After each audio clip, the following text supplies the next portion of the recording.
Every now and then I fall apart, and you're never coming around. And every now and then I get a little bit tired of listening to the sound under my tears, 'cause we'll never be wrong. Every now and then I get a little bit terrified, and then I see the moon, I fall apart. Every now and then I fall apart. Every now and then I fall apart. Every now and then I get a little bit restless, and I dream of something wild. I get a little bit helpless, and I'm like a child in your arms. Every now and then I get a little bit terrified, but then I see the look in your eyes, and I need you now bright, and I need you more than night, and I need it all me time, and we'll always be making it right. Together we can take it to the end of the line. Your love is like a shadow every time. I don't know what to do, and I'm gonna die, 'cause living in other parts, I really need them tight. I really need you tonight. Forever first gonna start, forever has started night. Once upon a time I was falling in love, the total eclipse of the heart. Once upon a time there was light in my life, but now there's only eclipse of the heart. Turn around, bright, bright, bright eyes. Turn around, bright, bright. You always wanted to be. Every now and then, there's nothing really the way that I am. Every now and then this, and I need you. Every now and then this, every now and then more than I do.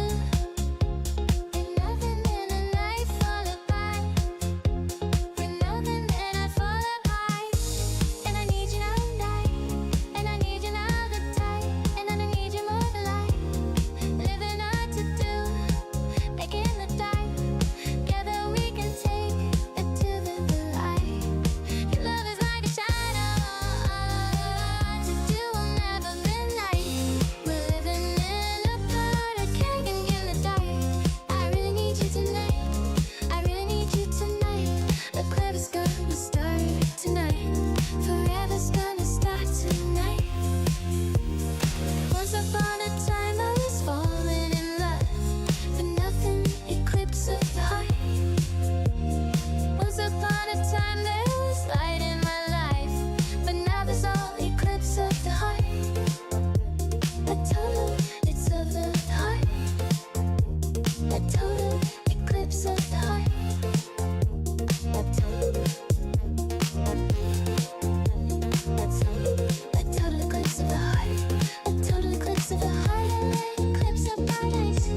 at you with if I couldn't see. I've been sleeping 1,000 years it seems. Got to open my eyes to everything. Don't let me die here, there must be something more. Bring me to life, wake me up inside. Wake me up inside. Call my name and save me from the dark. Bid my blood to run before I come undone. Save me from the nothing I may become. Bring me to life. I've been living a lie. Bring me to life. Bring me to life. Bring me to life.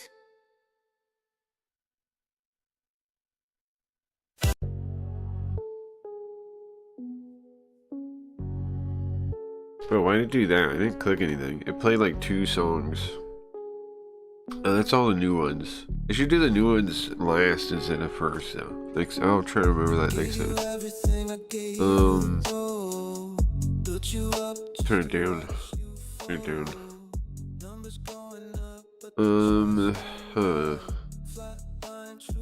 So, what to think about today in the open?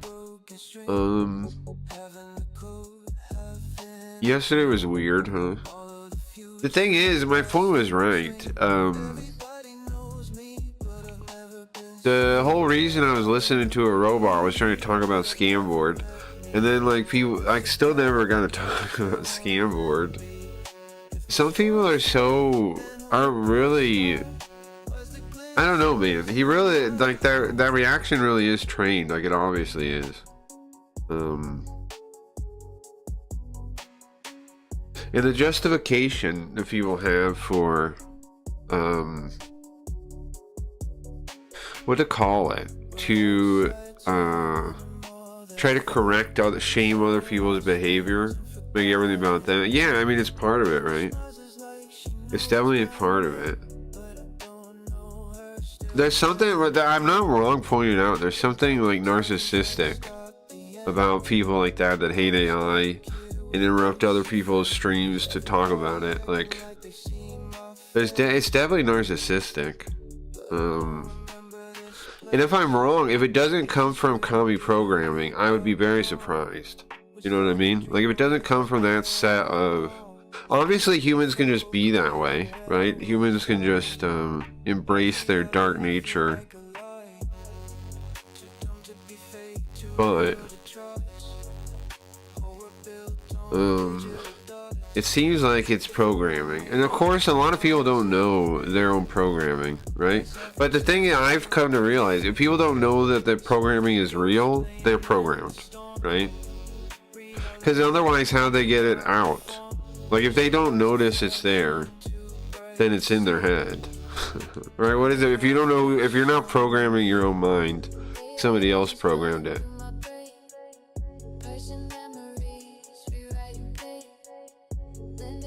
It is sad, like, how, it's ironic, really, right? How robot-like some people behave. But yet they also hate their robots. I think because they know their competition. They know that robots are the same as them. They know they're competing with them. Like, real humans aren't. Real humans don't even remotely have to compete with robots. But the robot humans do. The robot people do. They know that that's their rival, is the robots. But to even view a robot as your rival shows you're deranged. That you don't see human beings as a life form, like, above that. Like an actual conscious... I think it's atheism, too. I was thinking about this, right? I think atheism is connected, don't you think so? Like, no, I know I say, I don't know what I think I'm still an atheist, really, because I don't necessarily believe in any of them. But then I do kind of think that, I do believe that the truth, like, if I believe in the truth of, like, the universe, like, the nature of it, And if Christians were right, then I would believe in the same thing. I don't know. I don't know. But anyway, that's not important. It does seem like atheism is connected to it, though, because they don't see like it's like determinism and nihilism are connected to it. They don't see human beings as special existence, right? Like free will being real. So then when they look at robots, they don't see how they're never going to compare because they don't have free will. Right? Robots don't have free will. They can't start the machine. Like, think of like a wind-up little toy soldier. You wind it up, you set it down. They can't wind it up. They can't wind themselves up. They can turn on another one through process, but somebody programmed it, somebody designed it, right? Like, you can't just like, they don't have free will. But the thing is, a lot of people don't even believe in free will, so then they see robots as a existential threat. But it's an easily solvable one. You just gotta believe that the human soul exists, you know? In a way, whether metaphorically or true or whatever, you gotta believe in the human soul. You gotta believe in free will. You gotta believe in the power of mankind. And most of the people, ironically, most of the people that hate robots don't, right? That's why they hate robots. Because they see it as like a challenge, and they see it like scary and blah blah blah. They don't see it as like, the fact that humans have willpower means we couldn't really be replaced. That's ridiculous. Could people lose jobs? Yeah, but that happens every time new technology comes out.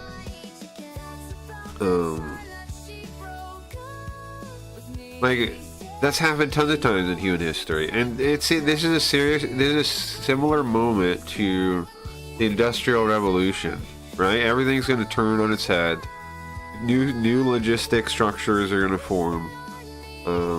The old ones are gonna try to fight, but they're either gonna learn to compete or they're gonna collapse.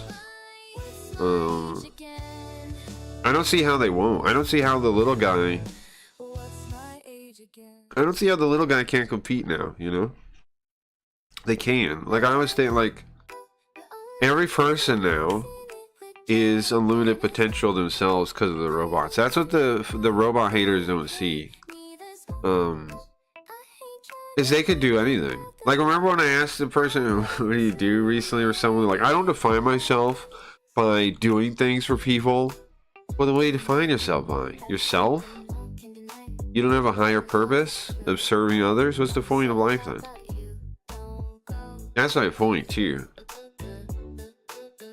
Like, why are you even worried about the robots if you're not even serving people? Like, who cares about the robots? You got bigger problems. You know, right? Am I wrong? If you're not of value to other people, then you shouldn't be worried about robots. Well, I mean, maybe like using them, you could try to use them and to be of value, but you shouldn't be worrying about, like, I was saying that too. I was saying it earlier. If you don't have purpose, if you talk and express your opinions, then the only chance you have is to derange other people. Right? If you don't think you're following the truth, like, if you just don't even know where you're going in life, why even talk? Right? Because, like, the only thing you can do in the world is confuse people then. You gotta have a purpose, I think. Giving people tools takes power away from them. I feel like that's definitely true. Also, it does piss me off that they call people lazy. And, like, you ask the guy, okay, what thing did you build recently? Nothing. Oh, what language did you learn? I never learned a second language. Oh, and you're calling people lazy? Why? Like, if the person somehow is like there was one guy, there's only one time I got pushed back from an AI person, but we actually talked. It was like a reasonable one. It was a Chinese translator. And I saw him being mean to, like, an AI person, and I was like, what book? You even translate a book? Because they said translator and stuff in their profile. And then they turned out they did, and they translated a couple of them. And we talked about, like, learning instruments and learning languages being good. Kind of along with that guy. But that person was also like, I do like creative AI. I mean, whatever, generative AI. I just think Like the West is using it. The way the West has developed it is like offensive or something. I don't know what I was talking about, you know. But that person actually like had some achievements in their life, so they were much easier to talk to. There's, you know, there's stuff you can bond around translating. But most of the people have nothing, right? They don't have, like, they don't even get why you ask.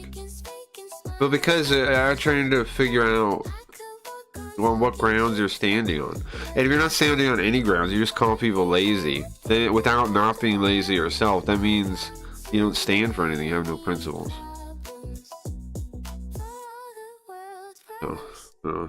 What's up, Gabe? AI, you a robot now? They want it regulated, corporatized, and commoditized. Yeah, it's the same thing we always think about, I think, right? They're scared of people. They're scared of people. They don't trust others. I think it really boils down to that. And why don't they trust others? Well, usually because they don't trust themselves at the end of the day, right? They have a broken self-esteem usually. They know that they would cheat to get ahead, and so they think everyone else would too. I think that's how it works. Because they know they've agreed to some kind of like fundamental lie in their subconscious somewhere. Because of the world as it stands is a lie, right? So that at some point they know that they've accepted a lie, and in that part of their head, they know. So they can't trust other people then. But if you get, here's the thing, I can trust other people because I reason like this. I go, I know I wouldn't betray anybody for anything, right? Like that has my back, and I've proven that, I think. So that means other people out there could exist too, just by probability. Just by probability. The people that think nobody else, like everybody has a price, have a price. That's why they think that. They're just applying themselves outward.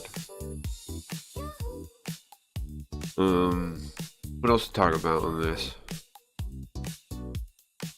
Because, like, I don't think everybody does have a price. I mean, obviously you can push someone, like you can torture someone or set up a situation where they say yes in a way they don't really want to. But because, like, their life's on the line or somebody else's life is on the line, they're under duress, right? You can get people to say things they don't really mean. But of course you can. Like, that's not really fair. That's not fair. Then, like, point a gun to someone's, like, girlfriend or something and make them say something. That's not, it's not like a normal situation there. A normal hypothetical.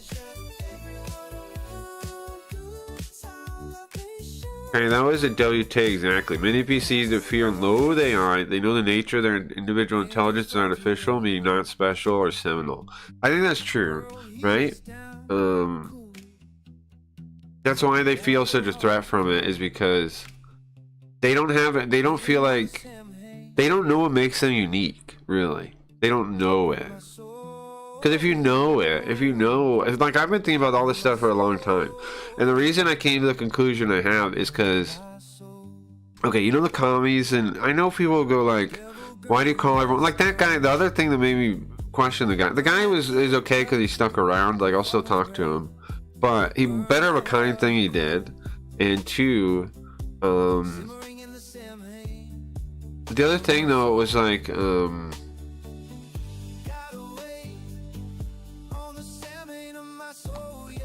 to put it? Sorry, I'm thinking for a second.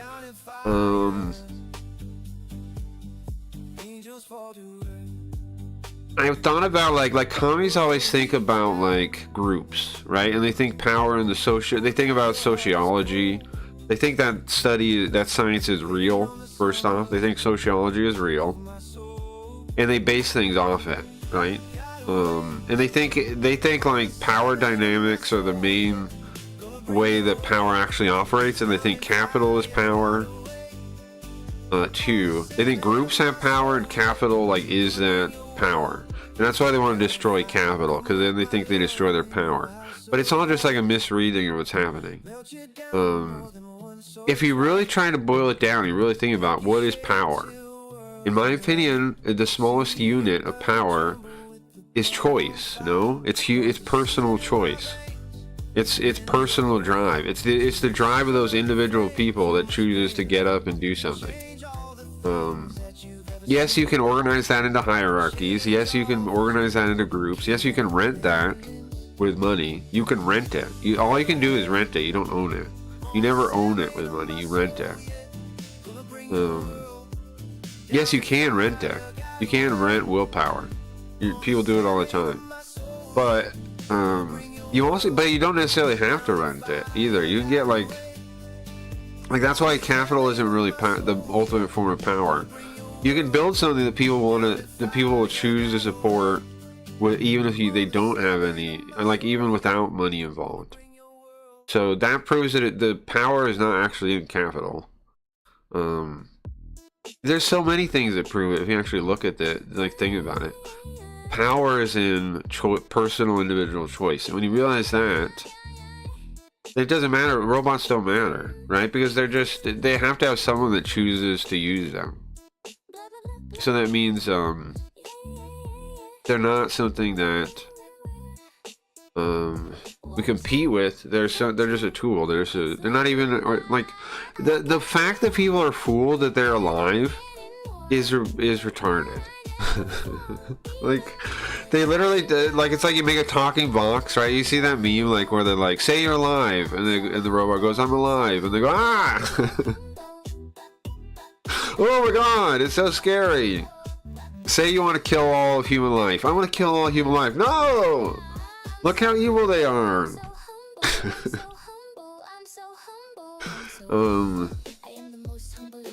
But the tech, it makes sense enough. Like, I'm not no expert in matrices and stuff, but I can see how it works, kinda. And it has nothing to do with consciousness. The only thing people point to is like, well, we don't understand consciousness. Maybe it is like consciousness. Or they say it is like consciousness. They're just making up baloney, though. No one knows that. There's people who would die before that, too, though. That's true. That's true. That's true. That's true. Well, that's why I said, like, point to your girlfriend's head or something. Because now, like, there's somebody you care about, family member or something. Because people would go further in that scenario. They definitely would. But yeah, there's even times where people would still say no, and then they kill both of them. That definitely would happen here, or whenever they do. That's horrible, but there are some people that would still not do, like, still disagree. That would still say no. But the point there is just like that doesn't mean everyone has a price, even if they would in that scenario, because they're not picking money or still, right? They're picking like the life of their loved one or something. They're not picking money, even if money was involved or whatever. They're not picking money in that scenario. They're not picking a price. In fact, that shows like that people don't have a price, right? That it's the only thing that actually pushes people sometimes is like, you know, actual threatening things they care about that aren't money.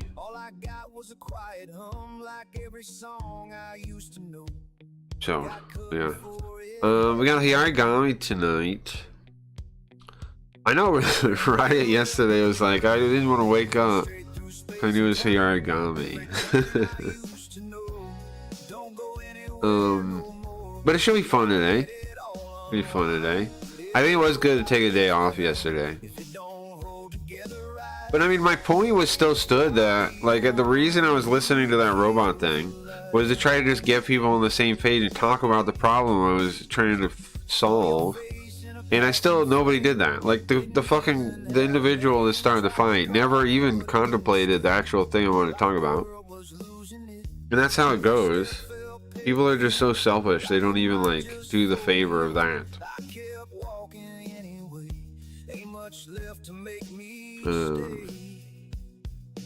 Like, you want to make your point, then show me what value Zoop tried. Show me what value humans have then? Or you got like, you know, like prove me wrong. If I'm wrong, it should be easy to prove me wrong.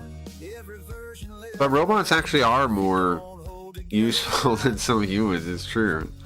But that's because not because those humans couldn't be useful. They could. They choose not to be though. They choose not to pursue their purpose, to pursue their potential, etc. Which is why I built a system in the stream system to harvest excess potential in the first place. Because I knew how much people were wasting it. What do we do before we start up though? We gotta talk about something else. Clips will be on later probably. We can maybe check. No, Ryan don't watch his video. Let's check Twitter maybe. Gotta have something to talk about before we start in the oven. Major kick update, guys. Guys, we got a major kick update. Bijan's here. Hold on, let me get this. This is something to talk about. They actually added an algorithm. What is this? But you know what? It's still gonna have 2 stake streams on it, isn't it? They're saying they have an algorithm, right? But let's put money. You guys want to put money on if they still have 2 stake streams out there? Because like, okay, right? But we're leveling the playing field on discovery. Testing for you for a week, then defaulting to algo instead of promoting high to low viewer streamers across platform. That doesn't make, what did you just say? It doesn't make any sense. Testing for you for a week. Okay. Then defaulting to algo instead of promoting high to low viewer streamers. Okay, so then they're gonna make for you everything, they're saying. So they've added an algorithm. Now how are they gonna cancel, what are they gonna do with the Serbians? What are they gonna do with hey guy, welcome. What are they gonna do with the Serbians? What are they gonna do with the Serbians? Huh. What are they gonna do with all the Serbians? Now let's check real quick. They're saying they're testing for you, so there shouldn't be, but that's still below the carousel, right? Like they still have the carousel though. Adding the for you below that doesn't really. They still have the carousel though. Look, with 2 stake streams still. Oh, it disappeared. They still have the carousel though. What's the point? Bijan, you're talking shit, bro. You guys still have the carousel. You're cutting off your own nose with that. No one's gonna scroll down to here. Oh yeah, and these people are all oh, you guys can't see this though. What the hell? I thought I fixed that. Start. There you go. Like these are people I'm gonna watch. Coconut B. Look at his numbers now. When he remember his view body numbers, he had like 5,000 every day. Now it's 400 somehow. This VTuber that banned me, Shakti G. You're telling me these aren't picked out favorites? You are full of shit. You are full of crap. You're telling me these aren't picked out? These are algorithmic and not just picked out by you? Why is that? Kino Casino's in the top of streams for you and the top of the front page, right? Well, why is it? Well, it's on follow. Oh, it's on following. Really. It is in the front page though, according to the recommended one. Are they not on the front page? Are they here? Is this them? They are on the front page. Yeah. How is it different? It's like the same view. Huh. Nothing, because they were just AI anyway. You think? Well, I in a way, I think they were, right? I think they were, but I think somebody was operating. Because remember how mad they would get at me, and how they would like not want to. You could tell they didn't want to respond to my messages and stuff. I think there was staff, and they would also come to people's chats and talk. I don't think they were pure AI. I don't know exactly what they were. They were definitely like this. They were definitely partly. Look at this! Wow, original. This background here. Don't you like that vaporwave pink aesthetic with glasses? Like I can talk. I can though, because ours is at least, you know, has its own style to it. Has its own style to it. No, yeah. So okay, so the algorithm's live. Is officially on the way.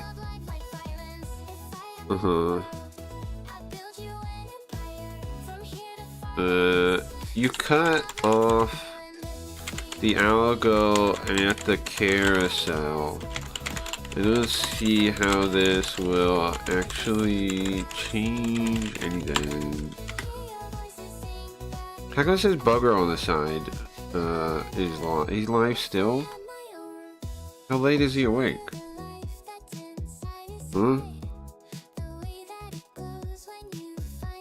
Can you find him on Kick then? This is name on Kick. Chef. No. This name on Kick. I'm sure. I know I follow Bugger. I'll look through there.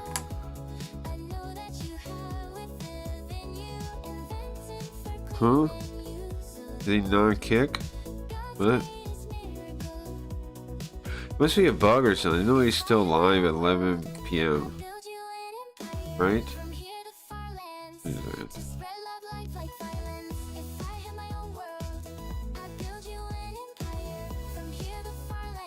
Carolyn has 700 viewers. Bro, Carolyn's doing good, honestly. I've dropped by a couple times. She's doing pretty good, I think. Honestly, she's doing pretty good. I don't know why. I think because there's not many people. She is right about a number of things. Yeah, I don't think he's actually lying. She is right about a number of things. So if you're looking for someone that's right, like that knows that everybody's calming now, she at least is right about that stuff. Who? Carolyn or Borisenko? You never heard of her?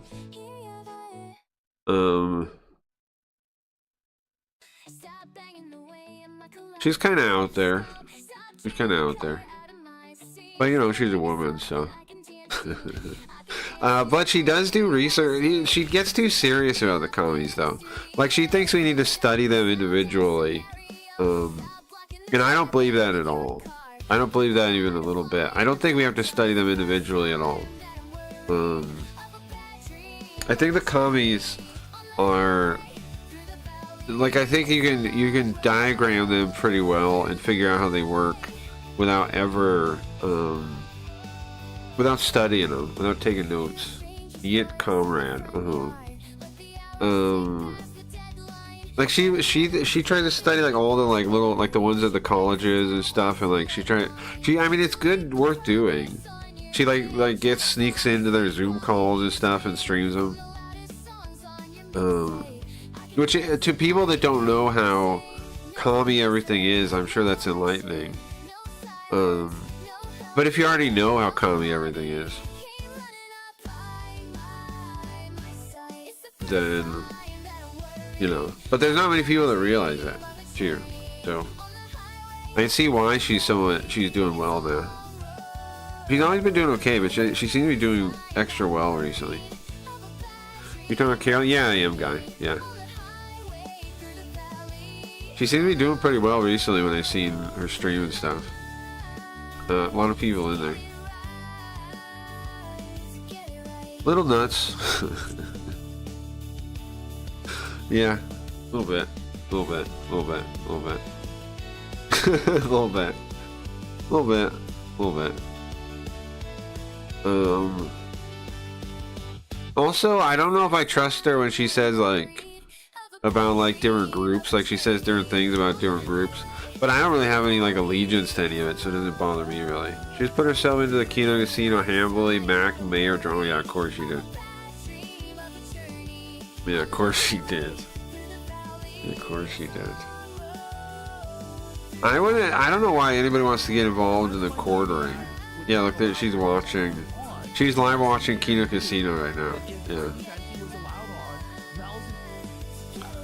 Live watching Kino Casino right now. Fall apart under any sort of scrutiny. Exactly. That's why these guys Turn the music on for a go to the second. hug box, That's why they have to ban every single negative comment, right? That's why they won't go on Yellow Flash's show, even though they demand to go on Yellow Flash's show. They have very few simple questions, and they'll be Streaming on Twitter sucks. I wish Elon would fix it. And make it viable. Then people would actually be. Why doesn't Elon fix streaming? It's crappy. Like, it's so slow too. The delay's way worse and everything else.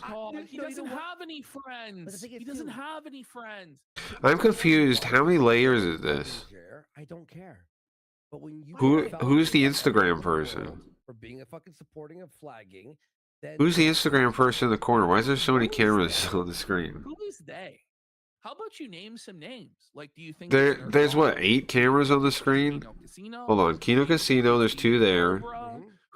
Who is doing this? It's they. Okay, there's 2 Kino Casino. There's some lady. There's Jeremy Hambley, the quartering. There's some guy on Instagram or something.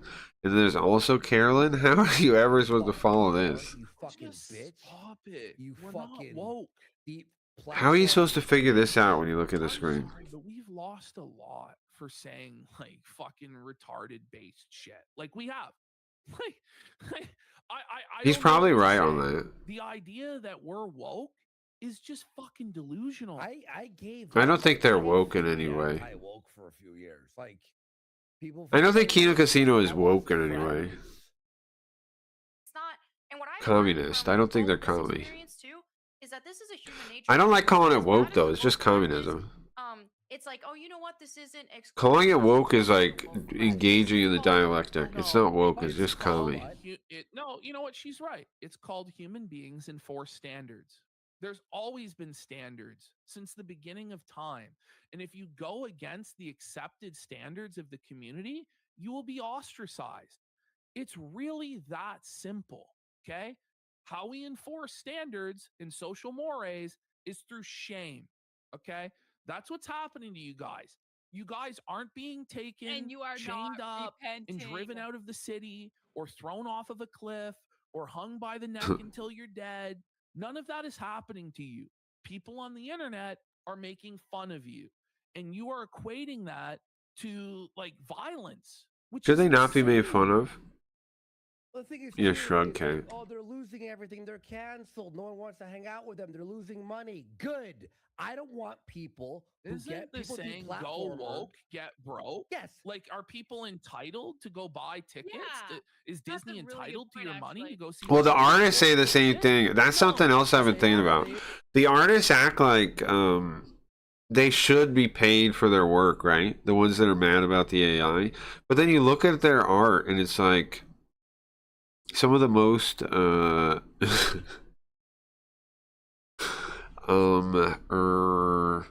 it's not very good usually, right? The people that are the most mad about AI have some of the ugliest art you'll ever see, and they get all mad and they're like, "Yo, you're gonna steal from me?" Like they get all self-righteous. There was this musician I was talking to too, and I was trying to give an argument why I don't believe in IP and why I think it's bad, right? And they're like, "Well, they just start acting like I want to steal from them." Right? Even though under fair use, it would be fine anyway, right? If I was like transforming it, like they act like they have like eternal rights to anything they've ever thought up, which is not true. Trust me, you don't.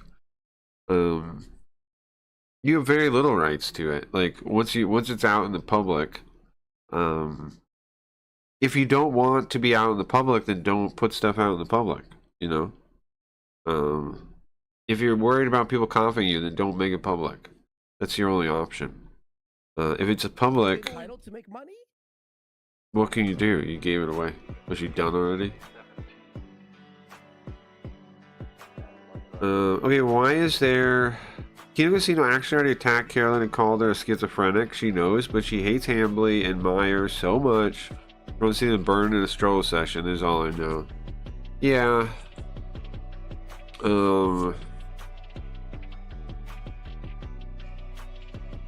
Here's the thing. Mises took down the Communist Manifesto a long time ago. You think you're gonna do it? No offense, but I don't know. Maybe she does help some people figure it out, but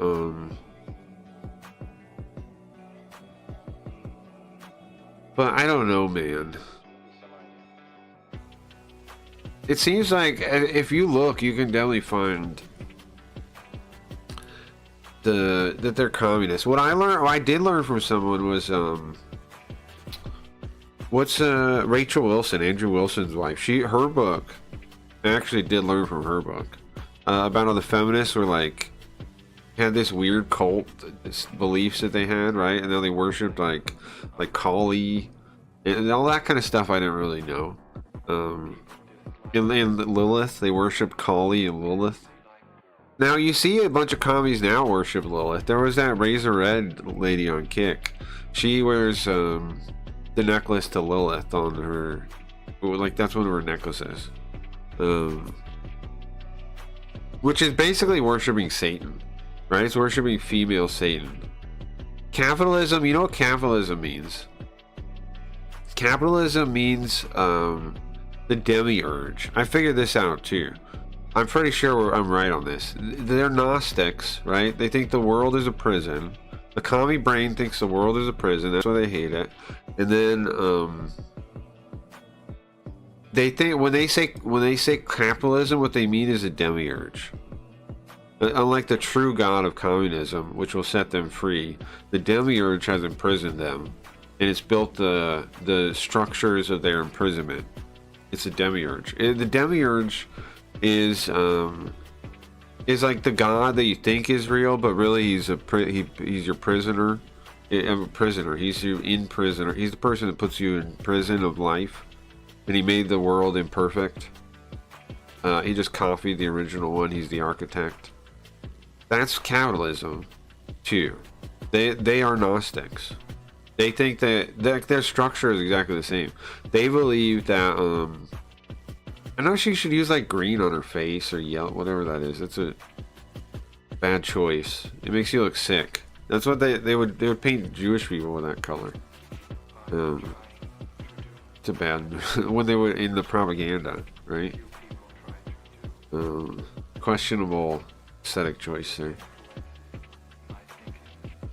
Also, Carolyn has started streaming games now too, huh? But why is there a twink with a home shopping network thing selling clothes? Yeah, I don't know why that was going on. I don't know what that was about. Yeah. Yeah, I don't know. Oh, let me close this. Right. What time are we at? We still got 10 minutes. We still got 10 minutes before I gotta start playing Hayarigami.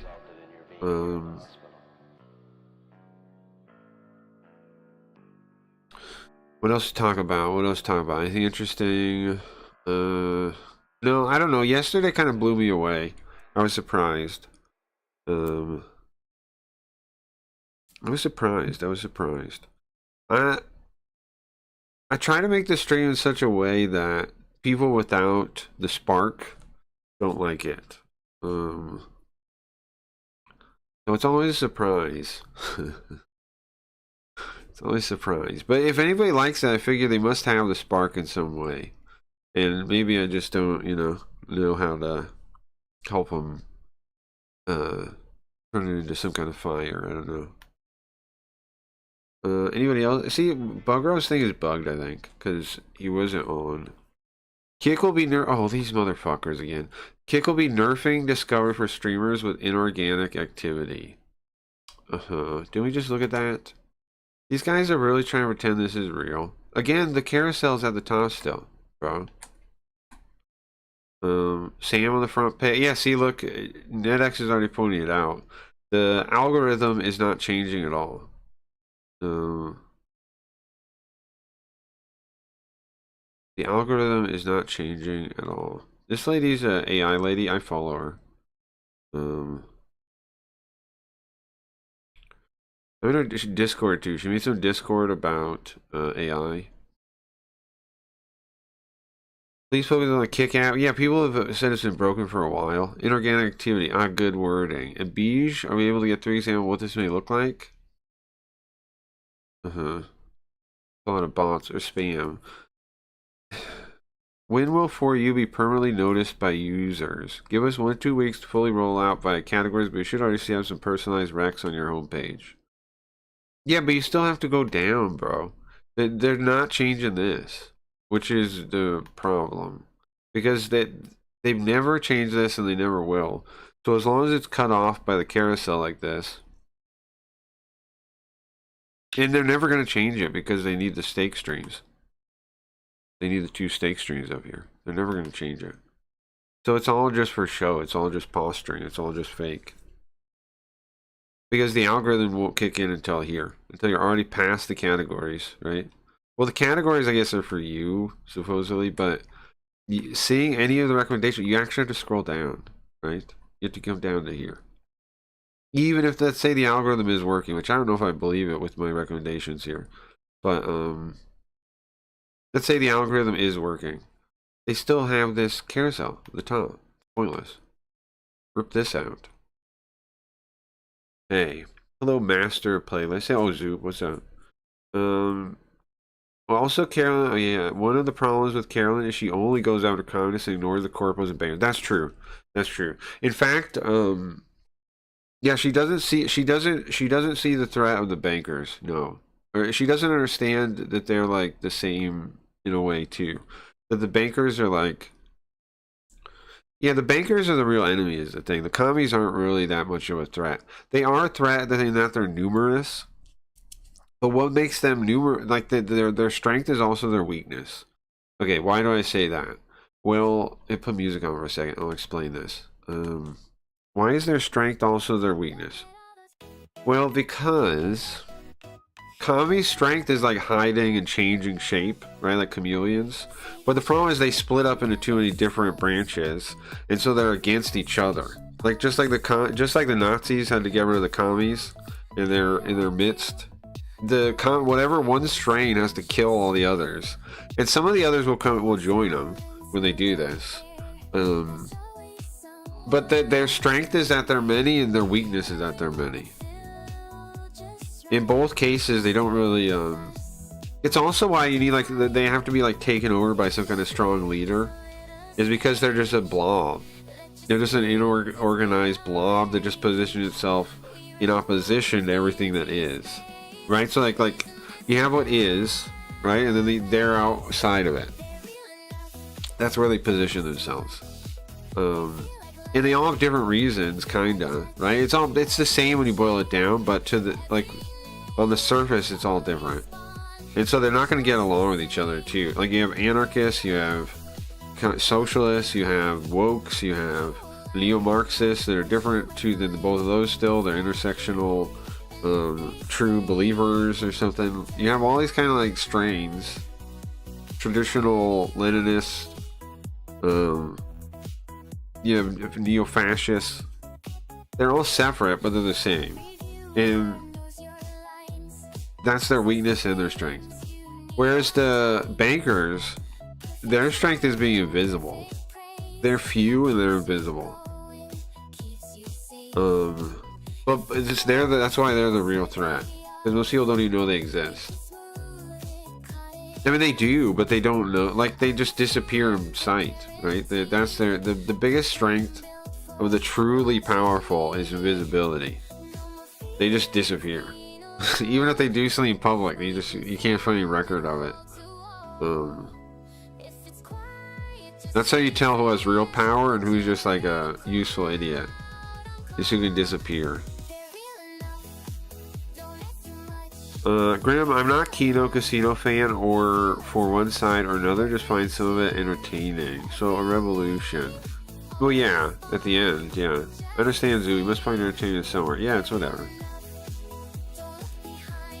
Yeah, it's whatever, bro. I mean, look at Shakti G. Now he's going for 200,000 club cash. It was 100,000 before. He's just trying to get more money. What if it becomes 300,000 next time? Huh? How much did he get? Oh, he beat the 100,000. 200. Oh, it disappeared.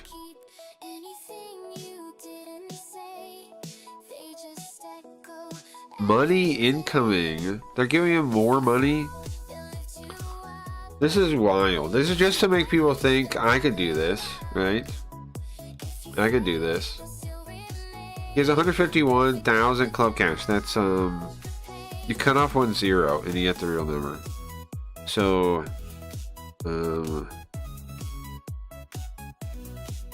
He has 15,000 bucks. Is that right? It's crazy.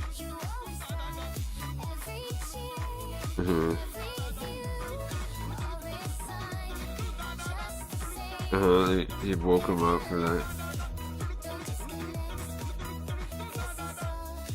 That's 15k USD. That's so gross too. It is gross. It's basically just to be like,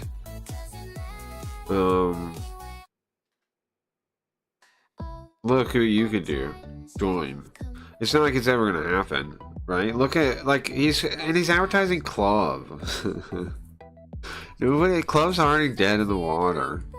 It's funny, that's why Bajan's not talking about it, because it's already dead in the water. What the heck is this now? Is there a robot? No, Elmo from his chat, I see. It's like me and Shakti are having a sleepover. What the heck? 3/4 of the way. When I checked earlier, it was still around 80k. Yeah, how's he at 151k?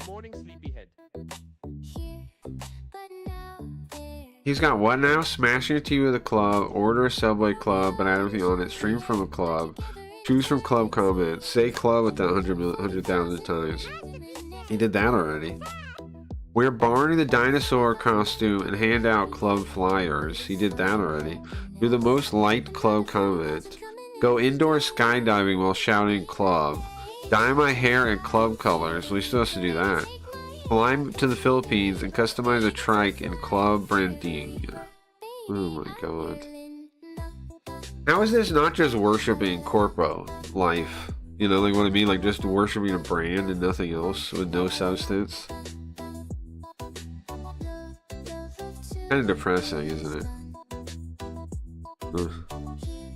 You know, I'm sorry, but if you're a Shakti GPU, well, basically a rug pull.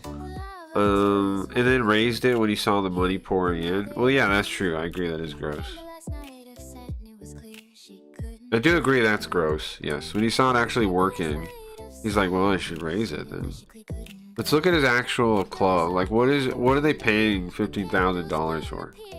I say things a million times.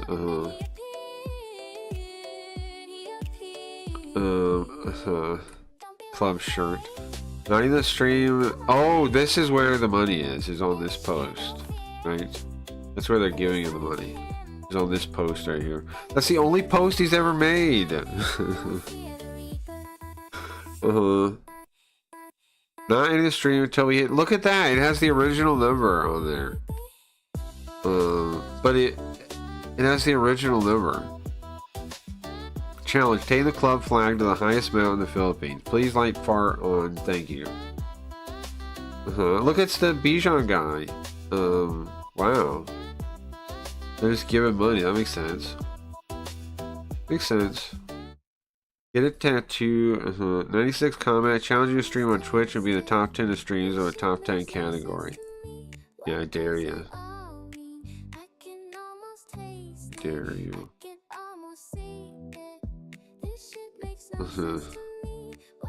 Moxie's a branded club streamer. How much money she made on this thing? Repost. How much did she make? $6. $1. I don't feel believe in this thing.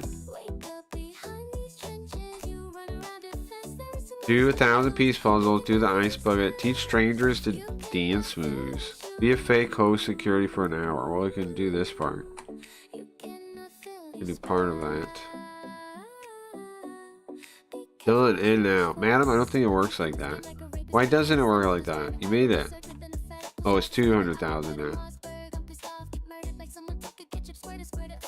It's just celebrating money, isn't it? Like, is there anything of any substance being celebrated by this? Or is it just celebrating money? They're just celebrating money. I love money. Give me that money. Well, you know, huh. I'm not sure it's something someone actually watched. I think they just want to put something in the background. Or I just feel less lonely. Yeah. It's a bummer, but yeah, you're probably right. And the team, look, he still has the Team Water thing. He still has the Team Water thing. The floor is lava for 24 hours. Oh, he put all his 24-hour things here. Look. All these posters he had made. Now, is it just me, or does that the guy they get to do all their posters actually sucks? Like, look at this. Ugh. Am I crazy? This is ugly as sin.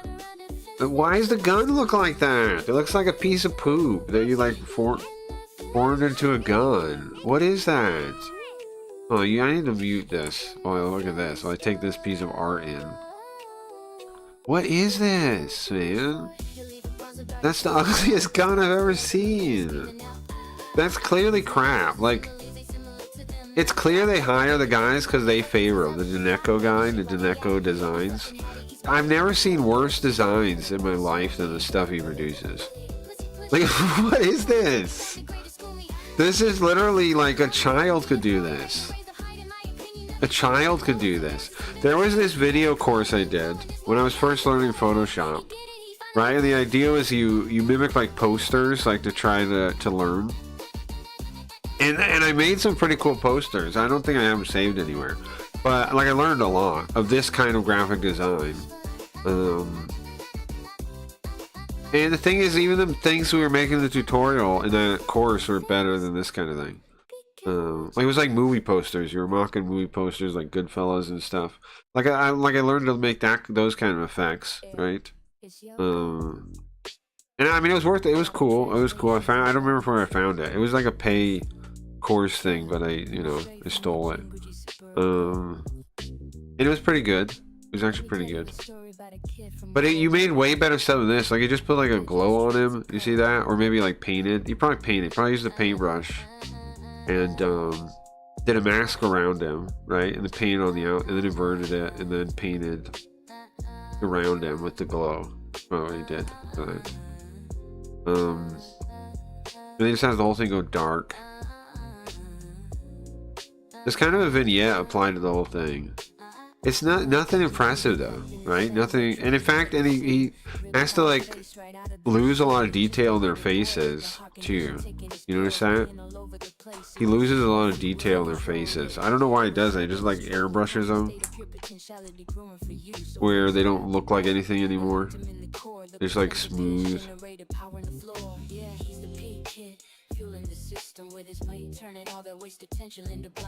I don't get it. I don't get why people like this guy. I don't get why people like this guy. Some of the ugliest posters I've ever seen. And look at that. It's just another one of the other one. He looks like Stinky Steelers with a brown filter. That's wild to say. AI could do so much better. Well, yeah, of course. Maybe trashy on purpose. But what's the point to that? Like, I can see that if you're like, look at this, man. Look at this gun. Look at this gun. Come on. Come on, man. Look at this gun. What is he even thinking with this?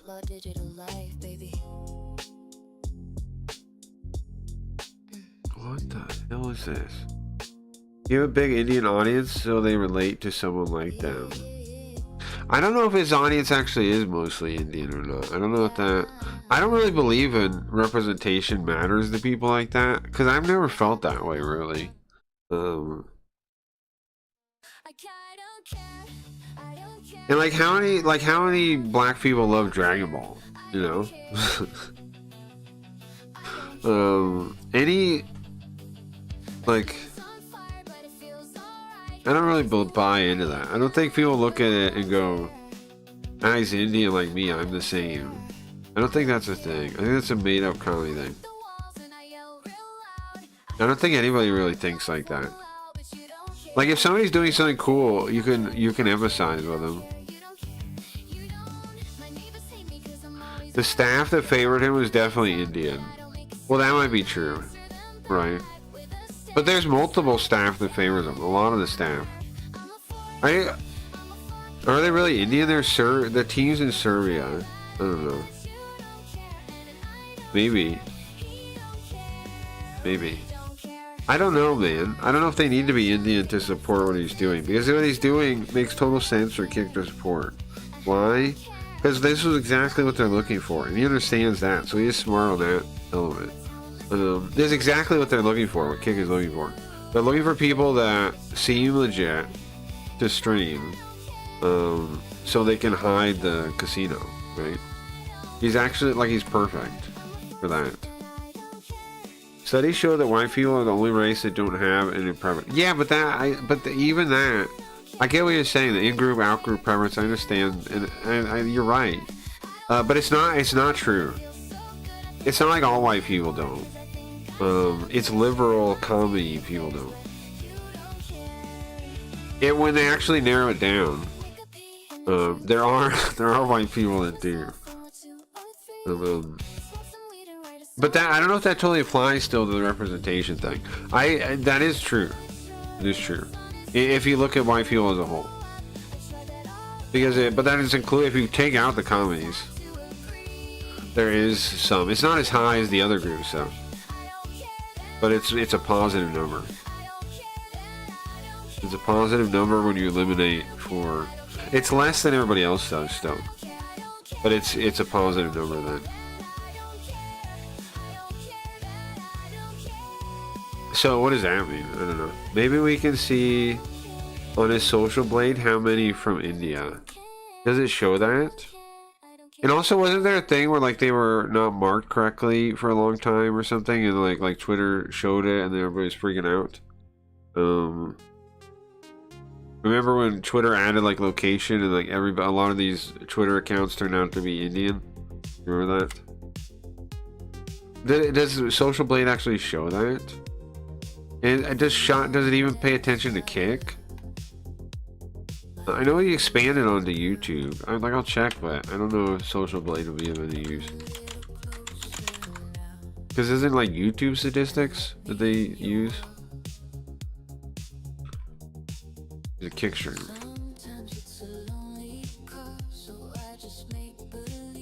I don't think they have the algorithm. I mean the metrics. I don't think they track metrics like that.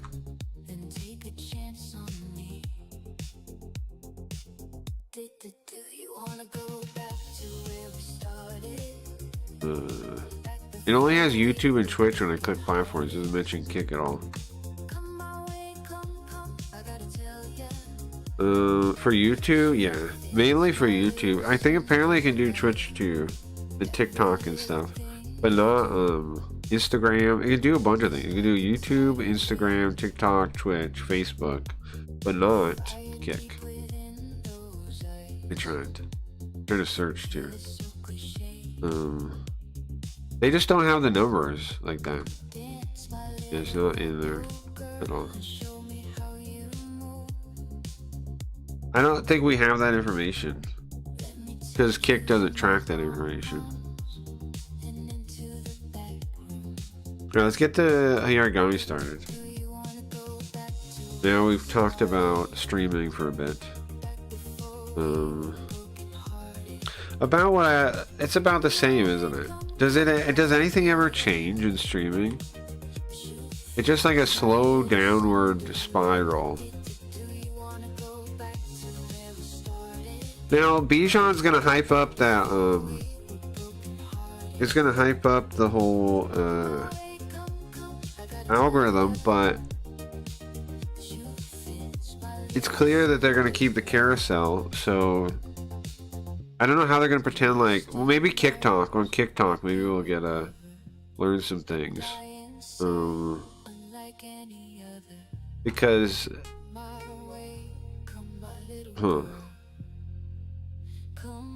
it doesn't seem like what they're doing matters to me. If they still have the front page, then if they still have the carousel, what does the algorithm matter if you gotta scroll down to get to it? Doesn't seem like it will. I don't know. Yeah, it doesn't work. I did try though. I did check.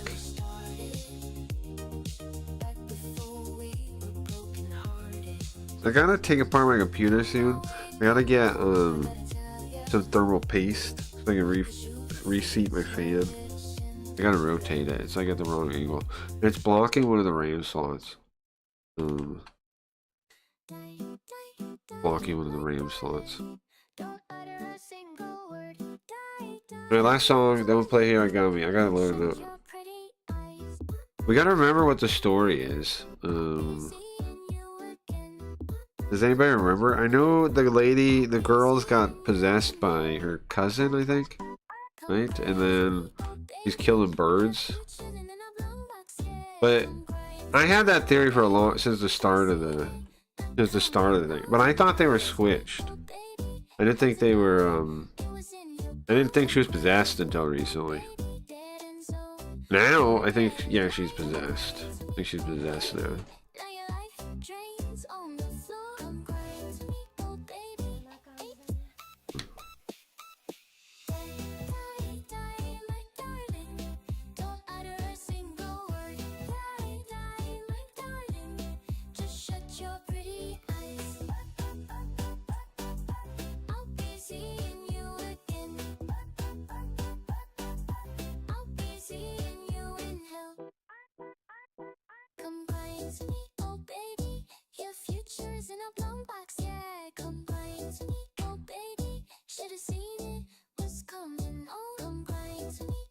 Birds that killed his kids. Yeah.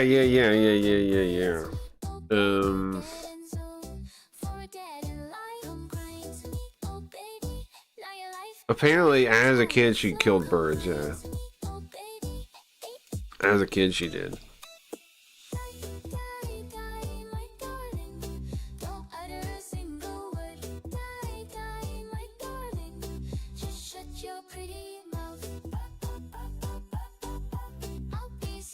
One of those three girls are gonna be a thing.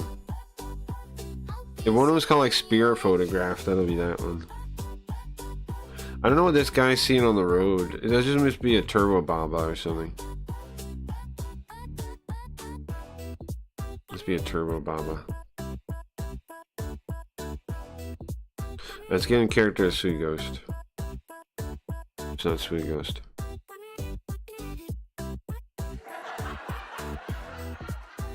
Sorry, I hit that on accident. Didn't mean to hit that.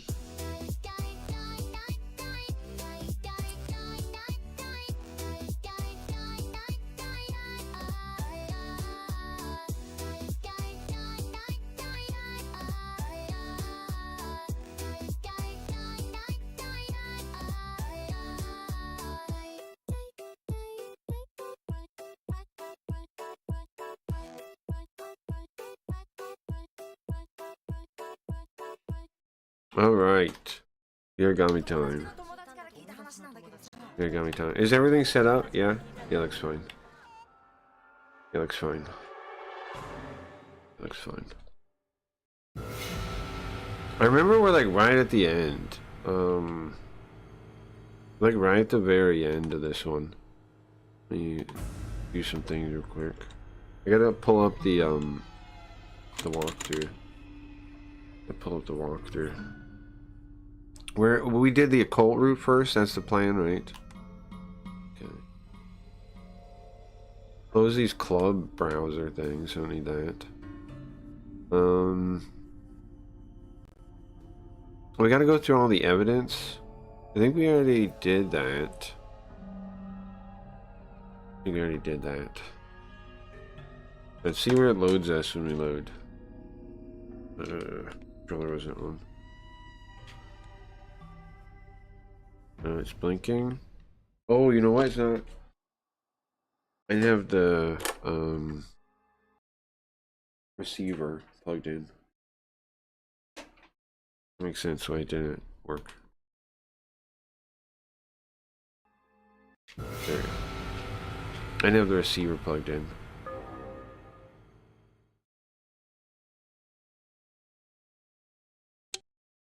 Right, where are we, guys? Towelhead? I don't like being called that. You're that. You're the towelhead. Okay, so we're having it. The sound is nice, right? Why is the sound nice? Why are we not freaking out at the end of the game? Why is the sound like we're in a good moment? I know we're back looking at cases again or something, right? Also, I gotta fix the head tracking's a little bit off. I'm putting my head a little bit to the side like this and turn it up again. Gonna calibrate it better.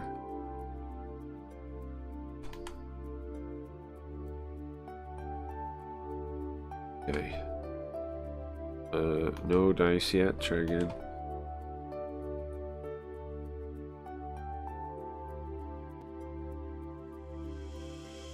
Okay, this should be better. Boring puh. You're boring puh. This guy. Well, after talking, the conversation I had with Maya, there's something that sticks out to me still. No matter how I think about it. It seems like an impossible thing for her to say. Which one is that?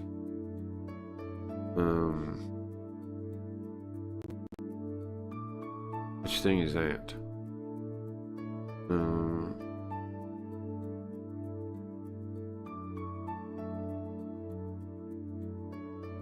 It's hard to believe that clue is hard to believe. What it leads me to is hard to believe.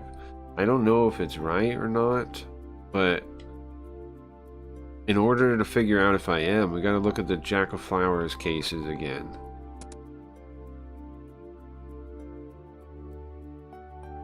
Beta. This guy. Well, so what did you want to talk about? Kagure asks it hurriedly.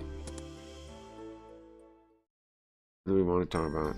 Oh, we have to do the thing now? Okay. We have to solve it? Okay. Oh yeah, the thing that stuck out was the thing that stuck out was her that she used her right hand.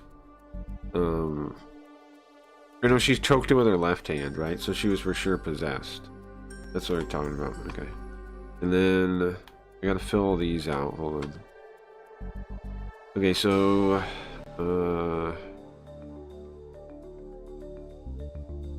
let's see. Soga, her uncle.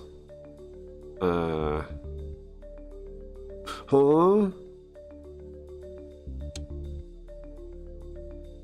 The answer is murder? She murdered Mai? What? He murdered Mai? Huh?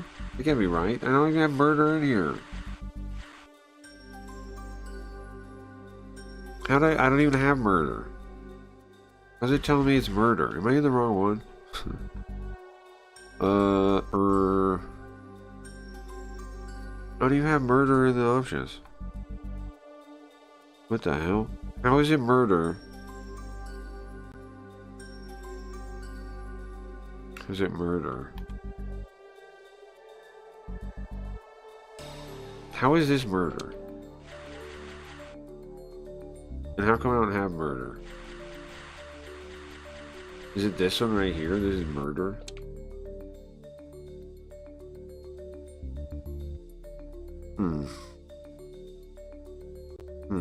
Why don't I have murder and the game tells me it's murder? Did Big Mama Michelle Obama eat up all the ribs? That's a good question. Hey, Shinny. Did Big Mama Michelle Obama eat up all the ribs? Good question. But guys, why don't I have murder? Friendly password? Nice, Shinny. Good job. Good job. Nice. Chris is adding a thing to so I can change them in the control panel. I think somebody else lost theirs too. But nice, good job. Okay, so if I don't have murder, also I don't remember when it would be murder. Is that really what happened? So the uncle's the Jack of Flowers killer?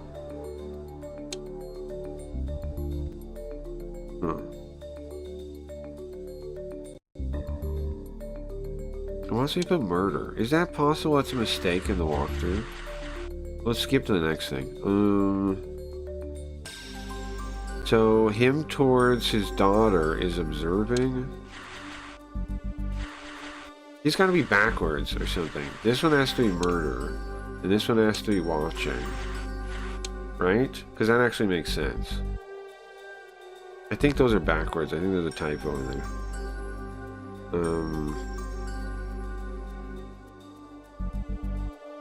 I think. That's what I'm going to say. If I'm right, we'll see. And then the two between them, amnesia. Huh? I don't have any of the things they want. Am I reading this wrong? Oh no, wait. That's not between them. That's between the dad. Huh? It shows 2 arrows. The thing's gotta be different or something, bro. What the hell world am I in? Did we do science? No. Why do none of the answers make sense? Y in Wakana is possession. My in Wakana. Yeah, that makes sense. That's the only thing that makes sense. It says between the 2 of them, amnesia. But that's not even a thing. So somewhere else is amnesia? Is this? Does amnesia go here? It does. Okay, so maybe that's it. And then, this guy is councilman. That seems correct. That makes sense. There's no councilman thing, though. Am I? Oh, that's on top of him. Yeah, there we go. But what about him to his daughter? Then it's father and son. I mean, father and child. There we go. Okay, so this makes sense, though. He was observing Mai. Mai can't remember what happened. Oh, why is that important? Because he is the killer, right? And then he murdered her, possessed by her. Yeah, this all makes sense. I don't know why the thing's wrong, though. I guess they just made some mistakes on the walkthrough. I mean, yeah. Because I think these gotta be true. Okay, so then, what's next? Wakana to Taichi. There isn't even a line that way. Oh, you know what? Maybe their names are supposed to be switched. And then it makes sense. If their names maybe in the original version their names switched because you figure out they're switched or something. I don't know. It doesn't make sense. You got all the names. These 2 names are like backwards in the chart. But it also says her and Ta, and there's no line. Taku and Taichi. There's no line between them. So,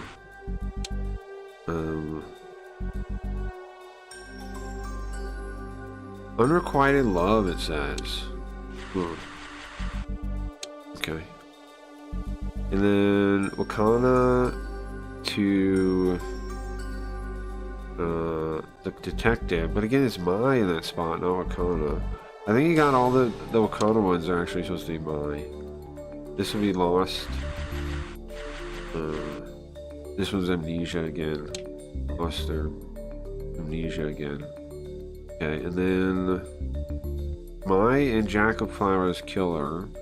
Again, it says Wakana every time. It's objective. Oh, witness. He's witness. Yeah, she did witness that. And then to him, it caused him to quit. Right. Okay. Then the raincoat. That's Tetsuji. Oh, so it's Soga. It is him. Yeah. Okay, that's why his hair was wet, right? It is him. The raincoat guy. Do you have a name on top? Yeah, we do. So, it's this guy. It is the guy I suspected the whole time. Guys, can you translate Star by Megan Thee Stallion? No. It is the guy we thought the whole time. It is Eyebrows. So, wait. He killed his own daughter? That's wild. Why? Why did he kill his own daughter? Okay, then raincoat to the detective. What do I got there? Murder and kill them, yeah. And then, wait though. I thought they're separate people. I thought this guy in the raincoat is a separate guy though. Oh, maybe he is.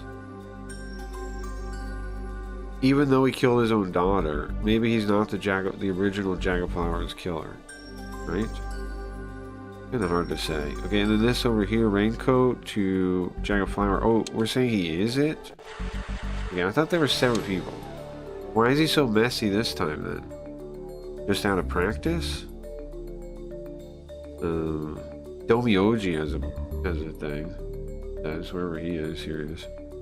Observing. Okay. Kagome to Kagure has a thing. What is that? Watch, observe it like an animal. Oh, yes, I see. Animal observation. Between them, it's pressure. Okay, now let's see if I'm right in that the walkthrough is like backwards on accident. It makes sense if they just switch the names. It makes sense if they just switch the names, then I got it all right. Let's see. Your final challenge. Start digging. Look at this. When he got attacked to the white raincoat, the true identity of that individual, Mr. Soga. It makes sense, right? The stalker incident. All of it's possible if it's Mr. Soga. Yeah, I guess it does make sense, right? The threatening letters, and those arriving without him noticing it, the listening device, and the blood letters written on his thing all make sense. Yeah, it does make sense. You know why also makes sense? Because when we check the videotape, it had that part edited out. Of what actually happened was edited out. And who could do that besides the guy managing the tapes? Right? So okay. So we're Uncle Guy that does seem to care about her, but then why does he care about her if he's the killer too? Could he have done everything, including leaving the dead cat? I think so. I don't know if we have any proof though, right? I guess we don't need proof. Let's say we don't have proof, but if we can assume he is the stalker, it explains a lot. For example, oh yeah, also the doors were locked, right? The door was locked. So how'd they get in? Unless he had a skeleton key, which he had. It lines up. Remember when we got back to... We ran to our building because we got attacked? And then as we get there, what's his name pops his head out. And his head is wet. Like he just got out of the shower. And I thought that was suspicious. And it is suspicious. It is suspicious. It is suspicious. Like when Mai came out saying somebody was underneath her bed, she ran out to the car. Then Mr. Soga came running out right after her. That's true.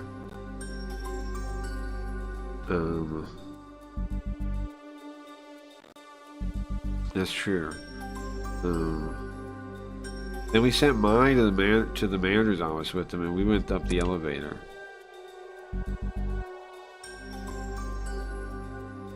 And his actions at the time did bother me. They did stand out a little bit.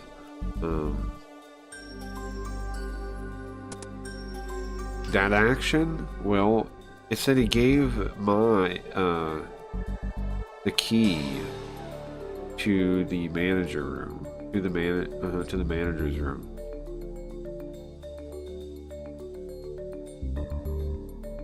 If he had just come out, why was it locked? That's true. So he wasn't in the manager room before he runs out. But he had locked it. Why did he lock it? He was in a panic, right? If he sees Mai come down the elevator and run outside, then why was his door locked? That's a good question. Then there's the camera monitor. But he's also his alibi is that he was watching the camera monitor the whole time. But there's a contradiction there too. The contradiction reveals the truth here. that Mr. Soga was somewhere else in the building. Yeah, he was. Like maybe hiding under Mai's bed. So wait, he was under there? Maybe? There was a dead bird down there too. That's creepy who's down there. It all makes sense and we think of it as Mr. Soga as the one. It does make sense, yeah. It does make everything line up. Circle? What about this? Oh, yeah, this part's gonna be a big weird part, isn't it?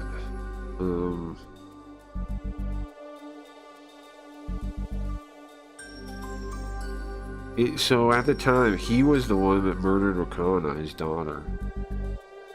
Mr. Soga did, Tetsuji.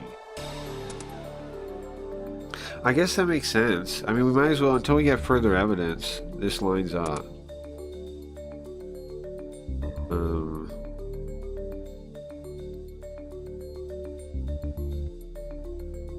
It's kind of wild though, right? He'd be killed. Why would he do that? But it makes sense why he didn't cover, I mean, why he didn't put a flower in her eye, I guess. Because he lost his daughter, I didn't think about connecting him to the Jack of Flower incident, but when you do think about it, it makes a lot of sense.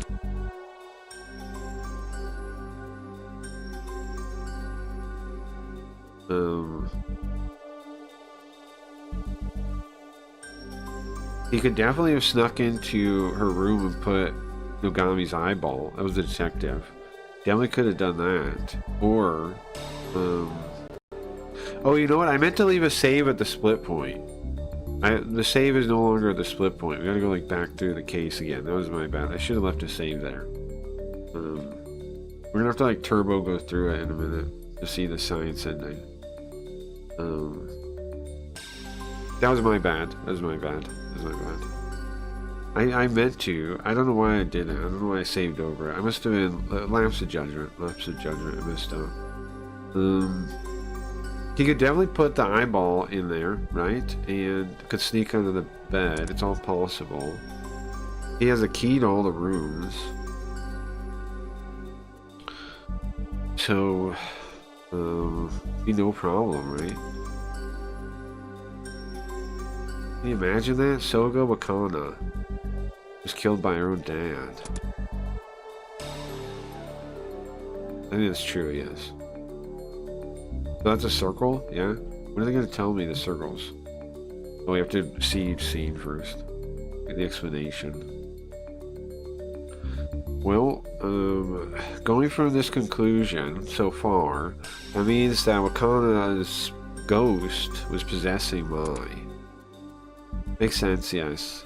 Like the change of dominant hand and having different, some of Wakana's memories, having different memories than Kusakabe, which is her childhood friend. If you remember when they talked, you remember things differently.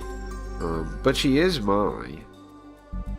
And she's just possessed and like she tried to remember her cousin, but nobody forgot her. Right, so she developed like a second personality that's also... I think the science ending is going to talk about that. But I think it's true, right? Based on this information, it seems like time to time, Wakana's spirit was possessing Mai. It manipulates her. That seems true, yeah. So do we finish this? We got it? Circle? Yeah? Circle? Circle. Circle. Yeah, so the walkthrough got him back, the knees backwards. Circle. Circle. All circles. Unquieted love, yeah. Well, they both had a crush on each other, I think. So I think that's fine to put. Circle every single one? I better get S for this. Look at this. Okay, when I played Deus Ex, the first one, I've tried to play a little bit before one time. Like the HD version of the first one. I would do it though. I would do a full playthrough of it. We did it like one day once though. Already. But I would do a full playthrough. Like, is Carl, you think? The HD whatever one. I would do that. I forget what it's called. I would definitely do that though. Even after I explain it, Kagura clearly doesn't believe me. He acts in disbelief. Wait a second. So Mr. Soga is the murderer? Look, even I don't want to believe it. It's difficult for me to believe. Well, yeah, it's difficult. Well, not difficult. It's hard. It's I don't want to believe it.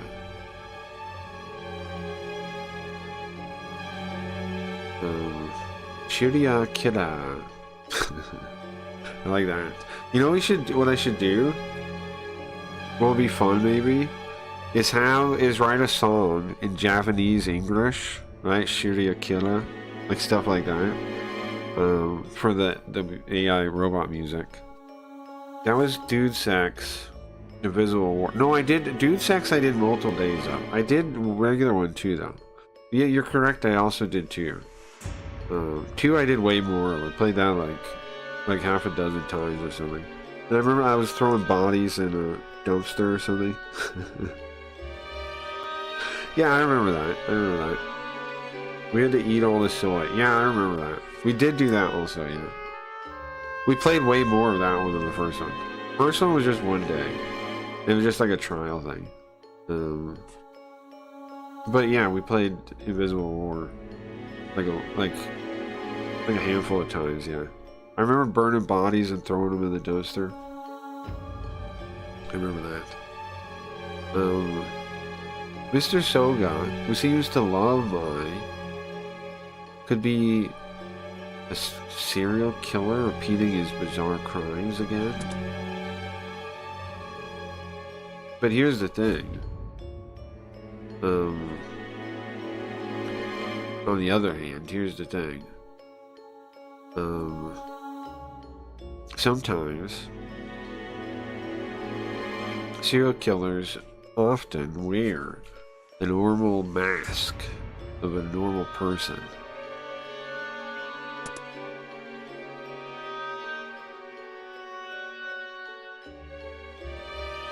They live a normal seeming life and then suddenly something happens and they lash out, they do something bizarre. No way, could it actually be him, Chief? Well, I mean, it'd be nice if it wasn't, but somebody was the killer, right?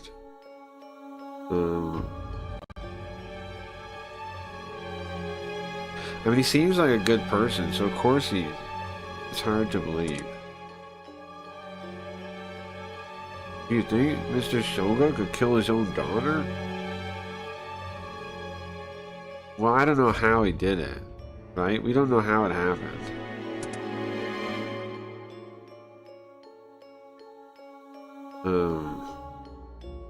That is true, we don't know how it took place.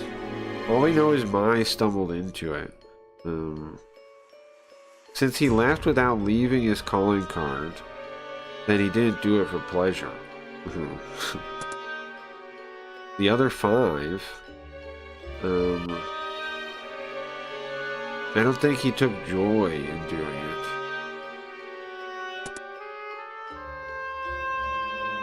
The other 5 maybe, but I don't think he did it for his daughter.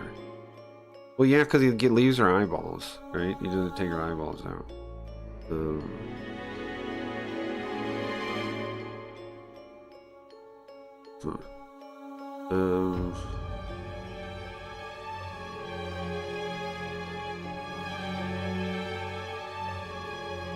It's not like that would be of any help to Akana or Mr. Soga now.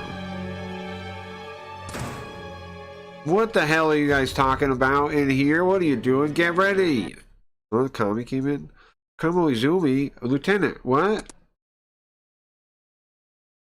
What are we supposed to be getting ready for? He's staring at us like daggers.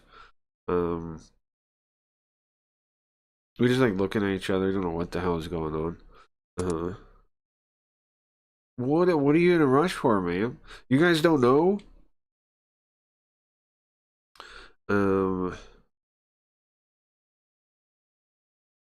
Who is the most in the way of Soga Tetsuji? Who's in his way now the most? It's Mai, right? That's true. Well, hurry up and get in the car then.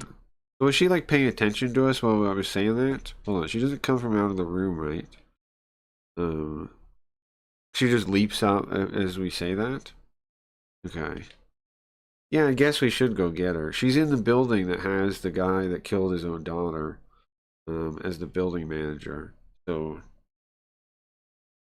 it actually makes sense. So we should probably go get her. Kill all clanker wankers. It is wild how people actually just buy into bigotry like that and think that they're the good guy. Nobody that's ever been like kill all the something, destroy all the something has ever been the good guy. Ever. Once we get what she means, we hurry into the car. We do need to get there, I think. She is in danger. So as soon as we hear that, we head towards Kagure. We look at the launch. They were going to Wakona's grave, right? It's about now. Oh, so they're not even at their house at the graveyard. I tried to call Mr. Miyamoto's house over and over while we were in the car. But I couldn't get through. I got a bad feeling about this. Let's say, even if Mr. Soga is the Jack of Flowers killer, right? And that's how we're proceeding. Then I didn't even think of the danger Mai would be in herself. I didn't even think of that. I wish I thought. I'm mad at myself not thinking of it. If Kamo Izumi, if the inspector hadn't pushed us to go, then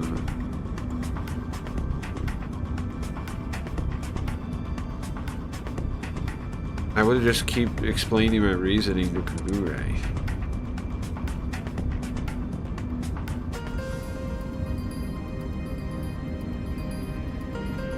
I search Clanker and Tenor and these commies be wild. Yeah. I've yet to meet somebody that's anti-AI that doesn't have some like weird programming yet. I'm looking for someone, but I haven't seen it yet. Like where they get like really emotional and weird. It's weird, man. It's just like the commie stuff. Like, it's so weird. If they're not commie, why are they like that? Why are they so like emotionally responsive and triggered? Weird.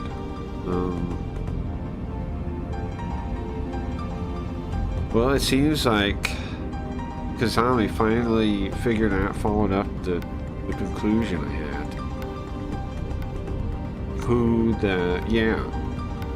Soga Tetsuji is the Jack of Flowers killer. Hold on, she thought it was Mai, I thought. She told us it was Mai. Inspector Kamo Izumi emphasizes that she reached the conclusion first. Did she? When? When did that happen? I don't know if that is true, but now's not the time to be competing on who got it first. She keeps going. So, that means part of the stalker thing Mai did herself. Oh, so she was right. That's what she means. But I try to butt in. But it seems like Mai wasn't aware herself. She was possessed. Why? Because she was possessed by Wakona's spirit. Enough right there. Stop. He doesn't like what I'm saying. She cuts me off in the middle. Spirits, possession, I don't want to hear anything about anything like that. Okay? I've told you already.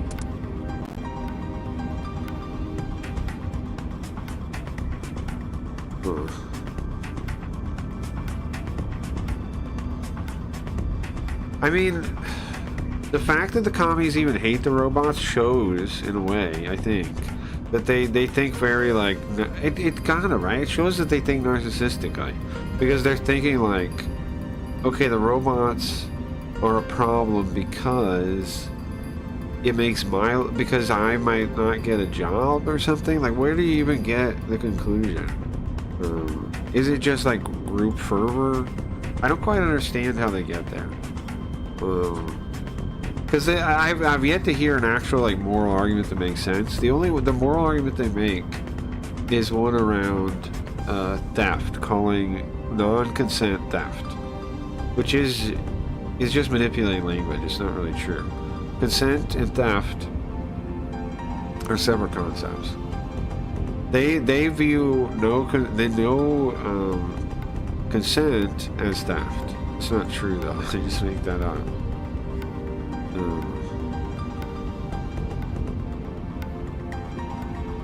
Well, please don't feel badly reach the same conclusion I did, but Kazami-kun.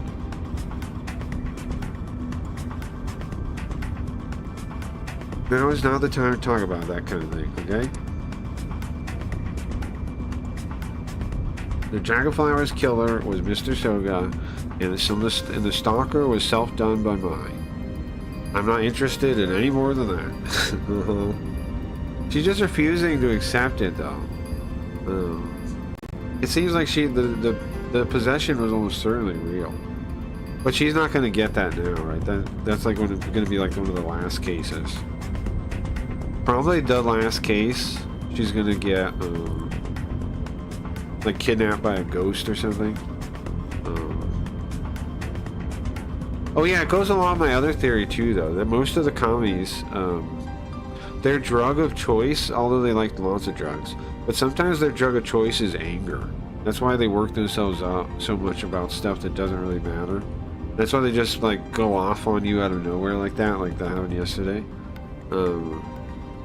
Because they just work themselves up into like a fervor about these topics, and no one cares. They don't even have to talk about them with anyone. They just work themselves up into a heated fervor.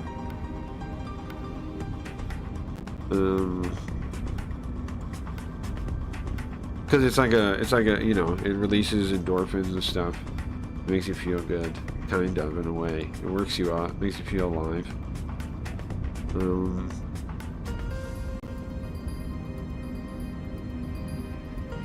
So,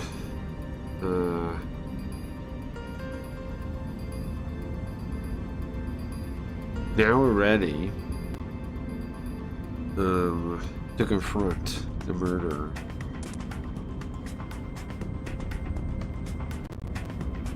I don't know when the car got quiet. We're running. I don't know when we got here, but now we're in like a residential area, calm, quiet residential area, and we can see Mia's house. So why are we going to Mia's house? I know they were going to the grave. Is that where it is?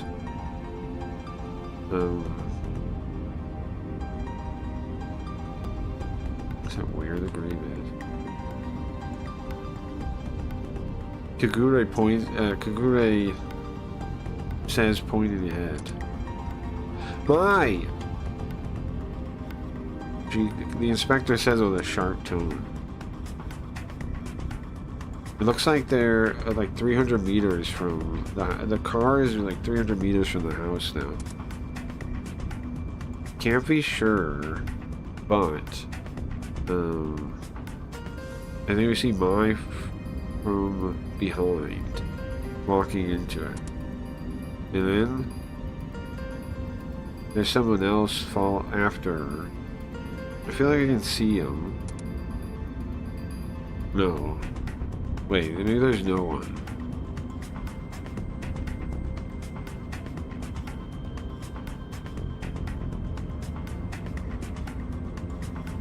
A person wearing a black raincoat followed like a shadow behind her. Uh-oh, hurry!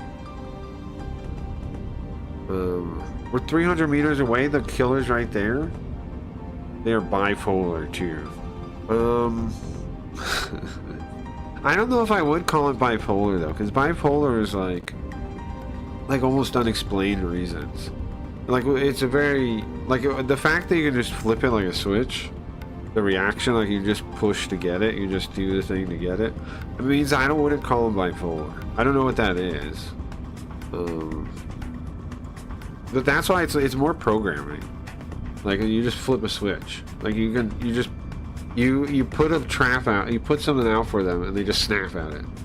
And they don't even know why they snapped. And then after they snap, they can think, right? After they snap, they can think. They can slow down and think. But in that moment, they can't do anything but snap. Like it's just like they're all worked on. They just snap. So I don't think that counts as bipolar though, because like bipolar is like they have mood swings. But if it's like something you trigger on purpose, like poking a crab with a stick, I don't know the name for that.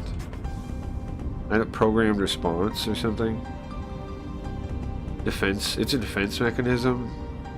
It's a co-opted defense mechanism by, you know, the powers that be, in order to protect them instead. Something like that. I don't know. Hey, we can hear her voice echoing in the car. We stop. Quick. Ah! You're turning it. We gotta run out. She could be dying right now, right? We all fall over in the car.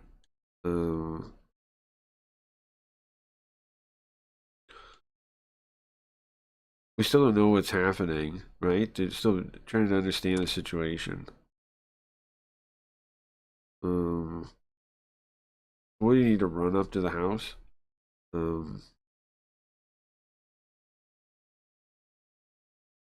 Our car avoided a utility pole. Oh, good. And we stopped quickly on the road. Okay. What happened? I called out to Kagure, who was turning pale. There was a girl. A girl jumped out. A girl? Oh, it's Wakanda. I don't see anything like a girl where he's pointing. You didn't see her? He's got sweat coming down from his forehead now.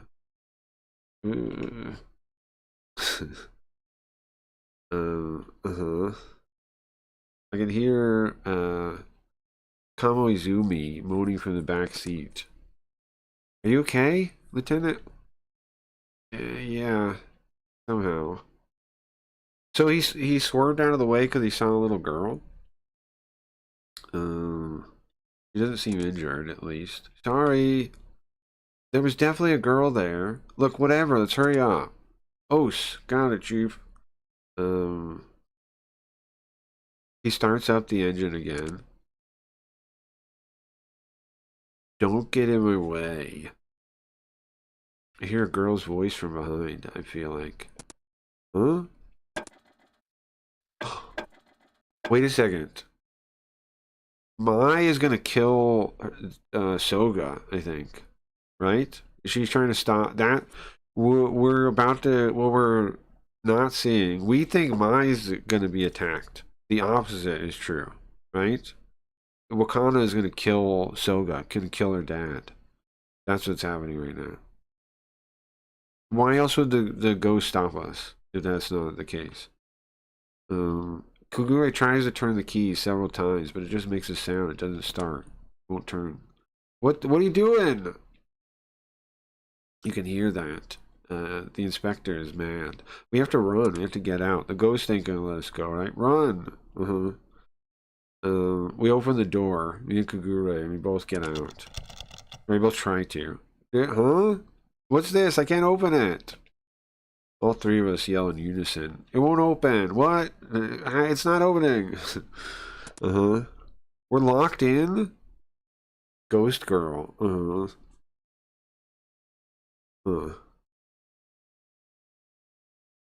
There's a song like that too. Hold on. I wonder if I'll get in trouble for playing it though.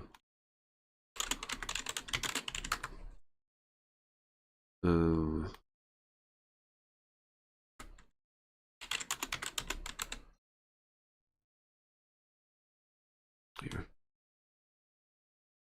I'll get in trouble for playing to that. Bro, YouTube, I always get all these emails anytime I play any real music. Anytime I play any real music, I get in trouble.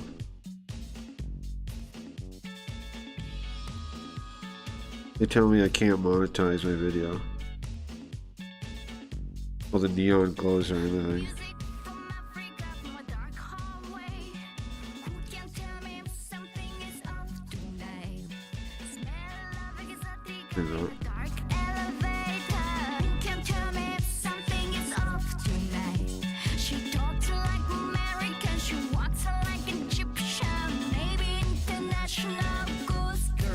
Monetize on yeah, I know, right? Why you didn't tell me? I don't think I'll ever get monetized on YouTube. I don't think it's gonna happen. Let's see how it ever happen.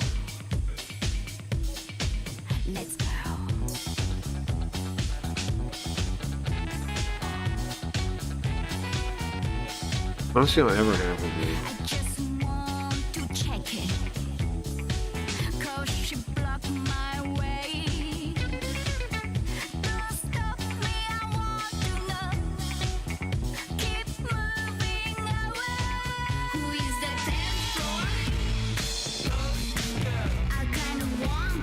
That one. Do they have other ones? I gotta make some of the new notes. I was thinking I'm gonna add those to the redeem soon. Add more stuff to redeem soon.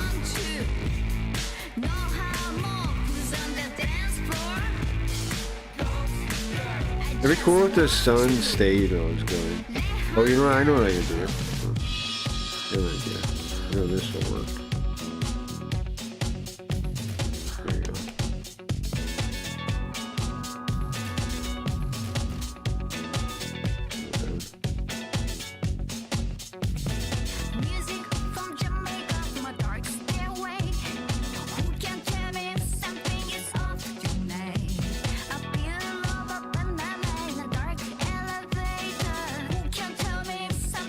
Too anti-comedy to get their comedy. It might be true. You think maybe stuff I am like blacklisted or something? I don't know. The old channel for sure felt like it was, but I thought it was because of the let me get myself together. I thought it was because of the view bonding we got. How we got view bonded at first. I thought that was it. Didn't do that. I know. Well, I might as well let this song finish, man.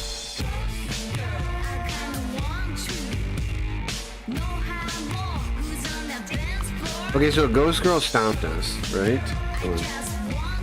Why would she do that? Unless I'm right. I think I'm right? I think it's gotta be. Oh, look at that woman.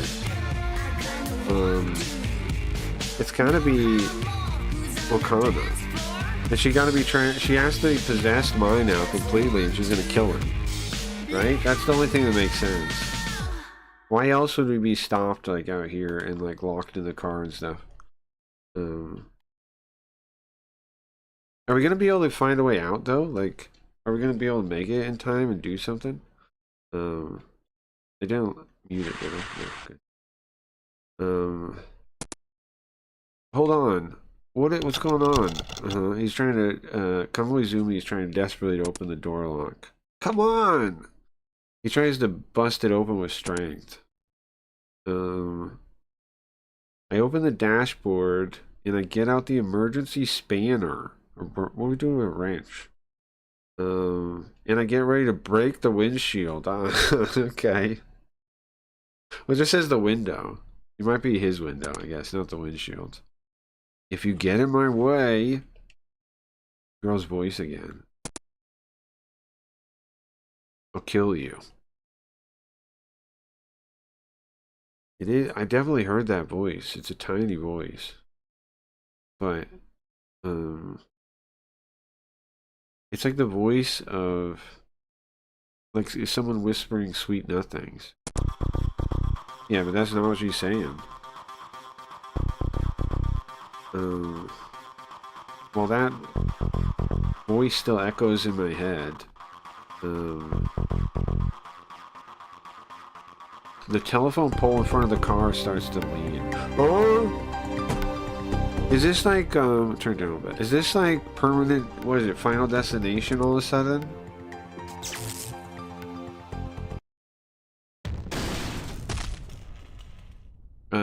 And with a giant, crunching sound, it begins to fall directly onto the car. Huh? The telephone pole? There was a roar as the telephone pole crashes into the car. Sand, smoke and dirt comes out. Like a, inside the smoke. So are we inside there? It got distorted from the center, from the pole. Next to me, Kamo Izumi is lying next to me, passed out. And Kagure is holding me and the inspector grabs us by our neck. That's a good idea.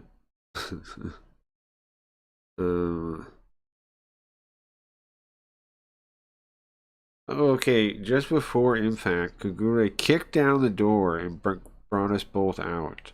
Oh, so she's laying on like the ground, is where she's laying. Okay. Are you guys okay? Bro, Kagure is sick for that. How do you do that? He kicked down the door and pulled us both out of the car.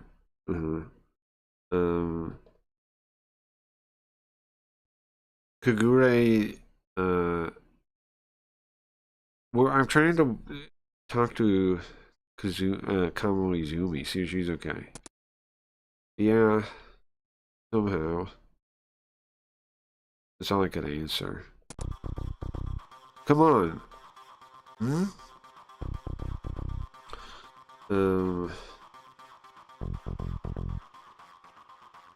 Kamo Izumi says from behind us, like, as Kagure's bear-like hand waves for us to go forward. Kagure! No, he shakes his hand, not to go forward. He's shaking his hand, she's saying, come on, let's go. Kagure! Oh, okay, now we're going. Okay, so we all get up again and run forward. I'm trying to shake that girl's voice out of my head. Well, fuck, I just had a physical therapy appointment Thursday. I meant to schedule an appointment for this Friday, and has had been going once a week, actually scheduled for the next day, and I missed a few other appointments. Yeah, but physical therapy stuff, can't you do some of that at home? Like, can't you make up for some of that at home? Like, with, like, those, assume you have, like, stuff. Like, they have those, like, those bands and things. Don't you have anything at home you could kind of do? Or no?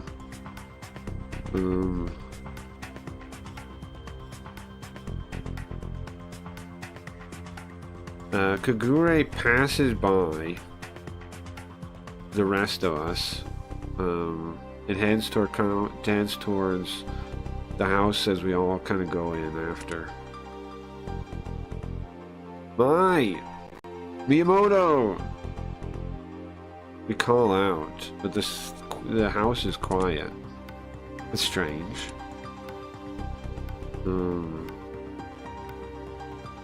We take off our shoes. You gotta make sure you take off your shoes.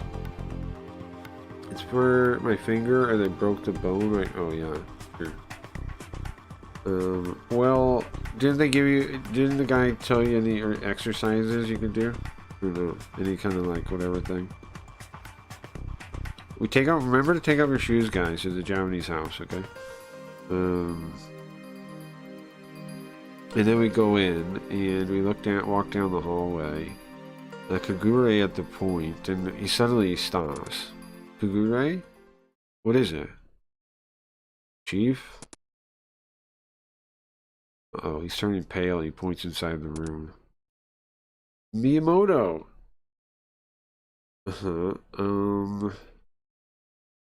Miyamoto is passed out covered in blood. Is he dead?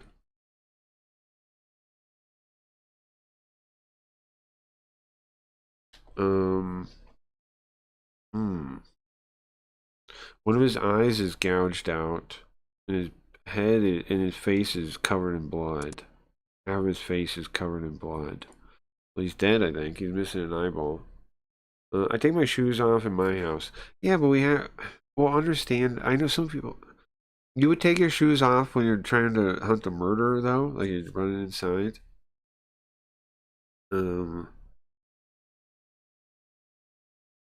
We run up to him. The inspector and I run up to him, but his body's already getting cold. You can tell it's already cold. Mr. Miyamoto! Hold on! He's already dead, right? Oh, wait, he's talking? Finally. I'll be able to meet Mai. I'll be able to see Mai. He's dying? So they ripped his eyeball out while he's alive? That's all he had the strength to say. Finally, I'll be able to see Mai. So is it not Mai? Hold on.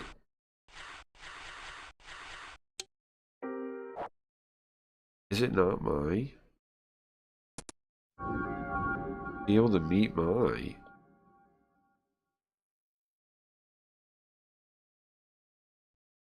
Couldn't even think too long on that before we noticed the situation around us.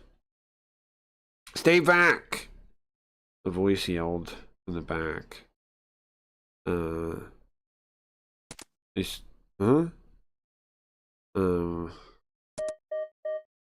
Go. The inspector was calling on her cell phone, and holding Mr. Miyamoto. Me and Kagure go.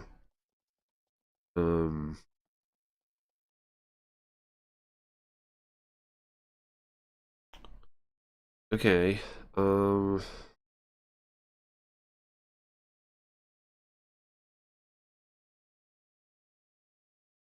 even though Kagure saw that blood and he seemed like he was in shock, he still has more energy than anybody.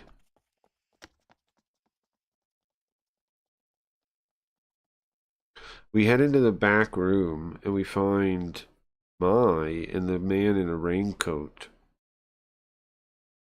confronting each other. Been a long time, Dad.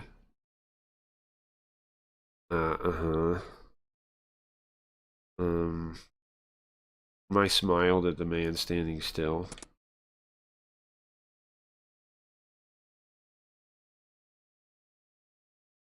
Like the smile of a cruel... is it a smile of an angel or the smile of a devil?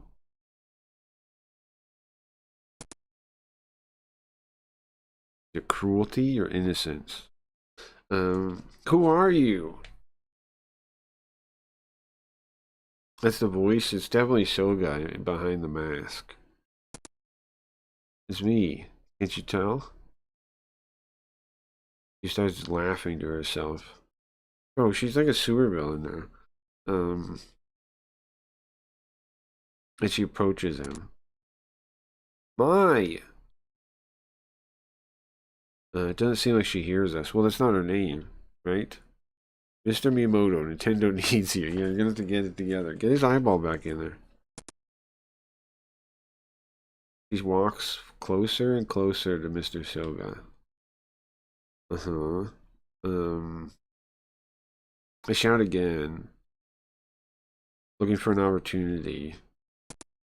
Mai, stop, please. We're here to arrest Mr. Soga. Don't get in my way. She looks at us. She glances at us for a moment and says it. That voice. It's the same voice we heard in the car. It sounds just like it.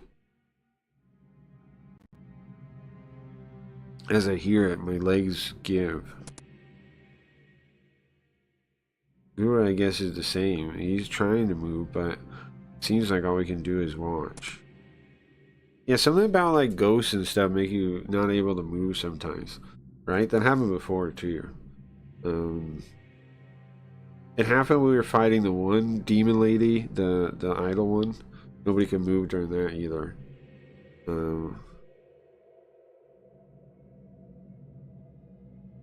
Without my own control of my body, all I can do is watch the horrible scene take place.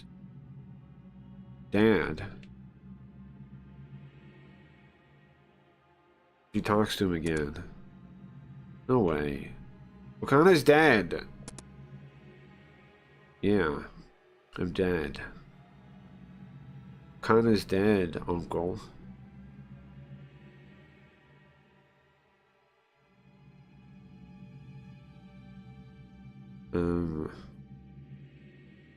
It's kind of wild, huh?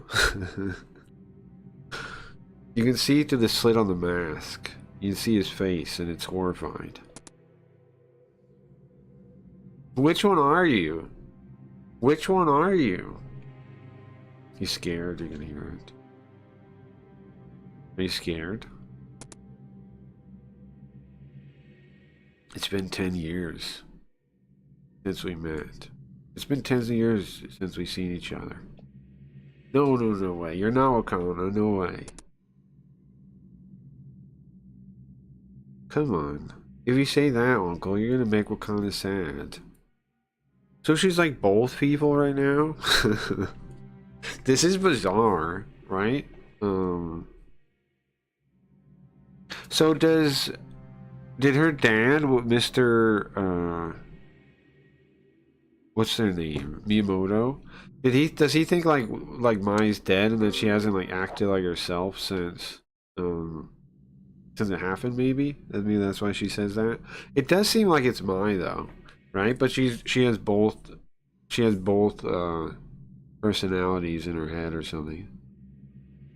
I was confused too. Yeah, because one, she says, like, look at that. This part she changes who she is. It's been 10 years, right? And she says like, hi Dad. And then she also goes, it's rude. Wakana's gonna be sad if you talk to her like that, Uncle. So is it Mai in front of us or is it Wakana? Well, it's both.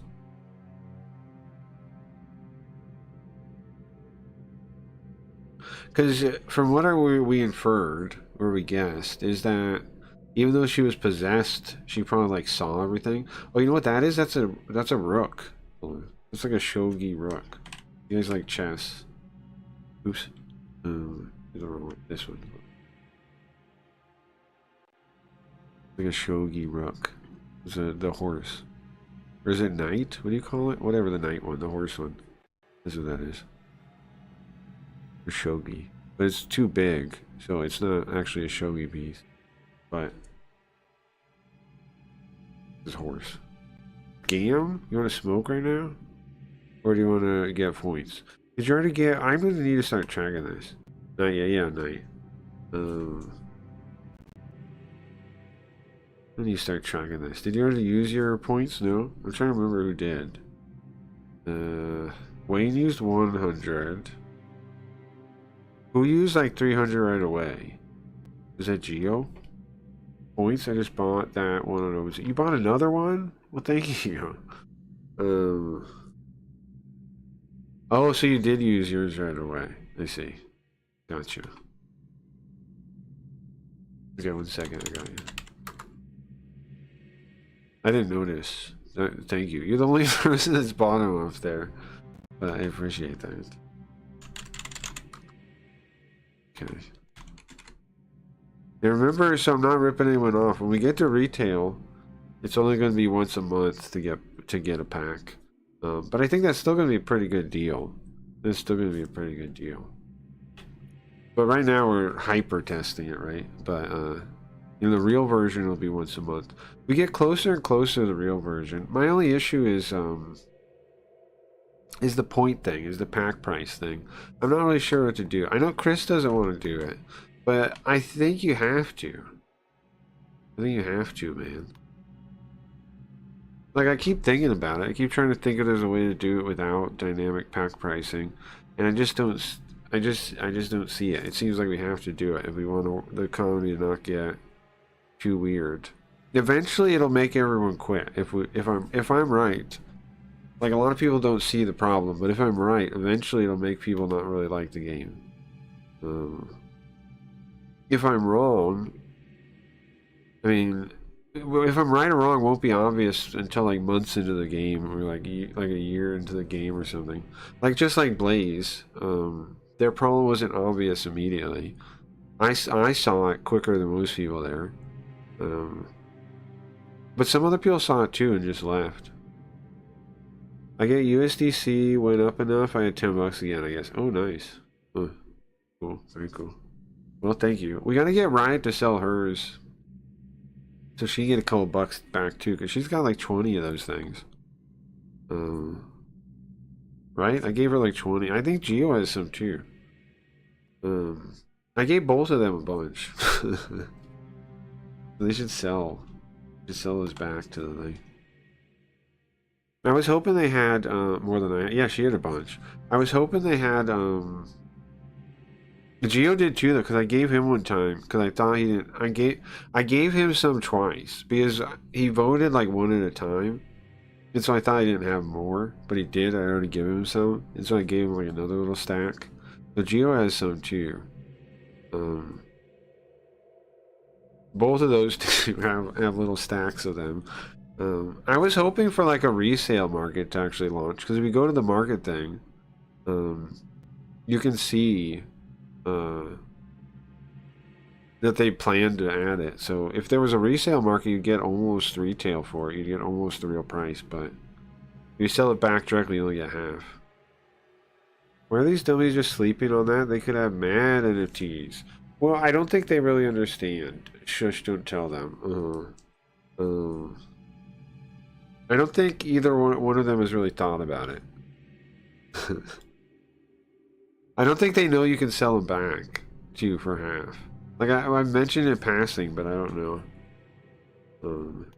They really thought about it, you know. We should bug them. Am I the highest hole? You are, yeah. You are, but everybody else is also at like 3. It's actually a lot. You guys are holding a lot. Right? Everybody is 3. Wayne is 3. Geo is 3. Ryan is 3. When they find out you have 4, though, and explain to them that they could sell back their things and maybe get another one, you might not be the only one. But we gotta sell them out for a new series. Yeah, true. Sure. I'm thinking at some point I might stop making them, though. Like, I don't know. I might make it so you have to unlock them through the scam board eventually, right? Like the ones I'm talking about, the forge ones. It'll be like you collect 10 Carls and you can forge one. When that's the thing, I don't know if I'll keep releasing the website ones or not. I don't know. Either way, the Return of Linda triggers when we sell them all out for sure too. And also, like, you guys that have them, I assume later in the future, other people might want them. So they might make offers to, like, try to buy them off you and stuff once there's no available stock anymore. And I gotta figure out what the next plan is. I know I definitely want to make them all unique art in the next one. Besides that, I haven't really thought too much about it. 24 USD. Yeah, that's nice. If the you know what the $4 is? The $4 is what I paid to mint them in the first place. The $4 is what I paid to make them exist. That's what the $4 is. That was the cost to mint them. Okay, so is it Wakanda in front of me, or is it my? The expression, it totally changes. Her expression changes rapidly. This would be really creepy, right? Like in an actual movie. Something I wonder about is with the AI and stuff, we could make like enhanced scenes of things, or like games like this, or like right, like we can actually make this, we could make this whole thing into like a movie, like a 15-minute movie or something. Maybe it'd probably be longer.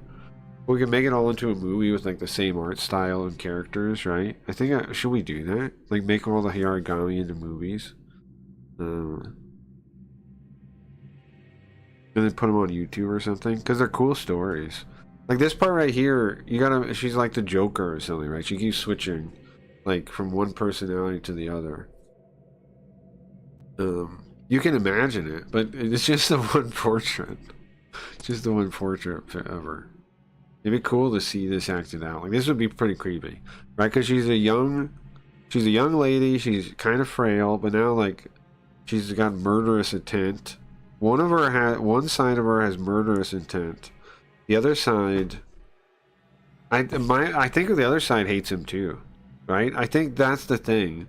Like the reason Mai isn't nice to him really is because she saw him kill him and she's remembered now, right?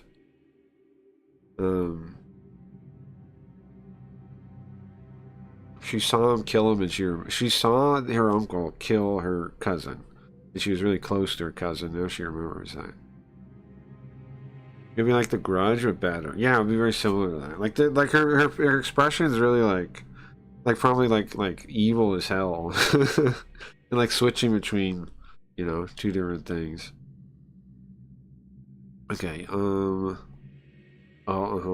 at this. You seem to be having a lot of fun, Uncle, when you were stabbing Wakona. Stop it! Stay away! Oh, so that's who was yelling stay away. It was him. It was him. It's him. You loved me, didn't you, Dad?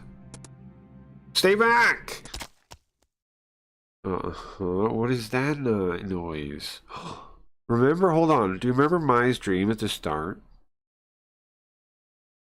Mai's dream at the start. Mai's dream at the start was some old lady came up and asked for directions, right? And then this guy, some guy that she couldn't really make out, runs up and stabs her. And then what does she do? She takes a knife, struggles over it, and stabs it back.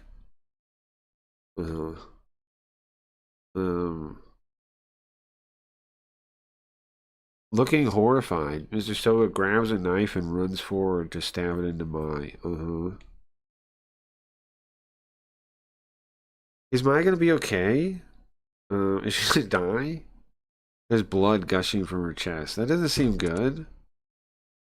It doesn't look like she's not making a face like she's suffering. She seems fine. Well, but she's not though. She's like a ghost demon. She doesn't even try to stop it. You kill me again, huh? Killed me again? Wakana?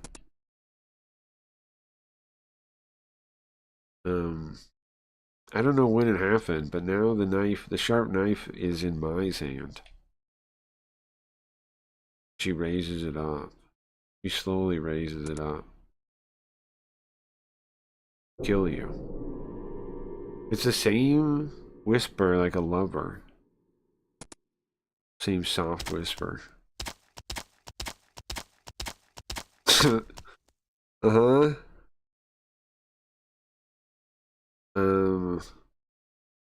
Well, she continues to stab Mr. Soga over and over with her left hand.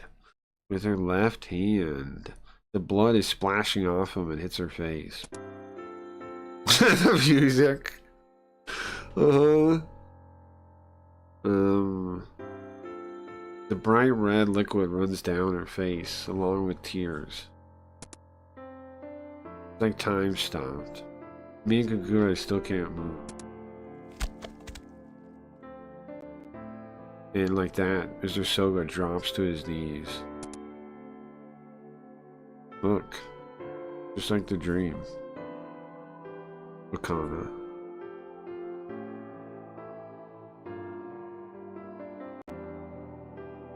And just like that, the last of his, with his words, the last of his strength, the last of my strength leaves her body. Oh, Mai says that.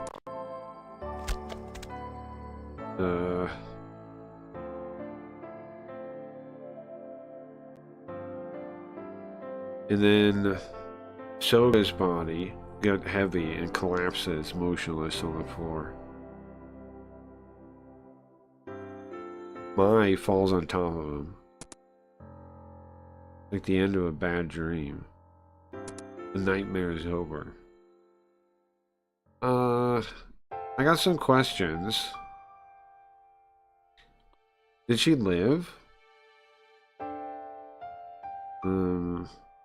And then time passes by like it always does, so until it's another evening. Then I get a phone call. It's Kusakabe.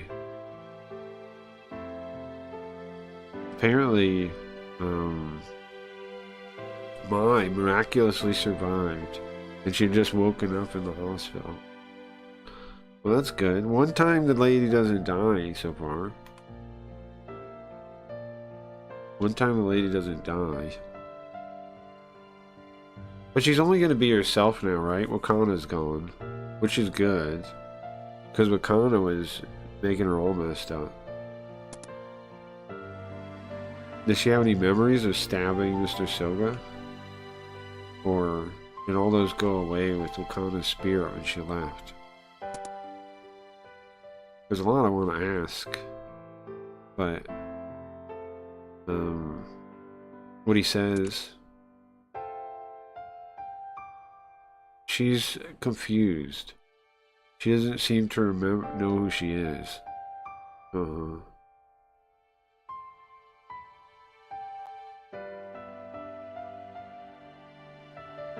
don't think it's unreasonable after everything she went through, right? She doesn't remember anything.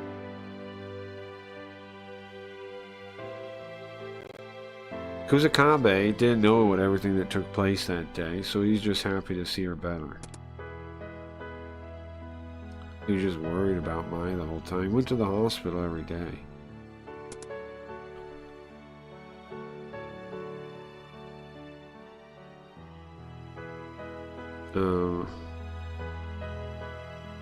I went to the hospital too.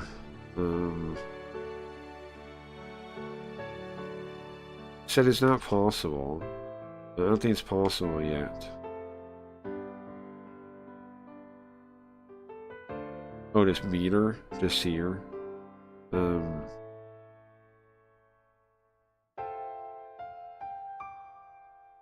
She's in absolute bed rest, and Kusakabe can't see her either yet.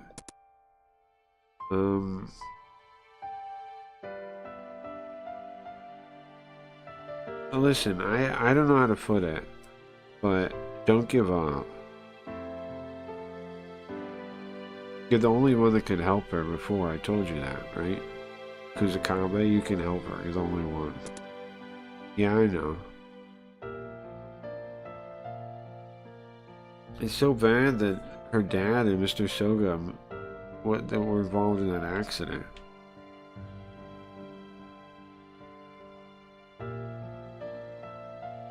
I'll do my best.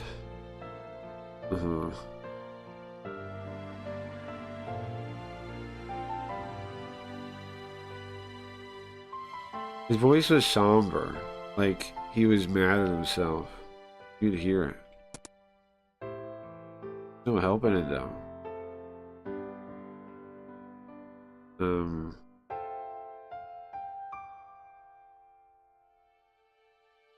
He wanted to save her, he wanted to help her, but in the end it happened where he wasn't even involved.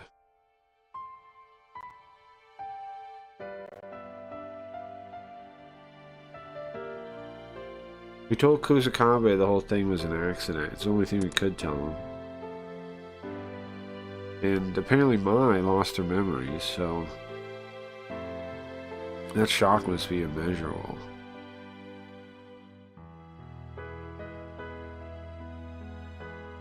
Now that the whole case is over, well, I hope that her loss of memory is only temporary. Oh, hey, now she's awake again.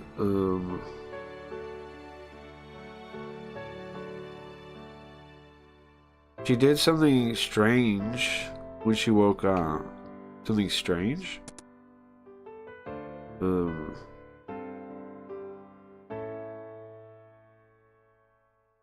I was about to hang up, but then I heard his words and I pulled the phone back up to my ear. Yeah. She said in a tiny voice that I could barely hear. I mean, that could barely be heard. Towards the corner room that shouldn't have been anyone. She said, can you tell me? Is the dream over? Kusakabe? Hello? Kusakabe?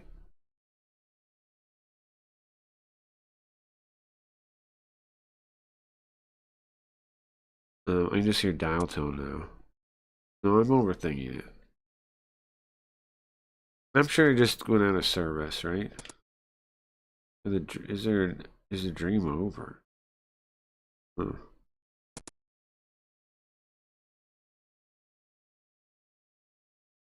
I'm trying to say it out loud so I can hear it, and when I do,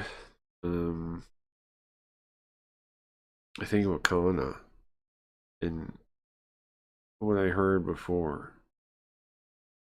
I think she's probably like she was telling Wakana. I mean, who else would that be for?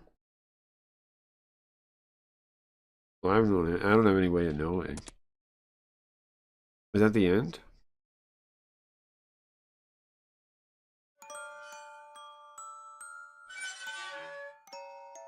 That night, I saw a dream.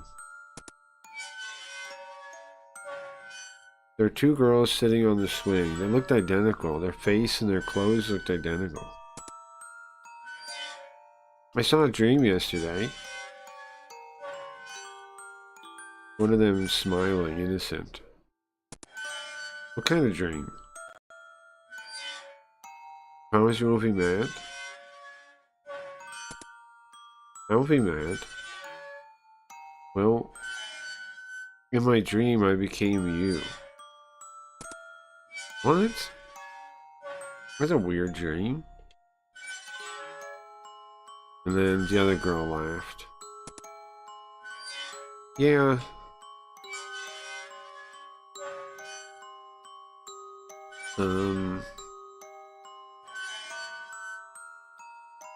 Well, maybe I will become you.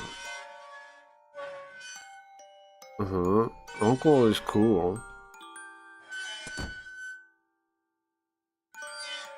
As she says that, she jumps down.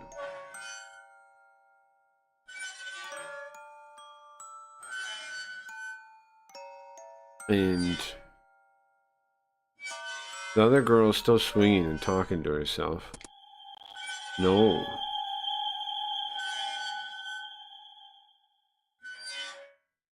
No, you can't do that.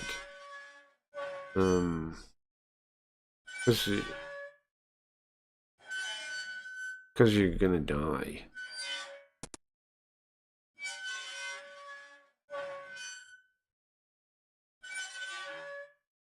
Just the sound of the swings echoes in my ears. Die? Who's gonna die? Well, she doesn't say who. She just says die. Like somebody's gonna die. She doesn't specify who it is. Even if I try to ask, I can't do anything. I can just watch them. She didn't say who. She could have been herself or the other girl. But the voice sounded familiar.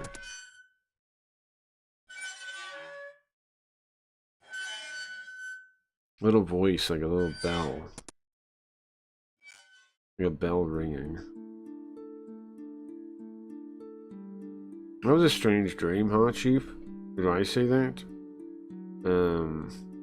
I had the same kind of dream. Me and Kagure both had that dream. Huh.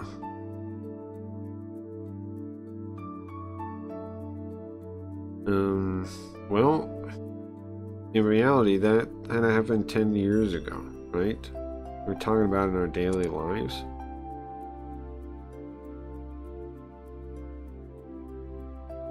Well, the first detectives have finally recognized the importance of this case, and they searched Soga's house to officially charge him as the Jack of Flowers killer. So we would have got him if he stayed alive, right?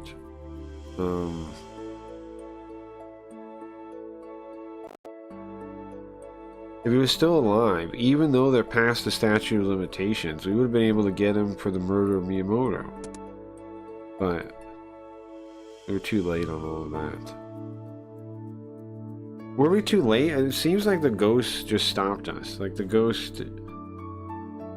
What I think... It's kind of sad though, because Wakana... Yeah, okay. She was all kinds of crazy. But...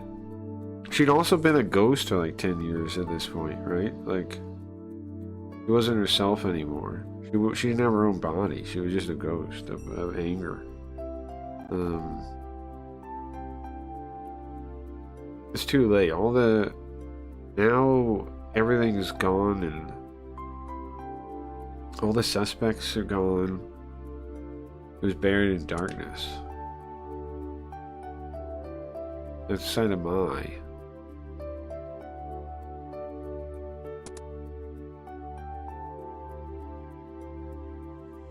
Well, Chief, I guess it's a story of not being able to save him, huh?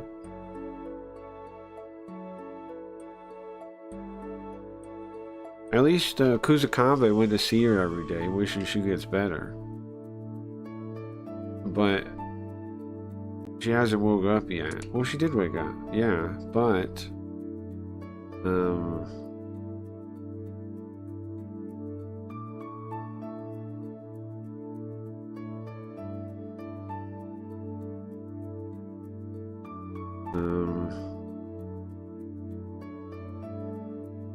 maybe better if she doesn't. Maybe she's happier she doesn't wake up. Happy? What do you mean, Chief? Oh, I don't know, it's nothing.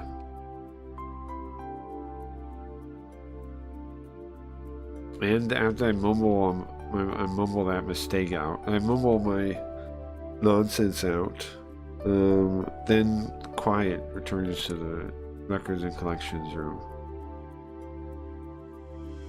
To be honest with you, I can't remember Mai's actions now. I mean, they weren't sane, right? They were bizarre. Wakana almost certainly had possessed her. But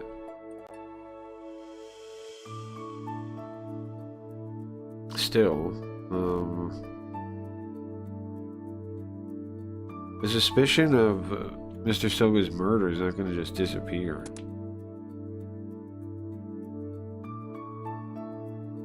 If she wakes up, she's going to have to face justice for that someday. Unless she did wake up, though.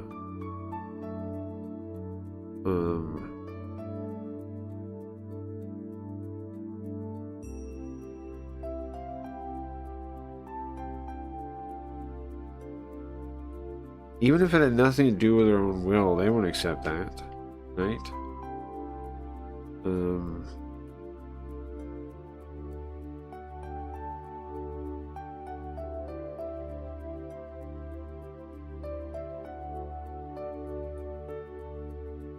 Maybe better if the two of them, if it stayed like this for them, no? Well, now you mention it, Chief, actually, I'd like to talk to you about something, too. Talk about what? You transferring? No,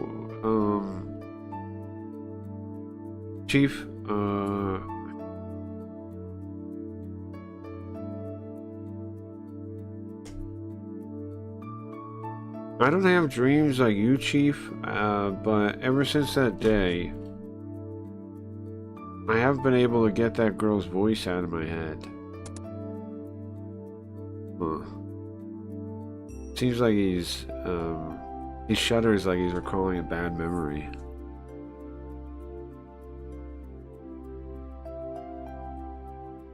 And then, what is he doing? He, like, moves it, he has his fingers stuck together, he's, like, moving them around.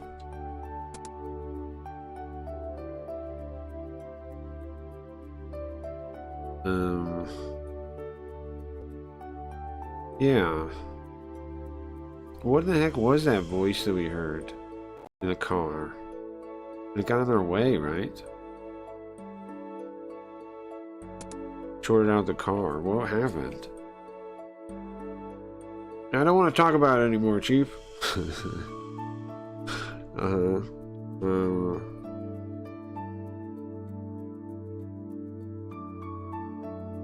So what about, at the time you said there was a girl that jumped out. We don't know who that was.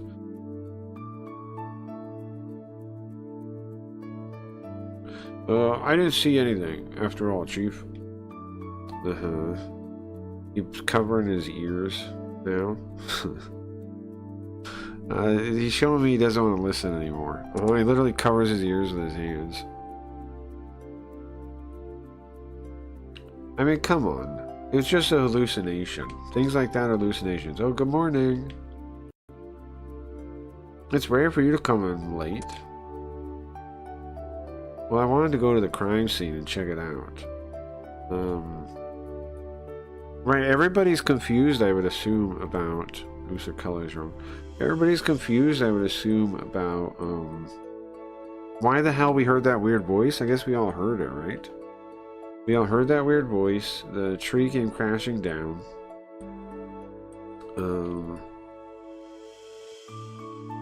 I went out to look at the crime scene. The telephone pole was old. And I think the voices we heard were due to the EM field, electromagnetic waves. Well, then what explains the door being locked? As soon as she opens the door, she's already given her theory with confidently.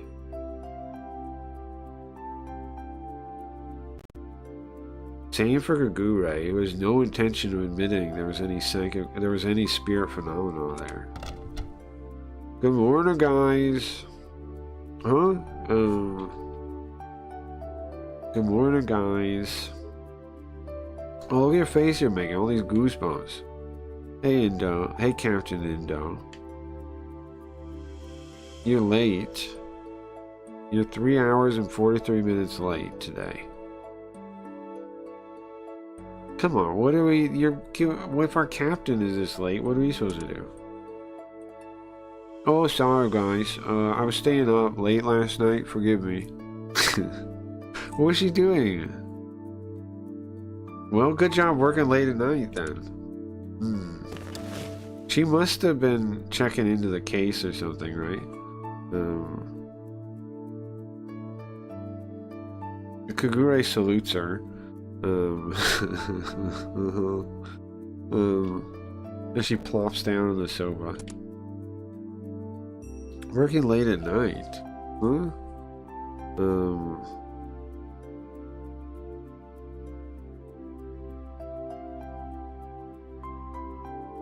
It sounds good. It sounds like it has meaning, but I don't think anyone besides Kagure understands it. So she was working late, right? What was she doing? He was looking into the crime scene or something, I would think.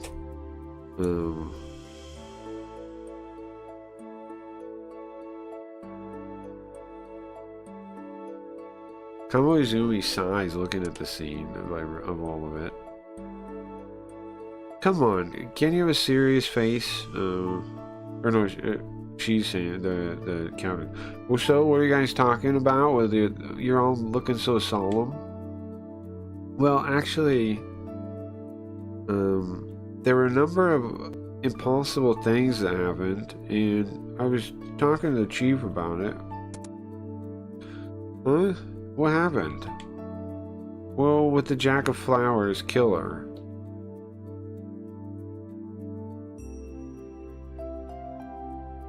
With the Jack of Flowers killer.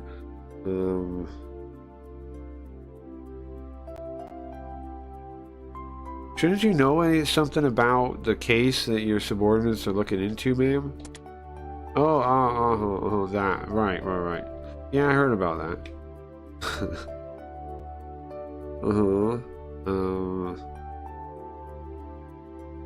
Does she know? Is she aware she's being nagged right now?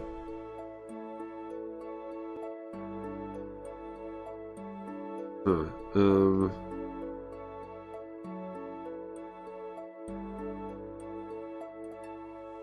Okay, so then she starts talking like she knows all about it.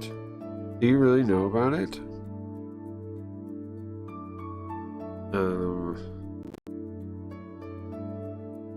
At least you know about the investigation, right? Well, Inspector Kamo Izumi, you don't have to go. You don't have to go that far. It's okay, Kazami. You said the case is over, right? The investigation's over now? So, can I ask... And the question a little off topic's fine.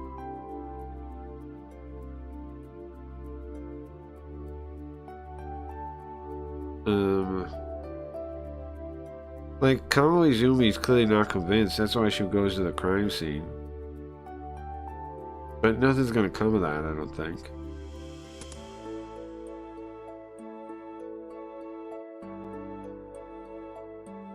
Huh. So, to our surprise, she actually understood the situation and lays down. So she does know what she did. She does know she went to the crime scene. Kamo Izumi also seems shocked, so she doesn't go any further. Huh. Same as me.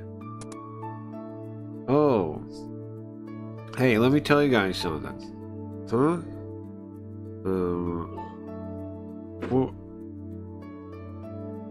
Well, we already figured out the case, I think. No, hold on.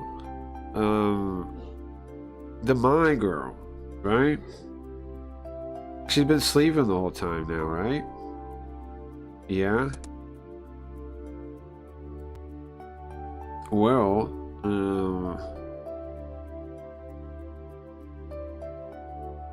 since the Jack of Flowers killer is dead, Soga Tetsuji, she had no signs of waking up. No, we're talking to her. She had no signs of waking up. Ah, that's rough.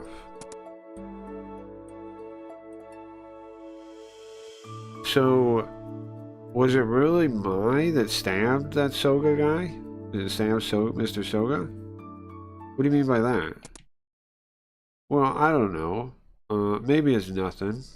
Just, talking to myself. Uh-huh. And then, like, she lays down like a child that's lost interest in the conversation. She puts a newspaper over her face and stops moving.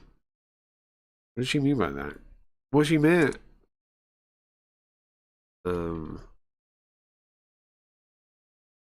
It was Mai taken over by Wakana.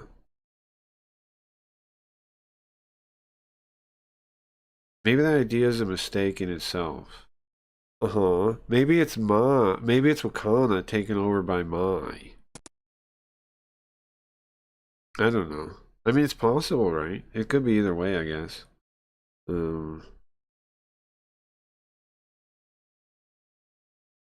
Well, it doesn't matter how much we try to get the answers. If everybody involved is dead, and Mai isn't awake, we will never have an answer. I swear, hold on though. I swear the guy said she woke up for a second. Did I like imagine that phone call? Where is that? It was a while ago, right? Here it is. He definitely said she woke up. Hold on. She said something weird. But she's lost like her memory. What it seems like. How come we're also saying she didn't wake up though? Not clear on that. He's not able to see her. Maybe this is earlier? And when he calls is actually later? That'd be weird though, right? I don't know. Well, we're in records and collections and the files keep stacking. Whether we solve it, whether we don't, the mystery remains, the taste of mystery remains all the same. The aftertaste of mystery. Huh? Done? S-class, nice. Nice, nice, nice. So now we gotta start over because I didn't, oh, what's this? This is gonna be, Domioji if it's playing this song, I think. I think there's Domioji.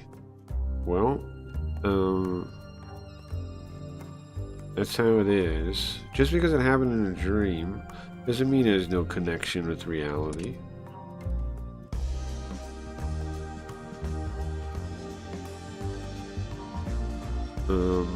It's a warning for those foolish enough to put themselves in danger. Oof.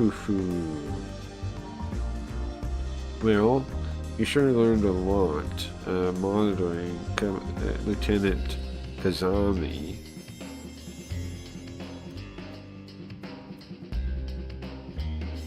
So, how are you watching them? That's a company secret. I think there's Domioji now, talking to these guys. I'm back, but I'm doing some work. No problem.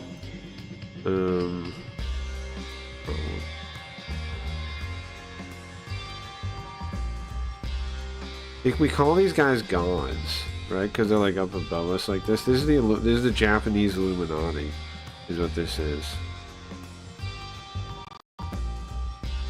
Okay, do you like my new name? I don't know who Chud the Builder is. Hey Riot, welcome. Riot, you're just in time. Riot, you are just in time. We just finished one. We just finished the supernatural path of the case. Now we're gonna start over and skip through it really fast and do the science path. We're already past it. Do you know who the killer is? Do you know who killed Wakana? Do you want to guess? Later check Twitter. It's a huge controversy in America with this streamer. Ah, okay. Politician man? Close. Close. That's what I was thinking too. That's actually my first guess. Actually my first guess. Yeah, GM. It's actually my first guess. It kind of blew my mind. Also, it's kind of unclear who the girl is, isn't it? It's kind of unclear still who she is. Kind of unclear still. Now I think we're Domioji talking to these guys that told them to watch us.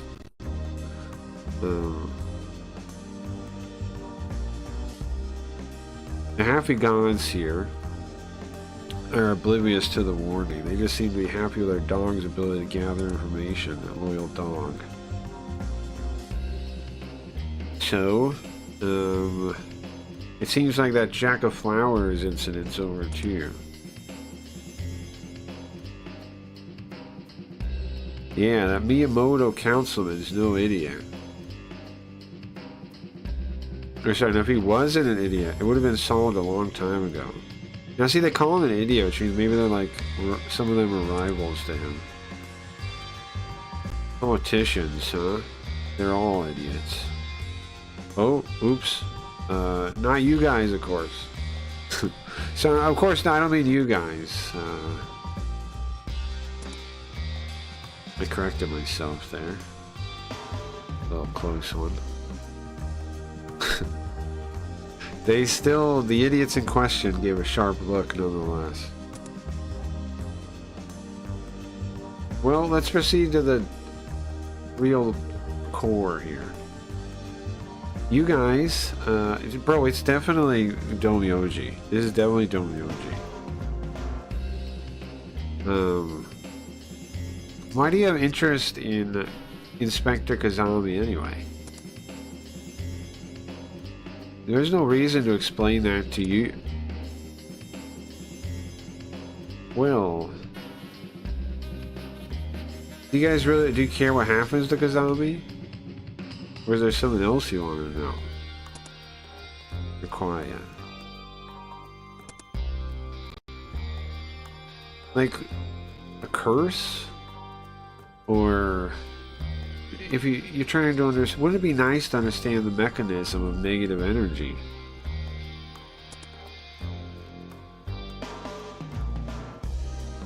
Hatred, jealousy, grudges, all that negative energy. You could power the whole country with that, huh? Be way better than, way more clean than anything else. Even nuclear.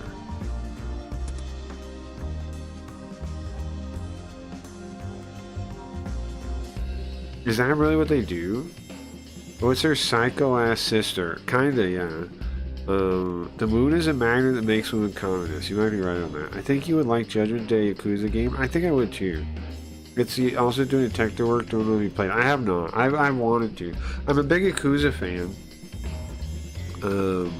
In general, like I didn't play the more. I stopped at like 5 or something.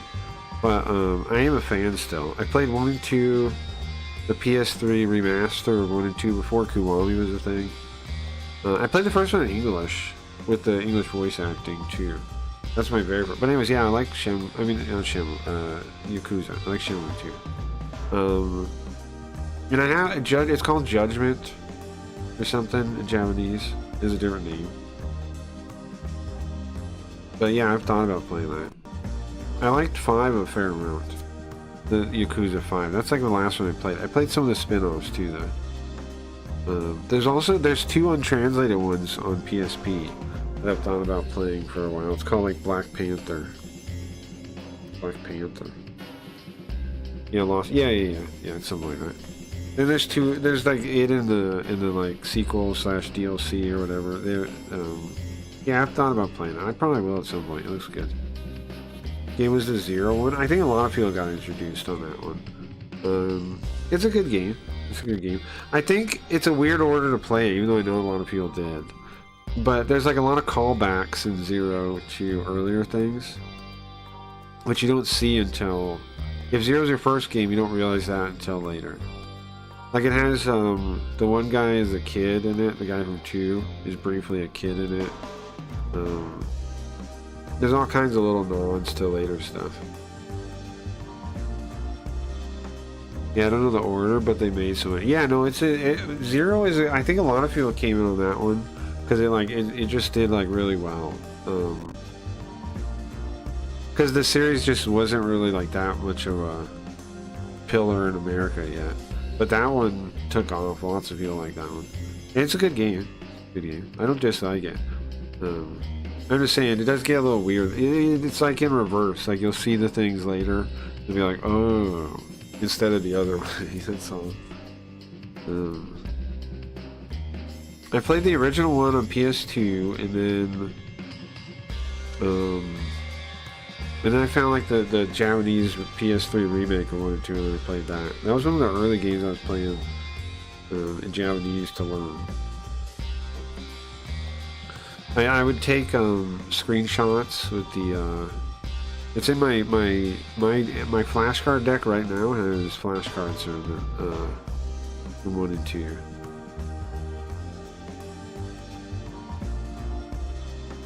The new one I think to buy yet. Could be cool. Oh, it's asleep. Let's see. Yeah, that company, I mean that dev team I like. Some of them are from the Shenmue team. The Team Sega that makes it up. Some of them worked on Shenmue. Not the main guy, obviously. But the main guy worked on other Team Sega stuff. I forget. He wears like a leather jacket. Kind of wild guy.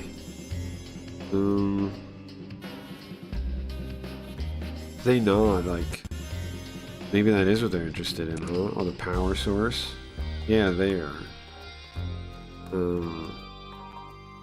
We would like to know the source of that energy and maybe use it. That actually makes total sense. That seems true. This Japanese Illuminati does seem to be like trying to figure out like supernatural power and use it. In the first one, the end of the first one, we found this base under Japan. It was called the train station with no name. And it was from World War II. They had all the graves down there from World War II. And they're apparently trying to channel the energy. And they made this like ghost machine. Poltergeist machine. So it does seem to be what they're doing. You want to use it for peaceful purposes. Peaceful, they say, huh?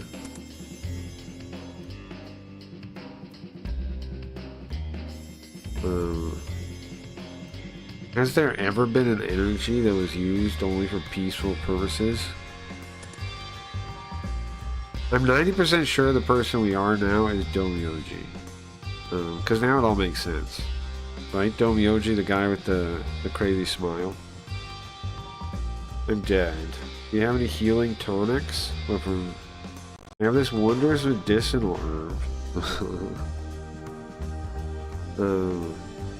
I don't.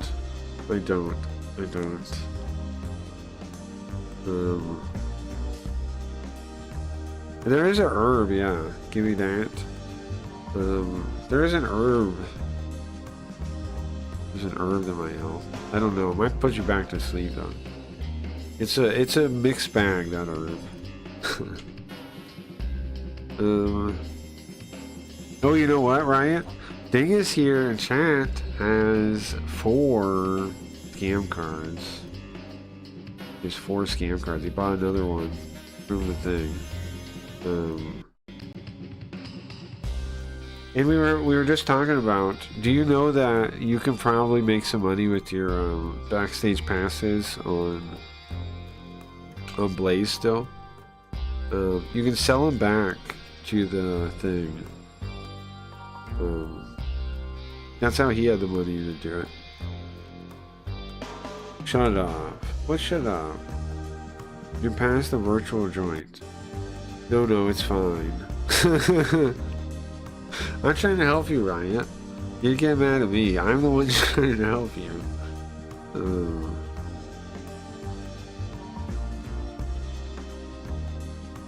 That's how he got the money. So, not saying nothing.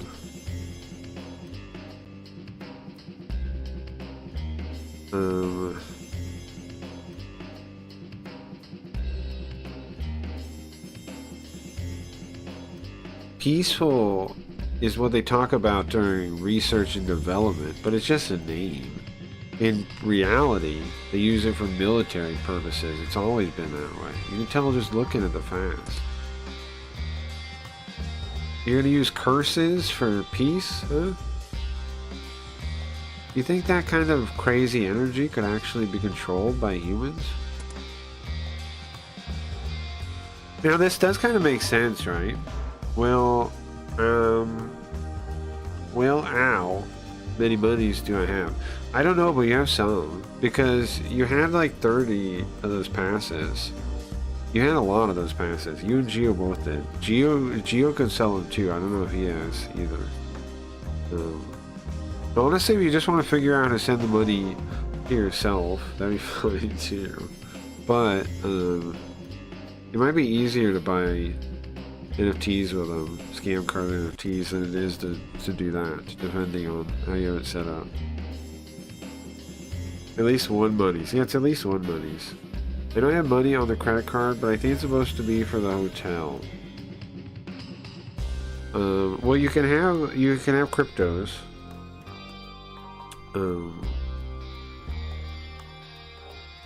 But I don't totally know where you would do it on the website. I have like 7 passes. I should probably sell mine too. I don't know what I'll get for 7 of them though. Like $1 maybe. I have to figure out how to log in too. I think I just use my Twitch login though. Right, that was one of the nice things about, one of the few nice things about Blaze is you just log in with Twitch. Yeah, fuck that. I don't just want one money. Well, it's more than one money. You have more than I did. Yeah, you had a fair amount of passes, right? I gave you a pile of passes, I remember. Geo too. Geo I gave a pile of passes because I didn't realize he had a little pile already. And then I gave him to him again.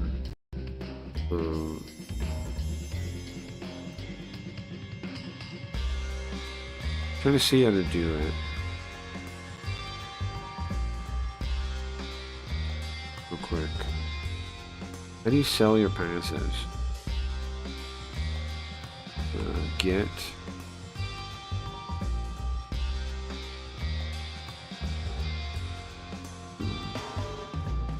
I don't know where you go. Creator? No, it would be there. Oh, maybe in your wallet. Wallet. Card revenue. What the fuck is that? Subscription earning from card payments. Stay off chain until they are released into your Blaze wallet. Review subscription earnings from card payments without mixing them into spendable on-chain funds. Oh. When you get paid from a credit card, it's not crypto. It stays as it is, I see. Yeah, manage backstage passes. Is that where I sell them? Transfer, redeem. Oh, it's redeem. Each pass is worth $595 when redeemed. I see where to do it now. I don't remember how we did that. How do they give it to me? They put it in my Foxface program. I think it was just giving you cash. No, no. Yes, well, right, yes. You are giving me cash. I gave you passes. Yeah. The card thing is new. That's not, don't worry about that. What I just said there, don't worry about that. That wasn't a thing while we were there. They only added that after we already quit. They only added that after we quit. Yeah, I'll show you what I'm doing. Hold on. Okay, so if you want to sell yours, it looks like it's here. Let me... where's that not soon? What's wrong with it? You go to manage down the bottom, right? And then you go redeem. Then you click max, right? And then you click redeem for Blaze. And then what you would do is then you would have some kind of money. Then you'd have some kind of money on here, and then you could withdraw it or buy and sell it into the dollars. Let's see as an experiment. How much do I have? I have 7. You have more than I have, so you would get definitely more than I would get. Let's see. I'm just gonna burn them. I only have 7 of them, right? This sell. They never added this. Yeah. They keep saying they'll add that. Never have it. Okay, redeem. How much money is that? Something went wrong. Huh? Oh, you know what? They probably can't be activated. Hold on. I probably have to deactivate them first, right? Okay, deactivate. Okay, you have to deactivate them first. Then, go back, go to redeem, max, redeem. Okay, and then how much money is this worth? 4,000. I have $5, see? You definitely have more than $5, I think. Blaze is almost worthless though. It makes sense to get rid of them actually, but bro, look how low Blaze is. Oh, you guys can't see it on the way. Here. Right next to me now. Look how low Blaze is. 0.0014. In its heyday, it was worth like 0.40 or something. 0.040. 14 just keeps going lower. That's a sign of how crappy they're doing. But then, like, look at that. Buy, sell. I could buy $5, right? Next. I could buy $5. And then that $5 is what you can use to buy scam card NFTs if you want to do that. What you could do is you just go, when you go to withdraw, you can put my address in here. There's a thing you could do. And then you wouldn't have to, but you can also put it in your MetaMask one, but I know you're gonna get confused when you start doing this. I mean, it's really not good for you to be doing this to me today. I'm on Blaze and my rage is building. It says, okay, Ryan, let's walk you through it, okay? Do you see this page? First thing you do, you click manage or get more. No, not get more, manage. You click manage. Then you'll go, oh, I can't do it again. You'll go to deactivate, okay? And you click max, and then you click do it, okay? And then it'll deactivate them. Then you go to redeem. And you do the same thing. You click max and then you redeem them. And then it'll give you Blaze. You don't have dollars yet. You'll have dollars in a second. The rate is building, she says. These are what I gave you. Bought these, right? When you gave me money, remember? I don't see no manage. Here, look. Oh, you gotta go to wallet first. Go click your profile up in the upper right. Click wallet and earnings. That's what this page is. You click your picture in the upper right, wallet and earnings. Then you have manage right there. You see where it is? Right here.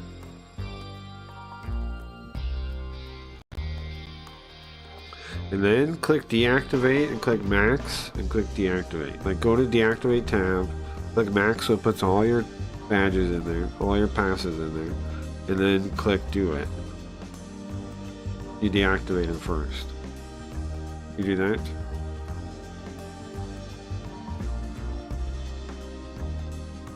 Then you go to redeem, the redeem tab, you click max again and click redeem. And then you'll have money. And you'll have points. You'll have money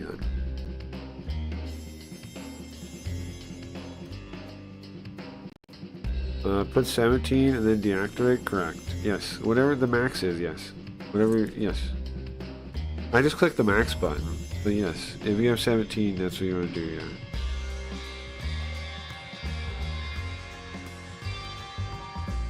I'm saying click max so you don't accidentally keep some. There's a button that says max on it, and you just click it. In deactivate passes column, correct.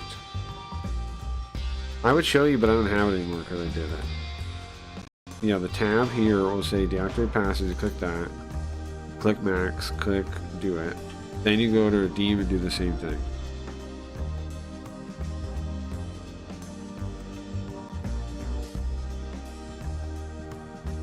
We gotta walk Geo through this too, because I know Geo has some too.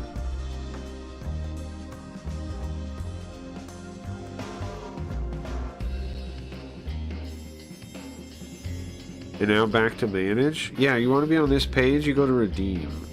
There's one tab that says redeem. And you click that one, then you click max again, so it uses all your passes. And then you click redeem. And it'll give you Blaze. When you watch Blaze content, you're ready to be blown away.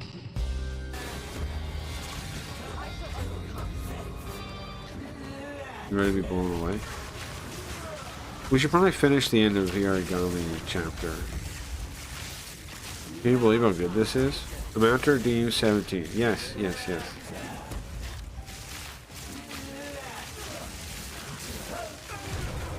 I swear there's a button that says max you can click right. No, nobody even talking. You notice that? You should get like 15 bucks or something, right? If you have 17. Or, wait, not that many. Like 12 bucks? Something. It should be over 10 bucks. I think.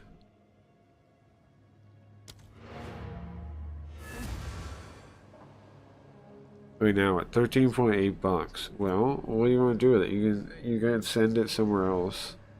You can turn it into dollars if you want, which is better than Blaze probably. How do you do that? You can. Do you want to turn it into dollars? You can also. I think that's the best move, right? Turn it into dollars. And Blaze really went down. I want a scam card. Okay, you want a scam card? Well then, do you have to do? What do you have to turn into Blaze first? I mean, into dollars first.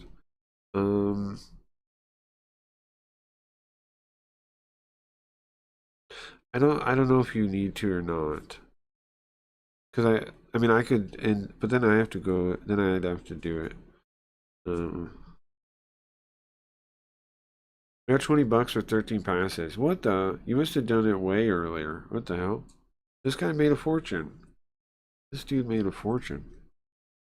Way more than we made, huh? Okay. Well, here's what I would say, right? I think you do change it. I think you go sell, max, and then sell your Blaze for the dollars. So it's actual cash. I'll do it right now too. So it's actual cash.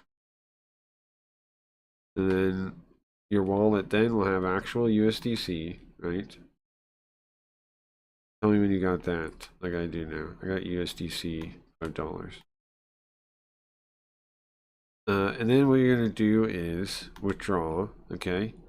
And you're gonna put in this destination address.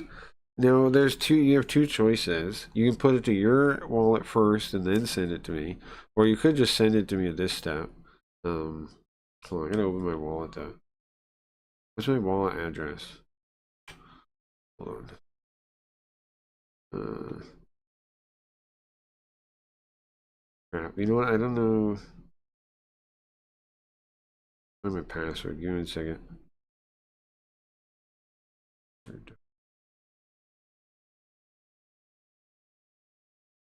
I'm not telling you how I save my passwords, so you guys don't steal them. But yeah, fine. So, oh, I think that might be it. But Hayarigami, I got title suggestions here. These.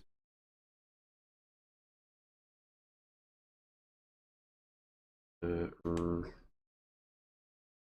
second, one second, one second.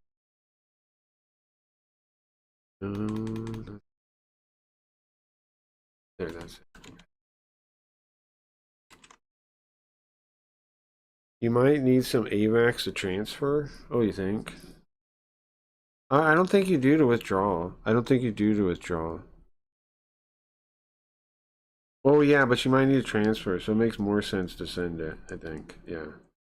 Well, I have all kinds of coins. Damn, I got all kinds of coins. I should cash out soon. Got all kinds of coins. Here's my address, right? Put it in chat.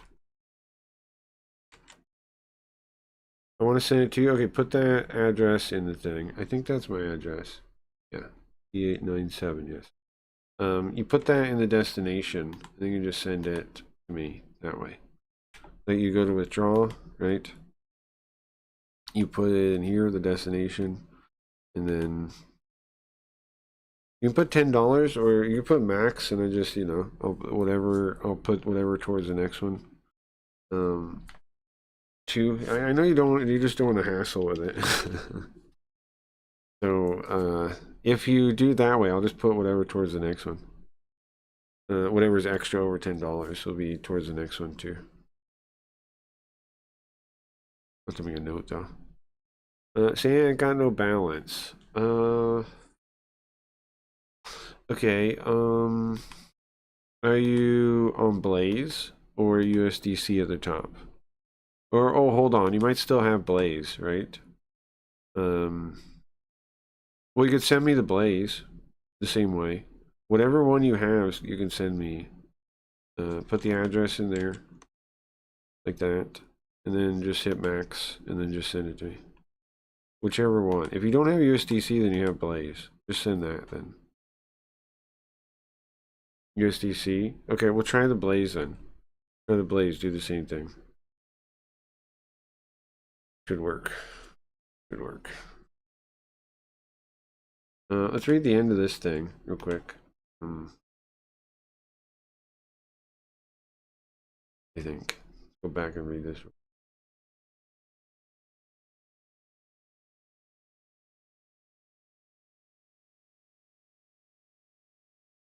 Like that. Whatever one you have.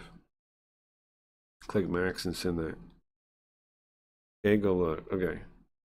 Go look.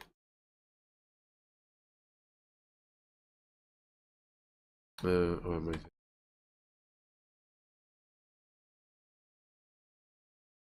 Wait a minute.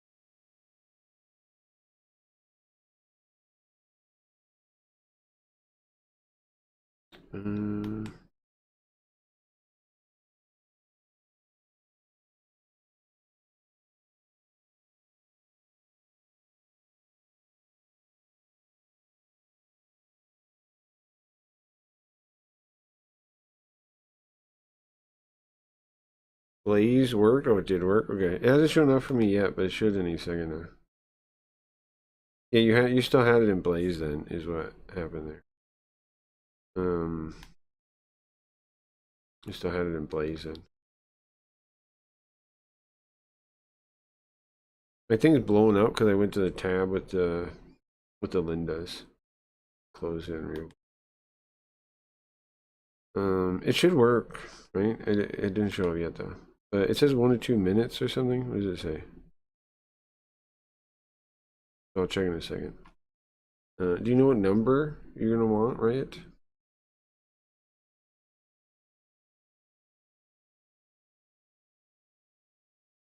How it works? I hope so too. You put the address in, right? You didn't leave no address. I have all kinds of random things, it looks like. Well, I'll just check in a minute, right? It'll be there then, if it's gonna be there. If it's gonna be there, it'll be there in a minute.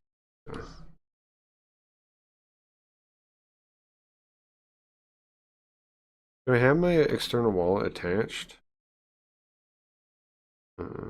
Yeah.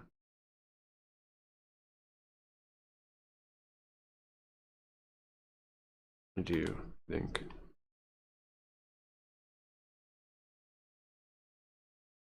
Yeah, let's give it 5 minutes. Yeah. Okay, let's read the end of this. Because I have no idea. I don't have no idea how long it could take. Where is the game? Did I pause it? Is that what happened? Or is it paused? Emulator, I clicked options. Oh, there we go. Okay, it's working. Did I mute the game? I did mute it. Okay. At least not the on the screen.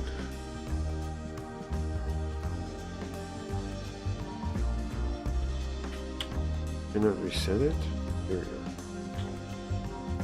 Perfect. Not for these fake gods, at least. At least I'm thankful to be woken up to that.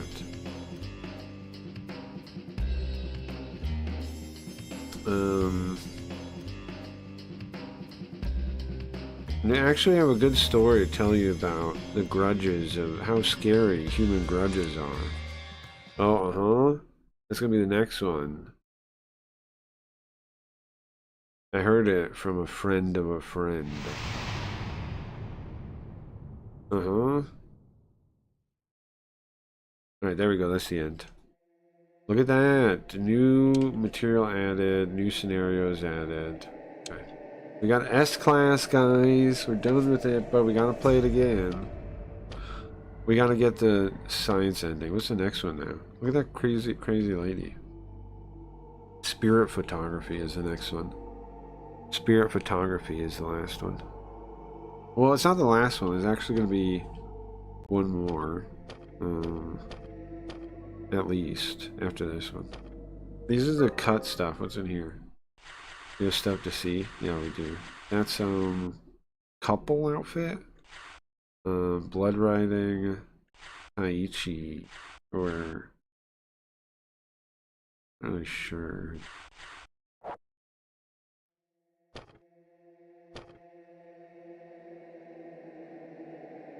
Chud did nothing wrong. Is that the guy that shot his arm or something? Is that what he did? I didn't know anything about it. Now that I have beaten one game, I think I have a right to smoke real quick. Anyone want to join me? I beat a game. I think it's allowed. I think that's allowed.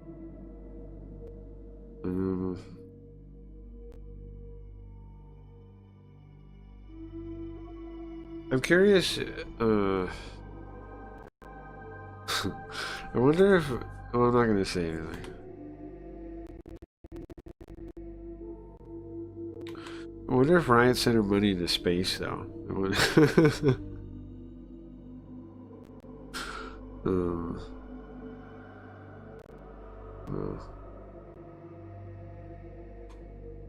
Possible. Yeah, some guy attacked him and he shot the dude and grazed his own.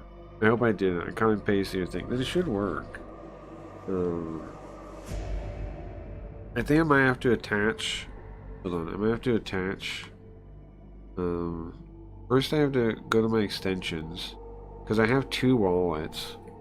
And the other one popped up when I tried to attach it, so I'm gonna turn off the other one. And then try to attach it again. We'll open the other one now. Anything right? Refresh. Okay, external wallet, connect, MetaMask. I think it was already connected though, but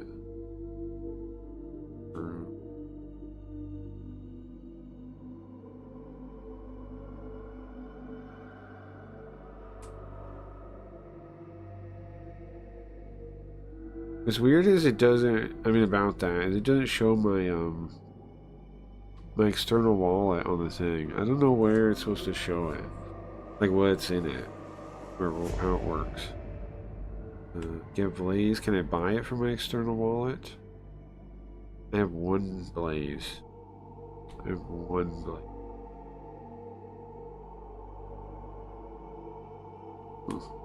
Anyways, let's smoke. I think I might have to pack it though. Yeah. Give me a second to pack it. Check Discord and tell me what that is. But the way it told me that it works sounded like it could take a minute. But the way it told me it worked, okay. Gotcha. Let's see. Usually takes about 30 seconds. Funds detected on Avalanche C-Chain Ethereum destination for Blaze Wallet. Click complete to finalize. Bridged on back end. Usually takes. What do you? Did you click complete on those buttons? I just rolled a shitty joint. Nice though. Did you click complete on those buttons, right? I don't know if that means anything, but they have buttons there. Try that too. See if that does anything. Not on these.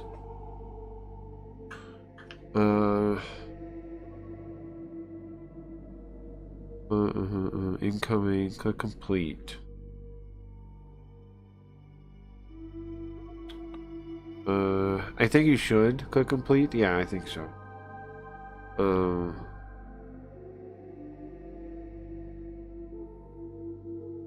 What's the $20? Did you still have $20 you put on there? What is that about? I would click complete. Yeah. Let me know what happens.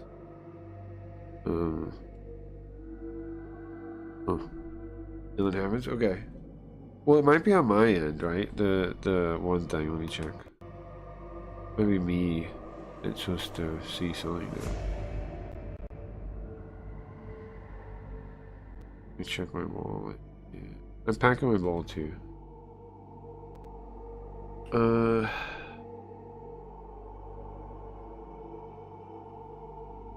Zero.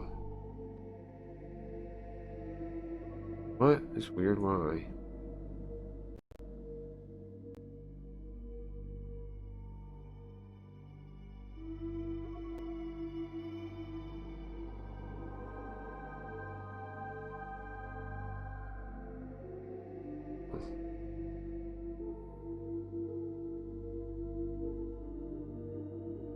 Popular chains, all chains.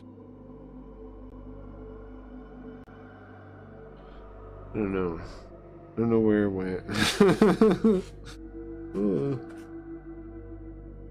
don't know why it's not showing up.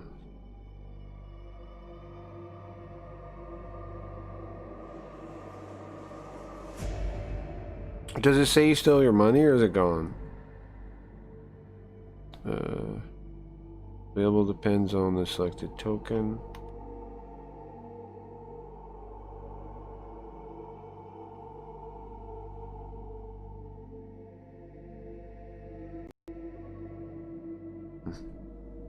No, I'm back. Okay. No, there's like the screen it took me back to after I did the thing. Okay.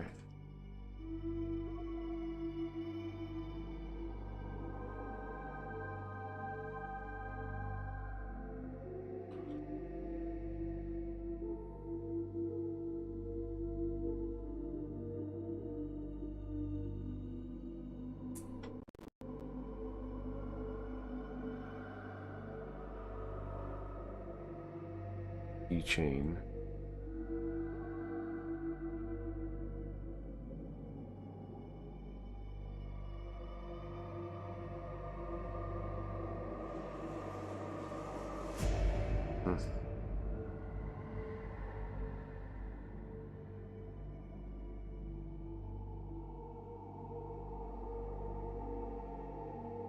On Avalanche C chain,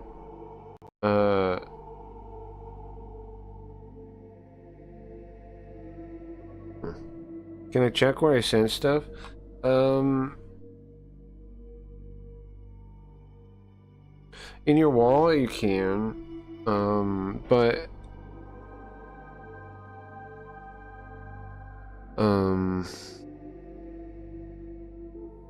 like in your separate wallet you can, but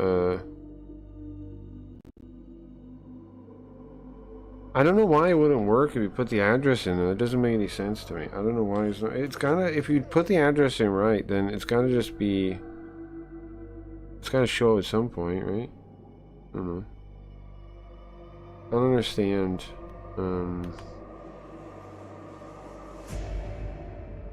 I don't understand why it didn't show up then. Like, I don't know what would be the problem. I gave my address, unless that, how would that not be my address, right? It was my address. Yeah. I sent a Blaze, will that make a difference? I think it just means it's different where it'll show up on my side. Like what part, like what I have to be looking at on my wallet. But I'm checking the different things. I don't know why it wouldn't work. I don't know. It's really bizarre. As long as I put my wallet address, it should work. And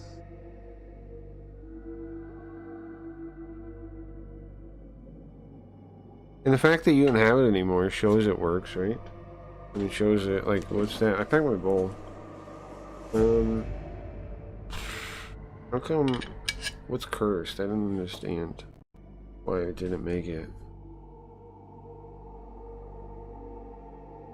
Well, listen, I have to click something. Refresh balances.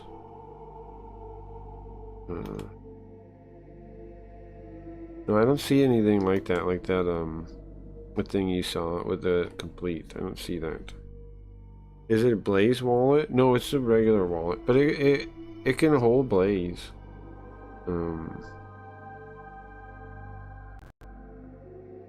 Like I had, like watch, I'll withdraw my Blaze to it to make sure, to make sure I didn't send a bad thing like it's not my fault somehow. Max. Continue. Withdraw.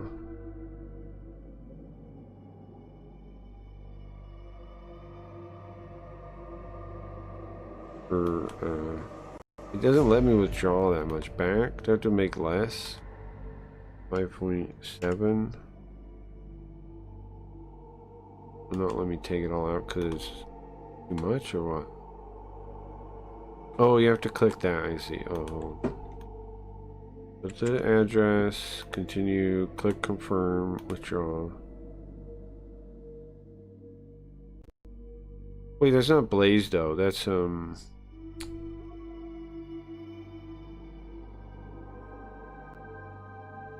Hold on. Pending. It shows me a similar thing that it showed Riot. Where it says like a pending thing. Okay, complete. Maybe. Complete.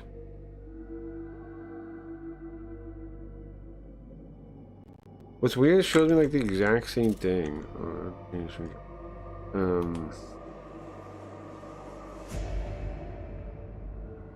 Wait, so I already had it as USDC, not Blaze, though.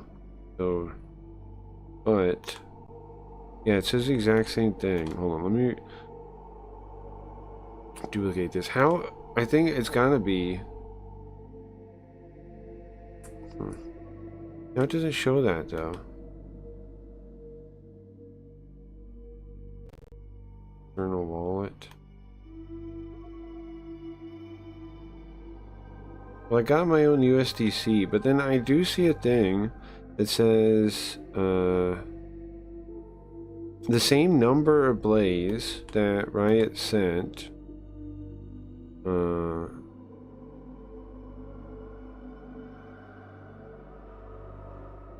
Complete. But when I complete them, it doesn't say anything. And then I went to the page again, and they're not there. But how the hell do I have the thing?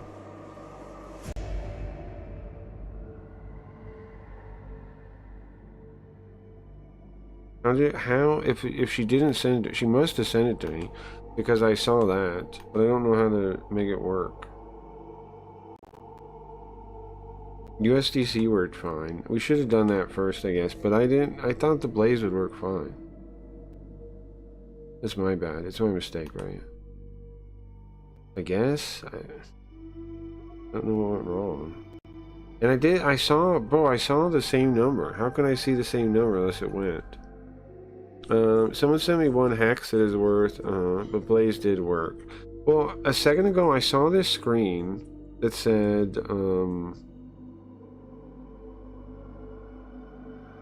bridge on the back end for, look, I'll show you. It says the same number though, so I think you did it right. I don't know why I'm having trouble seeing it though, but look, you see what you see? Let me show you.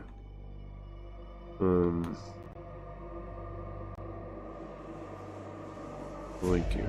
I think you did it right then if I see this though, right? Here, look. Because that would have been the Blaze, I think. It's the same exact number. But that thing disappeared in like a second. I clicked it and then disappeared. Why would it be there for a second? And how would I even have that number unless you actually sent it? So you did send it to me. I don't know where it is, why I don't see it.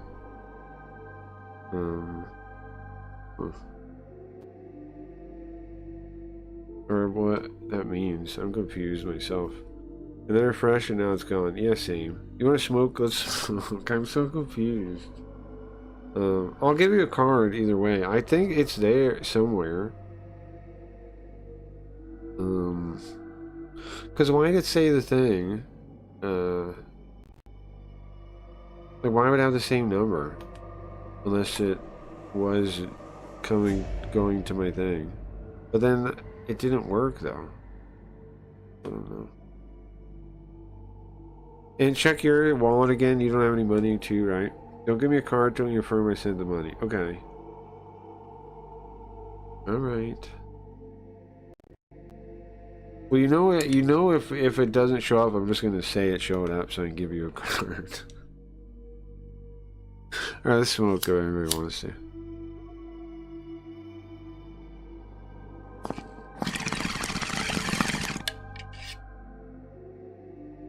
Hoo, hoo, hoo, hoo.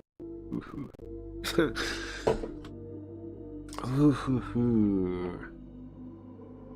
Okay, well, the fact that I saw that makes me think you didn't mess anything up, though, right? Like, why do I know? Why does my wallet know the amount of money you sent and for down that button? Unless you did send it to me, and I don't know why. It's not showing up. Huh. Hey, let me send my $5 off, whatever it was. Oh, let me try the Blaze. I have 0.9 Blaze. Oh, I should have bought Blaze or something. Could if I withdraw? Hold on. Well, let me withdraw my, like, 1 Blaze. Max. No. Okay. Well, I can't test that right now. I don't know nothing with that. Also, I'd say $25. Because I think that's just, it's on the... Manage your Blaze wallet, balances, deposits, withdrawals, incoming bridge activity. Well, I clicked to bridge it, I guess. So... I don't know what happened to the money. I don't get it. Where'd it go? Well, I asked for one-time bearish. I don't understand. Oof. We gotta be square. I got 040, the last cool number. Is that the last cool number? Yeah, but Ryan, it's my fault for not... Because I was going to tell you to turn it to USDC first, right? And I was like, no, it's probably easier this way to just send it. But then the machine ate it or something. Like, what the hell happened to it?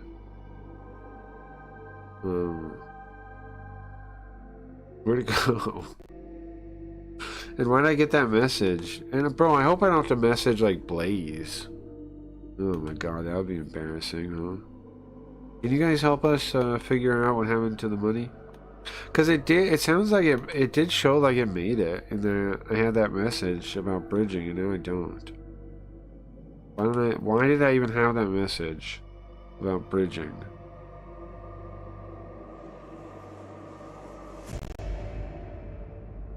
And why did it have the number that you sent if it didn't make it to my wallet? Why did it have that?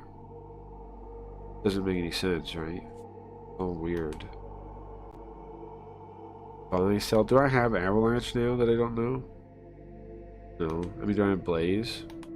No. Buy, sell. No. Doesn't make sense, bro. Right? You're getting a card whether you like it or not. No, it's gonna be fair and square, no freebies. Yeah, but it's my fault, I feel like. I made the $13 poof, I feel like. I feel like it's my fault. Cause we could have walked you through another step. And you would have made it. But I was like, no, it's already too complicated. Just send it as it is. It should work though. I don't know why it's not. Because I should be able to receive Blaze. Yes, it's not my built-in wallet, but it's my external one. And it works for Blaze. I can see stuff. I have stuff on Avalanche C-Chain right now. I have AVAX, and I have dollars, which I think are from Dingus. I also have Polygon USDC, which were from Wayne. I actually have a little tithing in here of cryptos right now. Thanks to you guys buying the things. I haven't even cashed out really the scam card money yet. But anyway.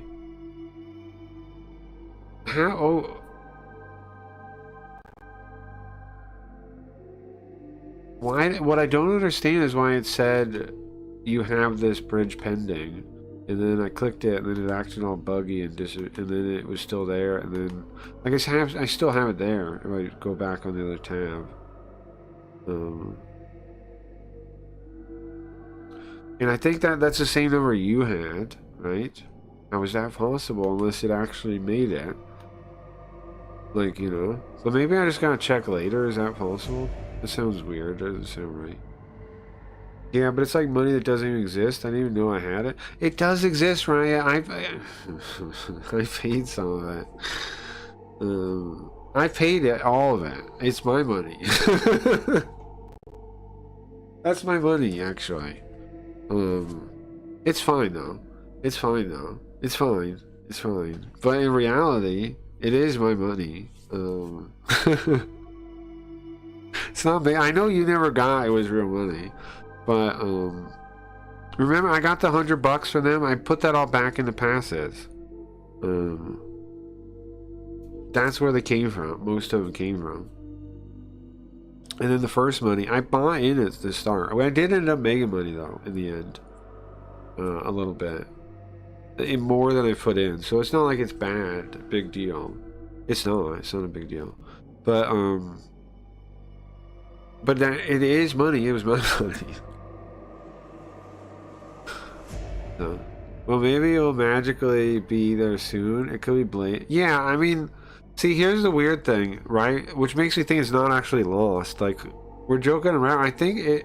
I don't... it shouldn't be lost if it had that window pop up for me, right? It was when I linked my wallet. Let me try linking my wallet again. Disconnect. MetaMask. Okay. It was when I did that that I saw the message. No, I don't see it though.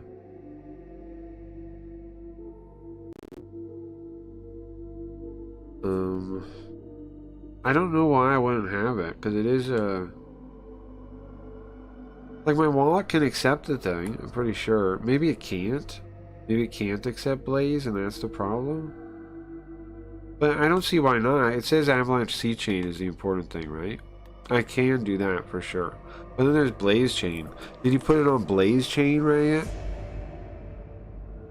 Did you leave it on the default one?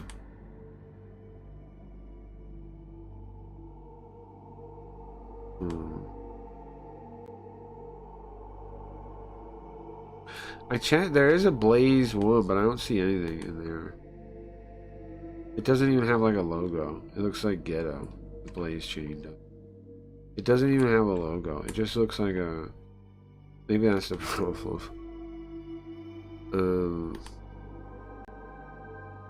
Zero Blaze.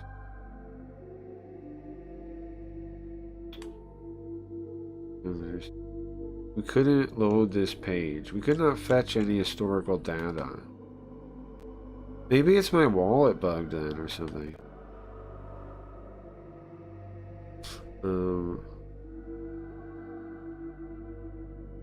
Because it shows no Blaze. It acts like it can not receive Blaze. Maybe that is my bad then, right? But it says C-Chain, not Blaze. Oh, it's probably in there right now checking it, wink wink. I think Blaze only works on Blaze with their wallets.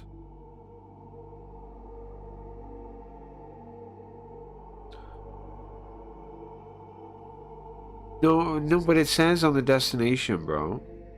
It depends on which one. Maybe the Blaze one, yes. But there's two. And the default isn't the Blaze one. Unless you put it on Blaze for the second part too. Did you put it, do you know if you did? If it's MetaMask, I don't think they take Blaze because I haven't looked into it. Well, they don't, are you sure? Then, well, maybe I can log in my wallet on something else. That help? I set it up on the other thing first. It's still in there. But I don't know my password on there. Maybe. I don't know my password.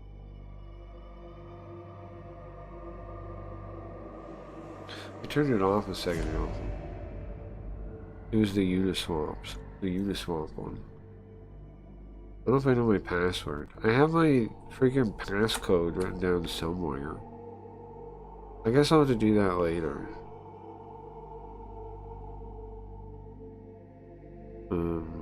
Uniswap. Because I don't know if I know my password. I don't know if I know I don't know if that's it though, because why does it say C chain as a default? I would think it could do it on C chain, but there's a blaze chain. What you're talking about, I think applies to that. Also, it did show it for a second on my wallet. How did it know that? Disconnect.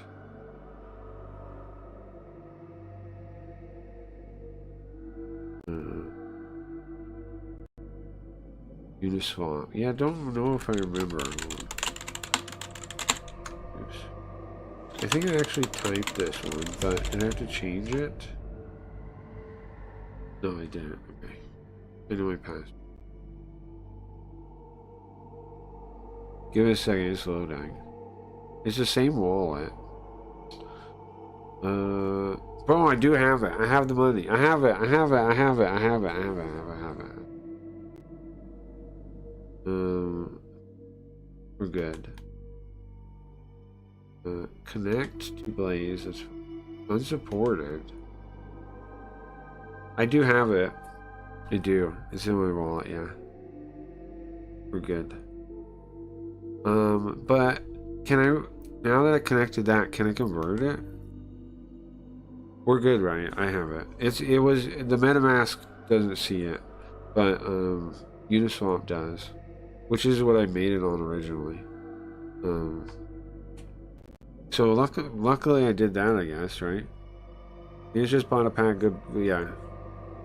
Yeah, we're fine. It says I have $13.80 in Blaze. Okay. So if I can buy and sell Blaze from my wallet, that'd be nice. No, I have negative Blaze. There's got to be a way too. Like, how are you supposed to? What's the point of attaching a wallet if you can't use it?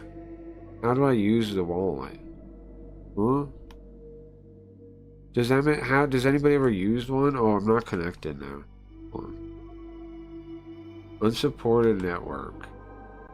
Do they not even like them? Hold on, manage connections. So hold on, I do have it. There's got to be a way to get it off, right? I definitely have it. Definitely in my thing. I might have. It might be weird getting it off though. I don't know. And Blaze shows up in the connections. Disconnect all? No. I'm disconnecting Blaze to try it again. Because it said unsupported, but then it also asked to do it. But like, I don't know what happened. Okay, connect. Uniswap. Connect. Connected, then it says unsupported network. But I have the Blaze. Swap? Can I think it won't show any routes. I think I tried that. It doesn't show any routes, I think. Can I turn it to AVAX? Will they let me do that?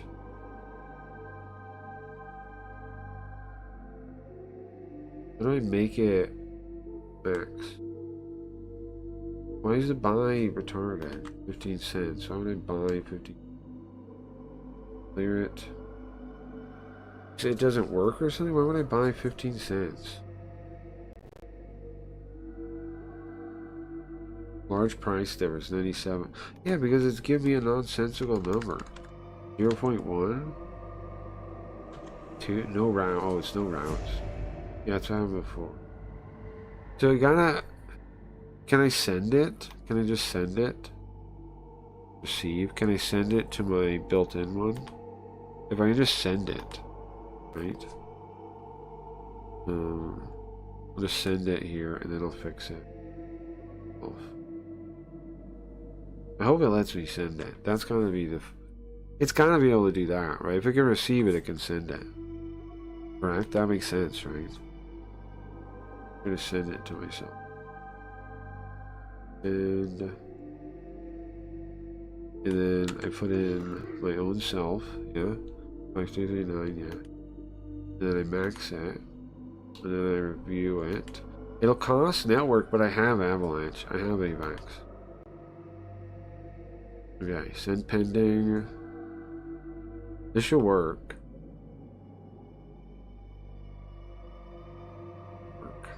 Send pending still. It should work, man. It should work. It's just a circle, man. It's a circle. Why is this free? It's just to get the money to exist somehow. It's gotta work. Don't even cancel or something. It's just a circle going in circles. It's annoying me. Oh, you know what? Maybe I have to approve it. I bet I have to approve it. I bet I have to refresh my wallet and approve it. No, it went through now. Oh, I do have to approve it though. Yeah. Nice. Nice. Nice. Nice. Look at this, look. I don't think this showing this is a problem, right? Browser. I closed all the previews? No. Label. Oh yeah, you can see that. Lock it. Okay. There we go. We did it, right? Complete. And then how come every step is like this, man? This is freaking me out. Every step is like this. There we go. Okay, so now I have it. There we go. It's in my hands officially. I got it. Now, what I'm gonna do is, I was saying, I'm gonna do the next step here. I'm gonna sell it for dollars. 14 bucks. This seems good. So now I have $14 from Riot, basically, right? Nice. And then now I can withdraw it to my own wallet here. Yeah, okay. Pretty smooth. Yeah, let me do that. So as long as it can receive it, it can send it, right? That's the secret. So I wonder if there's any other like savable accounts like that. Wallets like that you have to go to the right extension or something to figure out you can do it. I wonder how much stuff like that is floating around. You have 2 USDCs in total. And bro, the NFTs are doing really well. I'm sorry that it's gonna have to go to monthly eventually for your bonuses, but I think it's gotta be that way. You guys knew you were, as being early adopters, I was gonna make the rewards more, but I remember I also want to make it like whatever you want too. So if you feel like the scam card NFTs are not good enough, like you'd rather, even when I put it back monthly, you want to do something else too, you know, bring it up, because I don't want to feel ripped off by getting those. Okay. Are you rich? I got some money in crypto, a little bit. I don't know if I should buy, like, are any cryptos going up? I don't know if I should hold any in any form of crypto. Bitcoin is going down again, I saw. But I guess, like, some people just hold it. Does Bitcoin still generally trend up? Is that still a thing? Anybody know? Okay, withdraw funds. Yeah. Correct.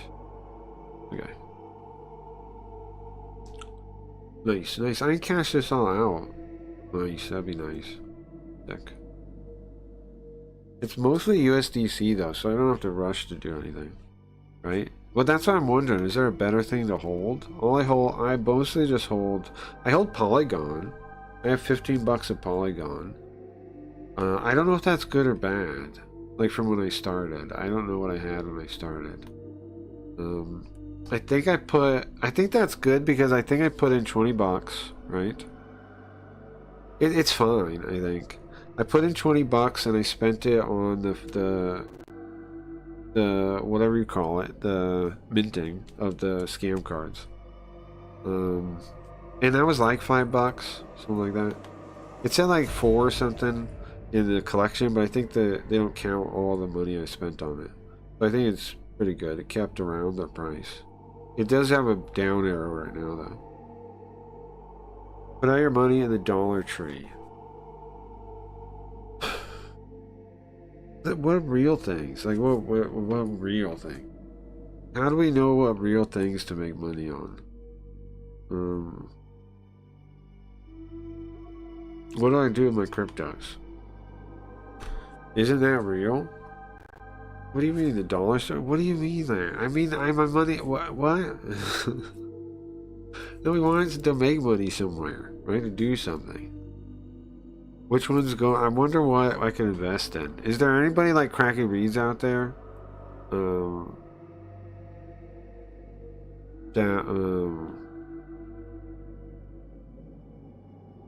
Wait. Not real again. For some reason, I get to text my other wallet. I mean, text my wallet, the external wallet.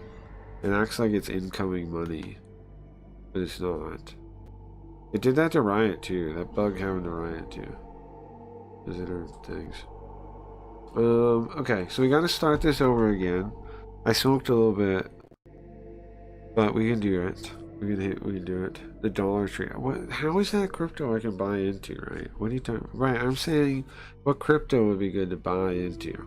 If I have crypto already, I might just cash out all the money. Yeah, just send it to my bank account. You can do that. It costs like $1. It is real money, right? I don't know why you guys like it's not. It goes both ways. Once you set up a website to do it, the thing is, the first time it sucks because all those websites do the shit where it's like, you gotta give them your ID, you gotta take a picture of yourself, all that kind of shit to get it to work. It's Know Your Customer, it's called. You have to do that with one of them. One of the ones that actually can turn it to real bank funds.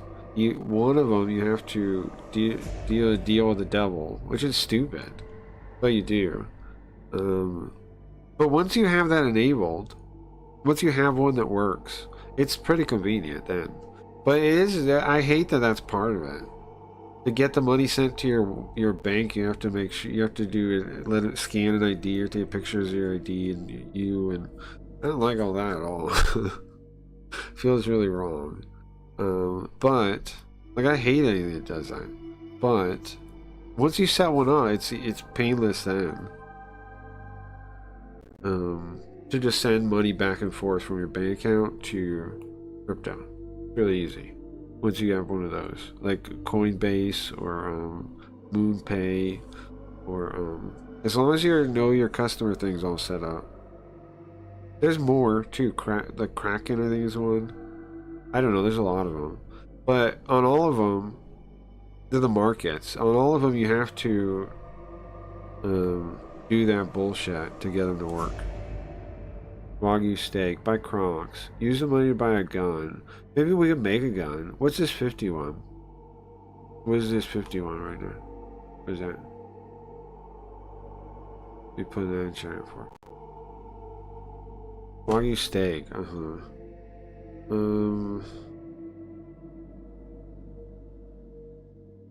it's pretty sick, man. I don't know. Pretty sick. That's all from the actual volume of money in the collection. Hold on, is what? How many do I not have anymore? Because that's the real value, right? That's how much it's actually gone through the collection. Because we should think about it, right? Like, how well is it done? Let me pull it up. How well is it done? Well, let's see. Everyone's $10, right? So wait, how come? Oh, last sale. Smoke weed? Okay. Last sale. How many cards? Okay, so 1, 2, 3, 4, 5, 6, 7, 8. I have to smoke again? Okay.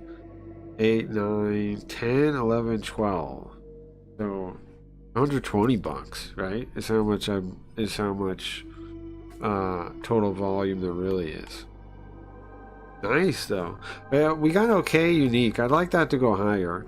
If Shinny or any of the other people that give me money in other ways would like one, you know what? I think I owe Gio another one. I don't think you guys are. Shrek got the first one, but I think I got to give it to Gio. I think I owe him one because he brought up the Streamloots thing, and I never checked that because like just sometimes I get money from it, you know. But he's been subbed to it for a couple months now, and I think I owe him one. I'm checking right now. I think I owe Gio one. So he should actually be, should be fair, right? He should actually be the first one, I think. If he did that. Okay, he subscribed. Wait, I don't know. It does it. I don't know. How do I tell if he subscribed now? Because it says the last one I see is 99 days ago. Maybe did he subscribe back? Maybe he didn't. I don't know. I have to ask him. No, it says he's a sub now. It does. Or no, that just goes to anybody that's ever been a sub. Maybe he doesn't deserve it. Maybe I'm wrong. Subscribers. Last activity 14 days ago. So I think he did one 14 days ago, but did you do one before that? How do I tell? Revenue? What tell me there? It's gotta tell me there, right? 429. I don't know. This guy. I don't know. He said that I'm tracking it. I don't know when he last subscribed though. I don't know how to find that. It said I see the last cards he bought. And he did buy a bunch of cards. But I don't see the sub thing.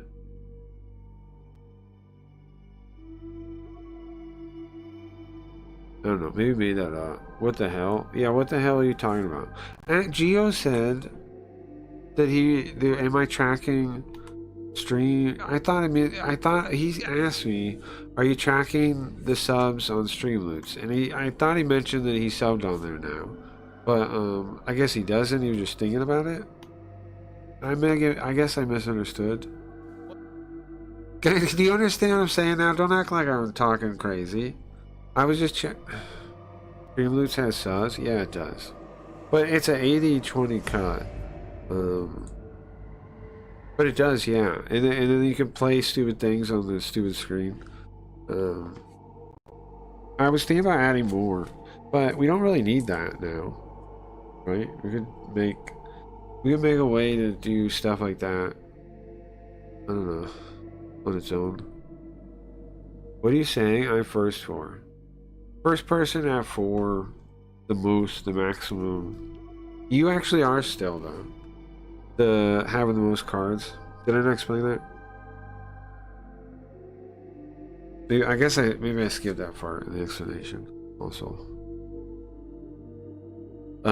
But yeah, I was saying Gio maybe should have it. I mean, like maybe he actually got 4, but no, apparently he was just thinking about subbing. I guess I misunderstood. Cause I thought if he had subbed for 2 months, then I would owe him one, right? That's what I was thinking.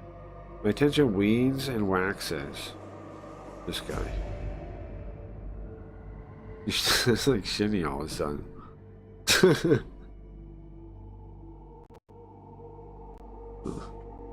Alright, we gotta start over. Oh, I gotta smoke?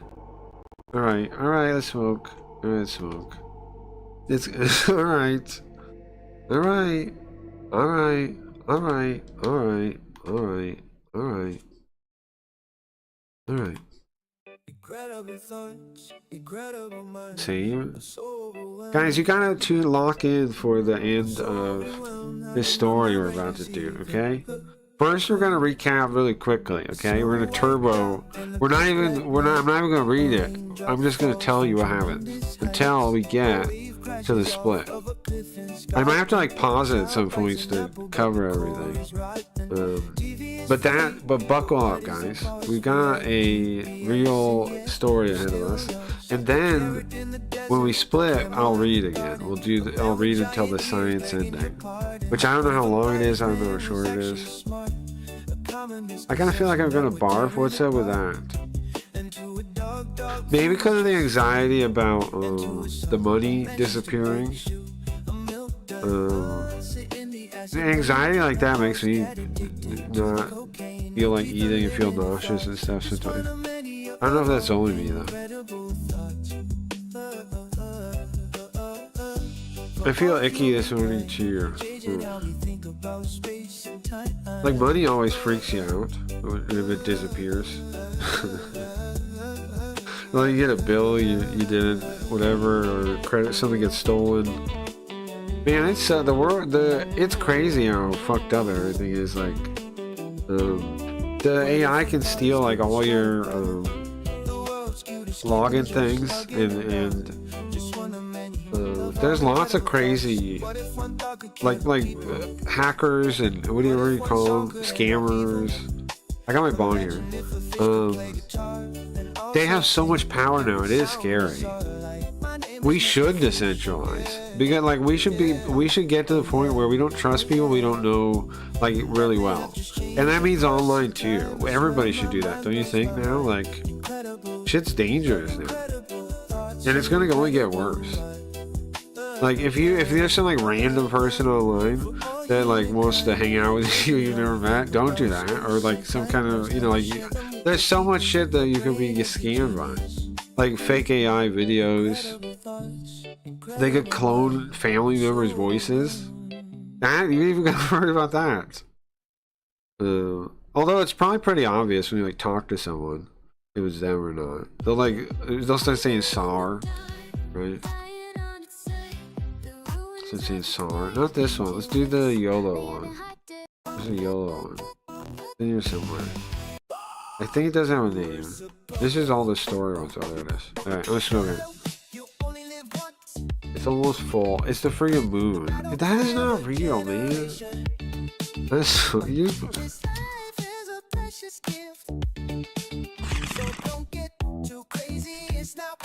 See, this is what sucks. You guys are smart, but then you also believe in nonsense like Riot, tuning forks, and whatever hookah nonsense she goes to that lady for. Thing is always saying the earth is flat.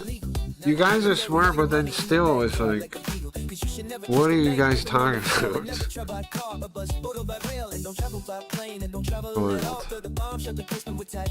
How about that thing in the sky? Even you guys like that find to be the most normal to me.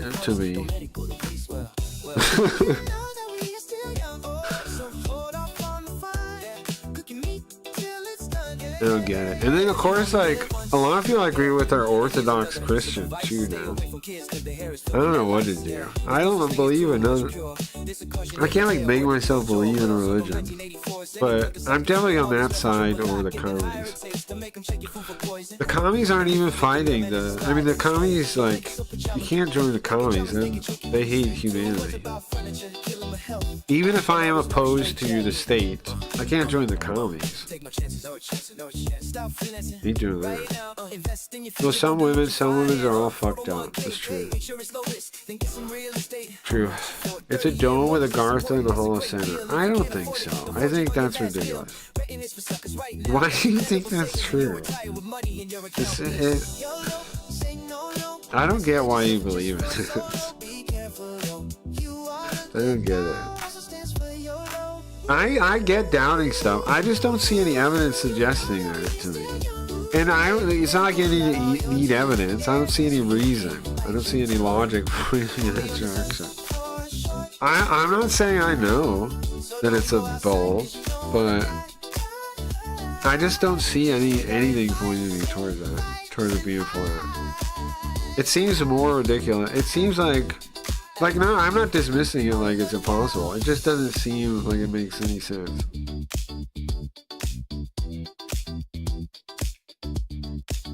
Like, why leap to that conclusion? I do think we're lied to about all kinds of stuff, though. Like I do think NASA messed with the moon landing picture stuff, right? Some of those are staged, probably, or something's weird with it. There's all kinds of weird things like that. But I don't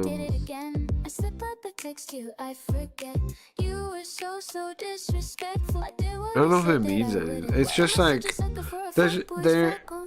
there's real things that are hidden, and I think that other stuff is just distractions. It's just to make you think like about nonsense.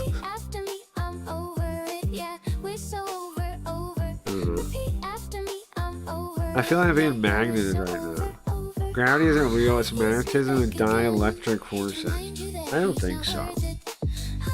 How do we stay on the ground? With a big magnet? That doesn't really make sense. I don't know, the way gravity acts differently, like in motion, you can test that stuff. And that kind of seems to imply that maybe it is spinning. Oh. In the horizon, where you have like boats, right? Like you have them coming over different distances. I don't like. Why do you see stuff come over the horizon? It doesn't really make sense to me. And why? What? The thing is, if you're right, who cares? That's the reason I don't care. I think it's stupid. Because who cares? If you're right, who cares? If you're wrong, who cares? What does it matter in any way? Who cares? It's flat, who cares? It's a ball, who cares? Like, I know like Grim cares or something, but like a regular person does not care. That doesn't affect your life in any way. It doesn't matter. Even if the world's flat, so what? What's the point of that charade? Why convince everyone the world is round if it's flat? What's the point? It doesn't make any sense. Why are they doing it? Why are they convincing it? Why? Who cares? I don't understand. Let's talk about buttered sausage. What's buttered sausage? Grim is being lied to. Well, yeah, that's true, but I don't know. This stuff a lot of this stuff makes sense. Like, that we're in space. A lot of that makes sense too. But there are weird things. But like it makes a lot of sense. Special like the different relativities make sense. Seems true to me. And again, it doesn't seem. I don't see why it would matter. Like what gain it would be. Like we know why commies hide that Nazis were commies, right? That makes sense. There's a reason why. I don't see any why. That makes any like why? Who cares? Breakfast one. Shouldn't they be ketchup sausages? What? The devil wants you to misunderstand every lesson in the world around you. Yeah, I agree. And they tricked you, not me. You the tricked one by the devil on this. The worry about flat Earth is the devil. I'm telling you. That's who's behind it. When you find out who's behind those like side things. What other ones are there? What other ones are there? I don't know. The evolution one, I don't believe in evolution. I don't think evolution is right. I think parts of it could be, but like the version we have is missing key parts of what happens. Jim Bob's right to point out, but also that Dennis Noble guy makes a really smart argument, and like Richard Dawkins wasn't able to debate him when they debated. Like Richard Dawkins was not able to keep up with him and really understand what he was saying. He was. Do you get what I'm saying? We watched the debate, right? It was short, and we didn't get to see it all. It's just like clip. It has Dawkins and Dennis Noble, and they're talking about his, ideas about why evolution isn't right. The idea of evolution isn't right as we have it, and he's just like not really getting it, like talking about genes and stuff. And then he's talking about, and then Dennis Noble explains like how you can like mute one part of like of a gene and then still have the same like thing happen. You can actually do stuff like that. Like you can turn it off. You can turn a gene off, though. You say causes something and still have the thing happen. And he's saying that to Dawkins, why is that? If you're writing it's genes and stuff, then why does the system seem to adapt around having certain ones turned off that you say is the instruction? It doesn't make sense. And like I understand what he's saying as far as I can tell, and I'm like, that's a smart question. How is he not? And then Dawkins has no fucking idea what he's saying, and he just starts talking about genes. And then Richard Dawkins recently, this motherfucker, says he thinks that AI has a brain. He's insane, bro. The man is insane, and people believe in him. Like, Like the man is nuts. He thinks AI has a soul, he said. Has a mind. Oh, tell me you have a mind, computer. I have a mind. Beep boop. Oh my god. Christianity's evil. And also robots have a soul. It's retarded. Richard Dawkins is retarded. How am I supposed to believe in evolution when that guy is the guy preaching it? And I've never thought he was smart. Every time I was like, well, I don't get why people think this guy is smart. He comes off like I don't know. I've never thought it. I've never listened to Richard Dawkins and been like, wow, he's smart. Or read his stuff and been like, wow, that's smart, good, smart stuff. I just like, I didn't have a real hard opinion against him or for him when I was younger. But then the people like push him like he knows what he's talking about. And they quote a stupid fucking Selfish Gene book all the time and tell you to read it. Why the fuck would I want to read that? It's like you had to read every asshole's book. How about actually, why can't I just like find something to listen to see him talking? Which is even a better way to understand people sometimes. Right? A presentation through their voice so you can tell more. Like writing's good, but obviously there's other like more expressive ways to make an argument. So why not? Why can't it be expressed in a way? Every time I listen to him talk, I'm like, this is retard. I don't know. And now he says he thinks AI is conscious. So now I'm like, yeah, he's fucking retarded. I was right. Can we watch this Dawkins guy? You want to watch Richard Dawkins? Okay.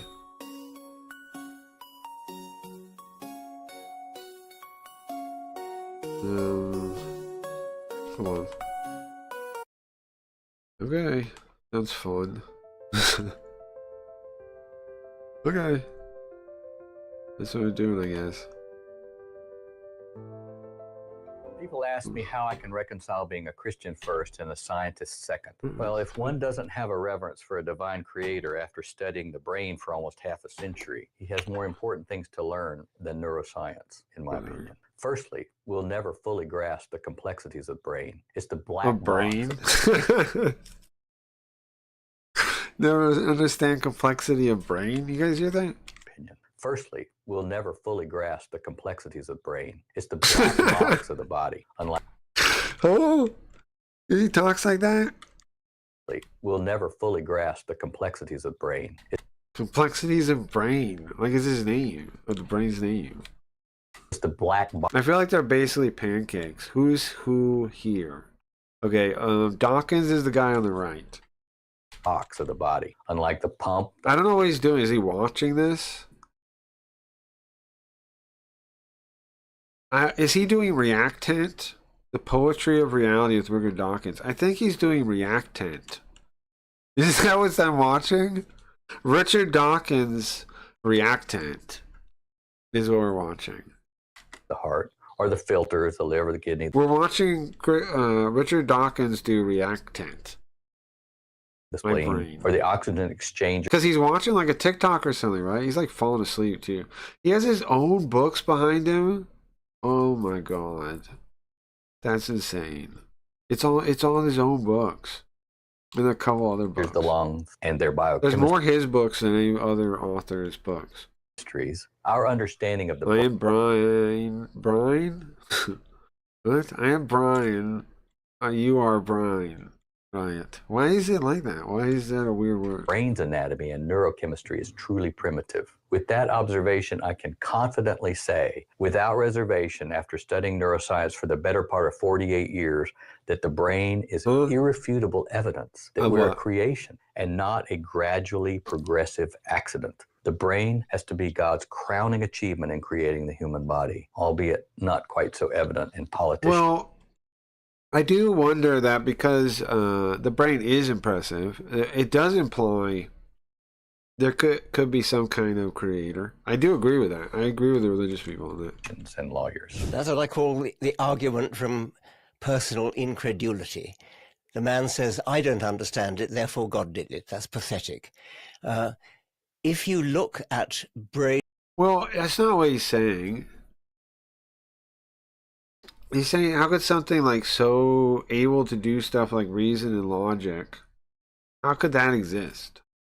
Is what he's saying. He's not going to get it though, right? Nervous systems throughout the whole animal kingdom, you'll see a really continuous gradation. Of course, it's not really evolution. They're all living creatures today, but you can see you start with cnidarians, with sea anemones, and you have just a diffuse neural network. Yeah, but the weird thing is, and Jim Bob brings it up all the time, is you really don't see that many animals with like proto-livers or proto-thing, or some kind of like half-formed appendage or organ, or like according to evolution, that should happen sometimes, right?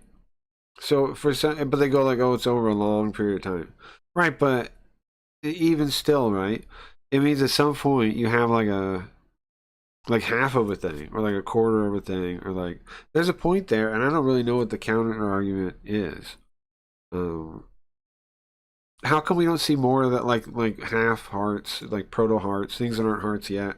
There's some stuff that's kind of like they can point to for like eyes, like they go like, look at those guys that have eyes like that. That's an earlier version. But they're just making guesses on that too, because nothing is actually an older version because they have it now. Right? Like according to evolution itself, none of the living things now are better than each other. Right? Because they're all alive, and that's the only question. And in fact, some like bugs and things, by their metric, are better than us. Right? Because they survive longer. They pulled it off more than we have. We're like young. But they're still like that to their view. But how is any of that anything? There's no ruler. The only rule is do you live? Yes? Perfect. You're perfect. I don't know. And then you go into worms that have a sort of ganglion. That's something kind of new, isn't it? Men have it twice as worse. My head brain is always caused so much confusion and bullshit. I think my brain is in my belly. Japanese people kind of think that too. I mean, they kind of thought that too. Maybe autism is evolution. That's something kind of new, isn't it? Which thing? Autism? Evolution is autistic. I don't think it's supposed to be something new. No.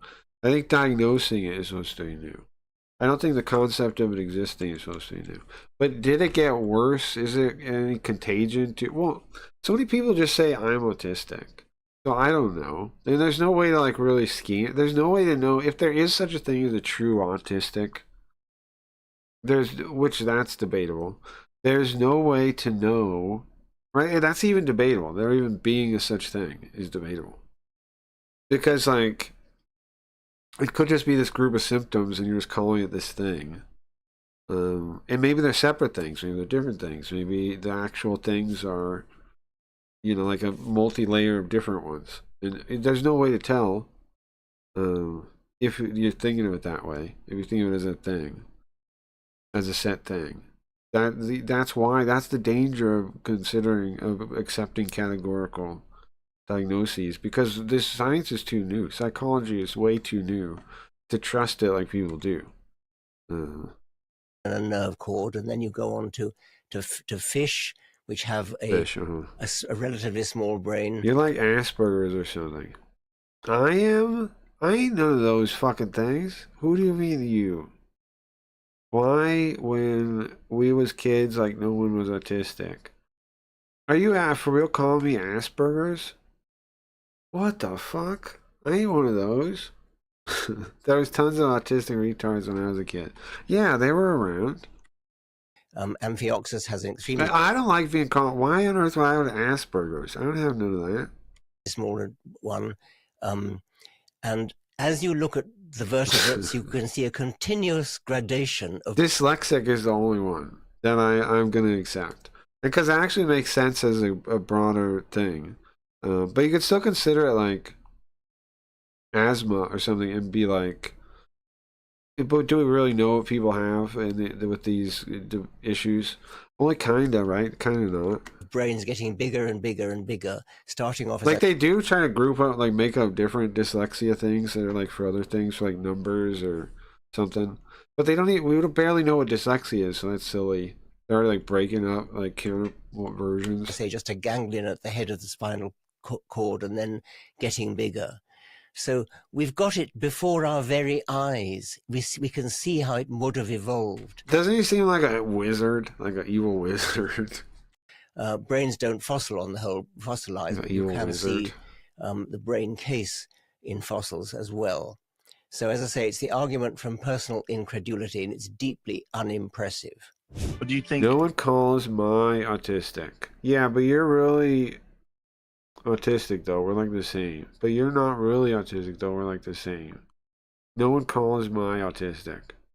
What do you say? There's some sort of a natural selection process, or do you think that Is this really reactant? it is with all intelligent Christopher, design? Well, I think everything Richard is. Dawkins, And maybe things do move on and adapt and change through time. But I think that that's a function of an intelligence. I can't intellectually tell you why I don't believe in evolution, but I don't. It's just a feeling. I don't think I was some ape, or I don't think my ancestors were. Why does it? Here's the other question: why does it matter that some people don't agree with the current theory of evolution? You know, why does it matter? Like the flat Earth thing on both ends. Like, why does it matter? Who cares? What's it really change in our life? It won't change anything. Because by the time everybody's dead, it doesn't matter if you believe in evolution or not. By the time you're dead, right? Because you didn't, like, it's so long that you wouldn't even know. There's no way to know. So who cares which one is true? What does it matter?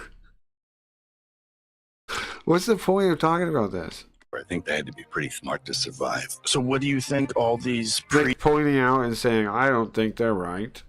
Who cares? human hominids are? Like the people that agree with him already agree with him. They're not going to be convinced by this. What is the purpose of this entertainment in front of me? Is it like, why would you ever watch this on your own? How many people watch this video? Almost 1 million people watch this. Man, that's crazy. People always tell me he's smart, and I do not see it. I don't get why they say that. I don't get where that comes from. That they keep discovering. Like, tell me what If you're autistic, that means I'm autistic, and no one has told me I am autistic. Well, people say I am, but that's because they say all kinds of rude shit. They just say like the rudest fucking thing they can make up. That's why. Human hominid. Like Australopithecus, All right. or some of the other human-like creatures that never made it, like Denisovans, Neanderthals. Well, they've got Neanderthals. something called Zinjanthropus. You remember him? No. They looked at it. And Well, they did some aren't there weird things with like the skeletons? Like, we're not even totally sure like the skeletons are the skeletons. Like, how many of them have we found like whole, and then we couldn't be making guesses on? It's kind of weird. I don't know. It's a lot. It's like people act like you're silly for asking questions. Let them ask the questions. Why? Who cares? If they're wrong, then they'll look wrong, you know, and then they won't get answers that they're happy with. And the people watching or listening can figure out which they think makes sense, right? There's no real reason to do this. core samples on it. And it was put out there by people advocating. He's just trying to grow. He's trying to grow on YouTube, bro. Right? He's trying to be a YouTuber. So Richard Dawkins trying to be a YouTuber. And they discovered that it was a human skull attached My mom said it might be brain damage from when my brother would roll me down the stairs in a laundry basket. to the jaw of an ape. Oh, I do remember. So it was a this. hoax. Yeah. I do remember doing stuff as a kid that could have caused stuff. A hoax. That's rubbish. That's absolute rubbish. I tried to swing over the swing set. I remember. I tried to swing over the swing set. And then I don't remember what happened though. I know I tried to do something and I jumped off. I know that much. And then after that, my memory's hazy. I remember I woke up at my grandparents' house. And it's been hazy since the whole time. Like it was hazy. I didn't really remember. The first time I try to remember this, it's hazy, right? I'm at my grandparents' house, and like before I lived there, and then like my some kind of cousins or something were there, and they said I didn't have brain damage though, but I think they were just saying that. I think maybe they were just saying that. He's muddling it up with Piltdown Man. Zinjanthropus is not a hoax. Zinjanthropus is a perfectly respectable So much fun it was. And the teacher would move my desk, I would cry. That's funny. fossil. It's changed its name now to It's really funny, yeah. Paranthropus. If the teacher would move my desk, I would cry. That's ridiculous, right? But it's a perfectly respectable fossil discovered by... That's funny. I remember being sad one time. They had like this chair that you're supposed to like, you had to like earn to sit in it. It was like a nice chair. And I was supposed to sit in it one day, and then somebody else was sitting in it, and I was like all sad about that. And then they're like, "Oh no, it's tomorrow you're supposed to do it." And I'm like, "Oh, okay." And then tomorrow I still didn't get to sit in the stupid ass fucking chair. So I don't know why. Still didn't happen. Mary Leakey and I sprained my ankle once jumping off the swings, and I thought I could just walk it off and was living around school until they coursed me out of me. It coursed it out of me that I was hurt. Yeah, that makes sense. I remember that when I was really young, one of my first memories is kicking like an air conditioning vent and breaking my toe. One of my first memories. Like, I don't know why. I was pissed at it, I guess. Kicked it like hard enough to break my childhood toe. and Louis Leakey Nothing wrong here, guys. Just gonna walk it off. published about it. He's muddling it up with Piltdown Man, which was a hoax perpetrated in 1912 and was later exposed as a hoax. Piltdown Man was never evidence for evolution anyway. That's really... muddling up Piltdown Man and Zinjanthropus is just amazing. This is some high quality stuff, guys. And before that, he said, it's just a feeling. Well, what a feeling? Feelings don't count in science. He says, I don't believe my ancestor was an ape. Of course, I mean, who cares what he believes? The question is, what's the evidence? And the evidence is absolutely overwhelming. We now have an So enormous we were apes? I don't know about that. number of fossils from Africa showing a beautiful series of evolution of hominids. Zinjanthropus was not our ancestor. Zinjanthropus was one of the, Paranthropus, I should say, was one of the so-called robust hominids. And we are in a different line, the gracile ones. But it was it is indeed a fascinating skull, and nothing to do with Piltdown, which indeed was a hoax. The truth of the matter is, there is more reason for you to believe there is a God than there is for you to not. The fact that it was already set up on this planet for there to be medicines for us to find and to utilize. And no, to make a cow, it means you had to also have made grass. And it means you would have had to Am I high? Is he high? Who's high right now? a whole new eating system for this. Okay, hold on. So we watched that. Hold on. And I want to show you the debate thing. If I can find that. There's gonna be a shorter one. Well, we'll just watch some of it. Good morning, everybody. Lovely to see you all. We are here to discuss the Gene Machine. My name's Ganesh Taylor, I'm your host, and I'm not going to be doing very much because of these two gentlemen on either side of me. So with no further ado, Dawkins' selfish gene has been hugely influential, both within evolutionary biology and the wider public sphere. It is a beautiful, simple story that genes and not organisms drive evolutionary change. But critics argue the story is simplistic. See,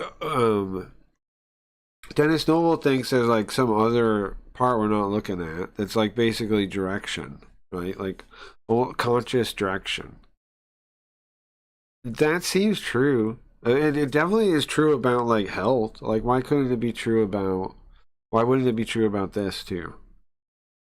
Like the people, yeah, we animals adapt, but they also do the adapting. Like animals aren't just adapted by their genes; they adapt their genes.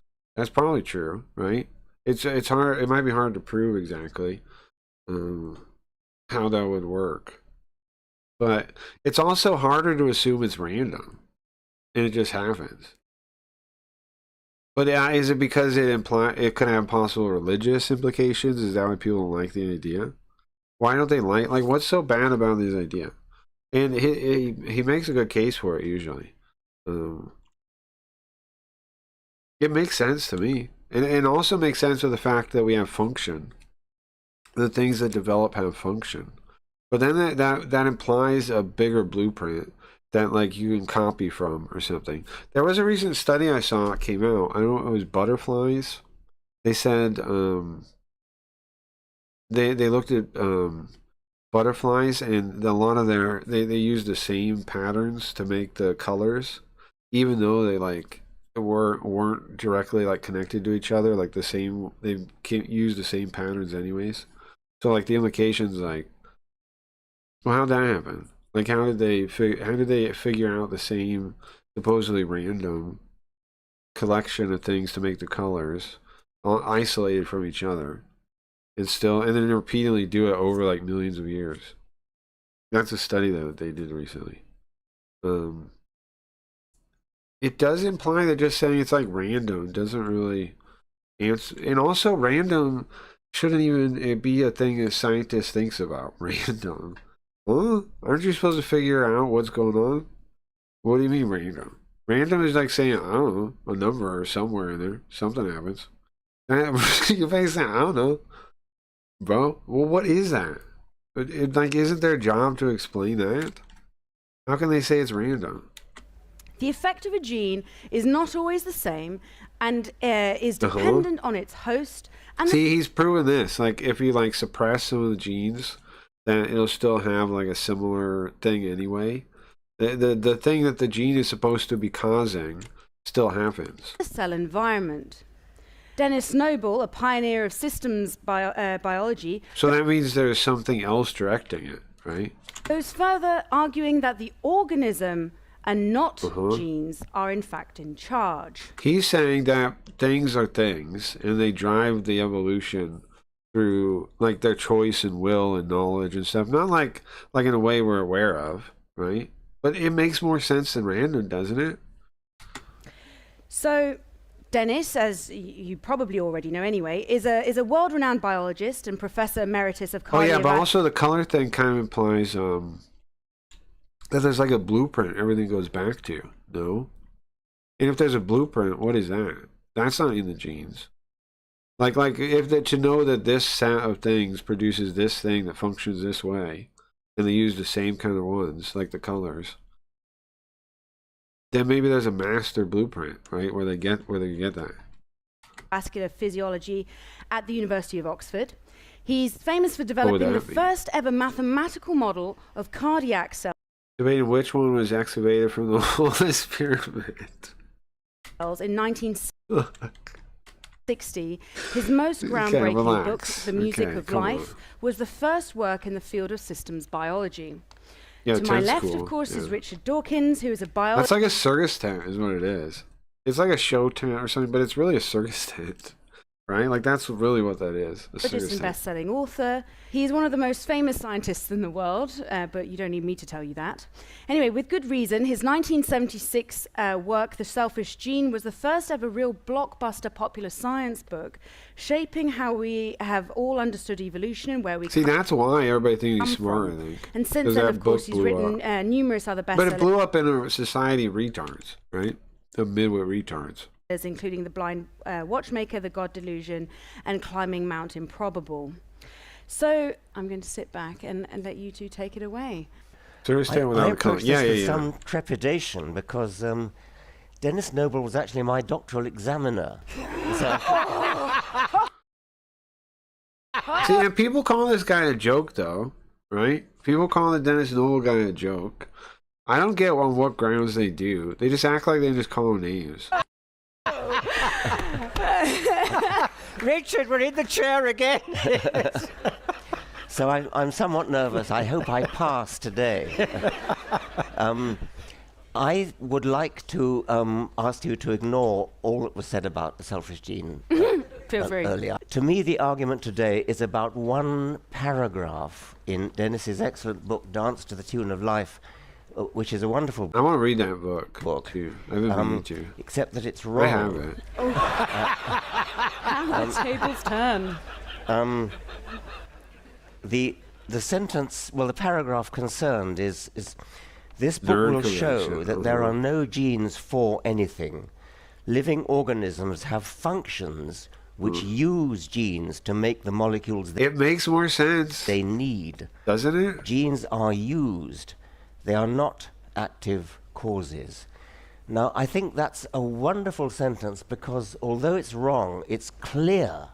It's absolutely clear and open and articulate. And that makes my job relatively easy because I want to show that the exact opposite is true. The truth is opposite. Genes use individuals, use organisms as tools for their own propagation. If Dennis is right, then I've been wrong for 50 years. Well, and is that the only reason? so have actually most of the people now working in the field. Does that mean it's wrong? Studying animals in Africa and does that mean it's wrong? And where the kind of assumption is that organisms are working to propagate the genes that drive them. Now, I'm not saying for a moment. Oh, Dennis Noble's view implies like purpose, kinda, doesn't it? That's why they don't like it. I think. That's why they can't use other it. things in the organism are unimportant. The rhetoric of Dennis's book, I think, is wonderful. I mean, it's a beautiful evocation of the truth, the unity of the organism, the fact that all the parts are working together as a system. What is wrong, however, is the view that genes are used. In a way, he's implying that when this cell needs to make a protein, it goes into the nucleus and consults the library, which is the genome, and takes down the volume relevant to the enzyme that's needed.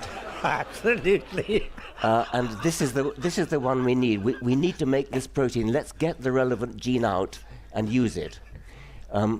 That is Dennis's view. He's nodding vigorously. Absolutely. I have no problem with that as a physiologist. Dennis is a physiologist, or as an embryologist for that matter. That is indeed what happens. See, do you hear that? In those other technical fields, what he's describing is accurate. But it doesn't go along with his philosophy about evolution, right? So he can't actually... He agrees with it in two fields, technical fields, highly technical fields. He says, yeah, he's right. But in our one, the evolution one, we say you're wrong. Isn't that crazy? As an evolutionist. Do you hear this? He's literally saying, yes, according to two other highly sophisticated fields of research that, maybe in some ways have stronger evidence than the ones I'm talking about. Well, yes, you're right that way. But the way in my thing, the evolution one, well, we don't think so. No. Matters is that genes are causal agents, contradicting Dennis's statement. They are not active causes. They are active causes in the following. Well, perhaps I better shut up and let. Should I sort of? No, I mean, shall I finish your point? Okay, I'll just finish my point. Finish your point. Go on. How do we ever recognize a cause? Well, I think the answer is this. We do an experiment. We manipulate. You cannot show that something's a cause unless you manipulate. And a very trivial example. Richard Judkins have a hypothesis. Why call it Judkins? A cock crows every time the church clock tolls.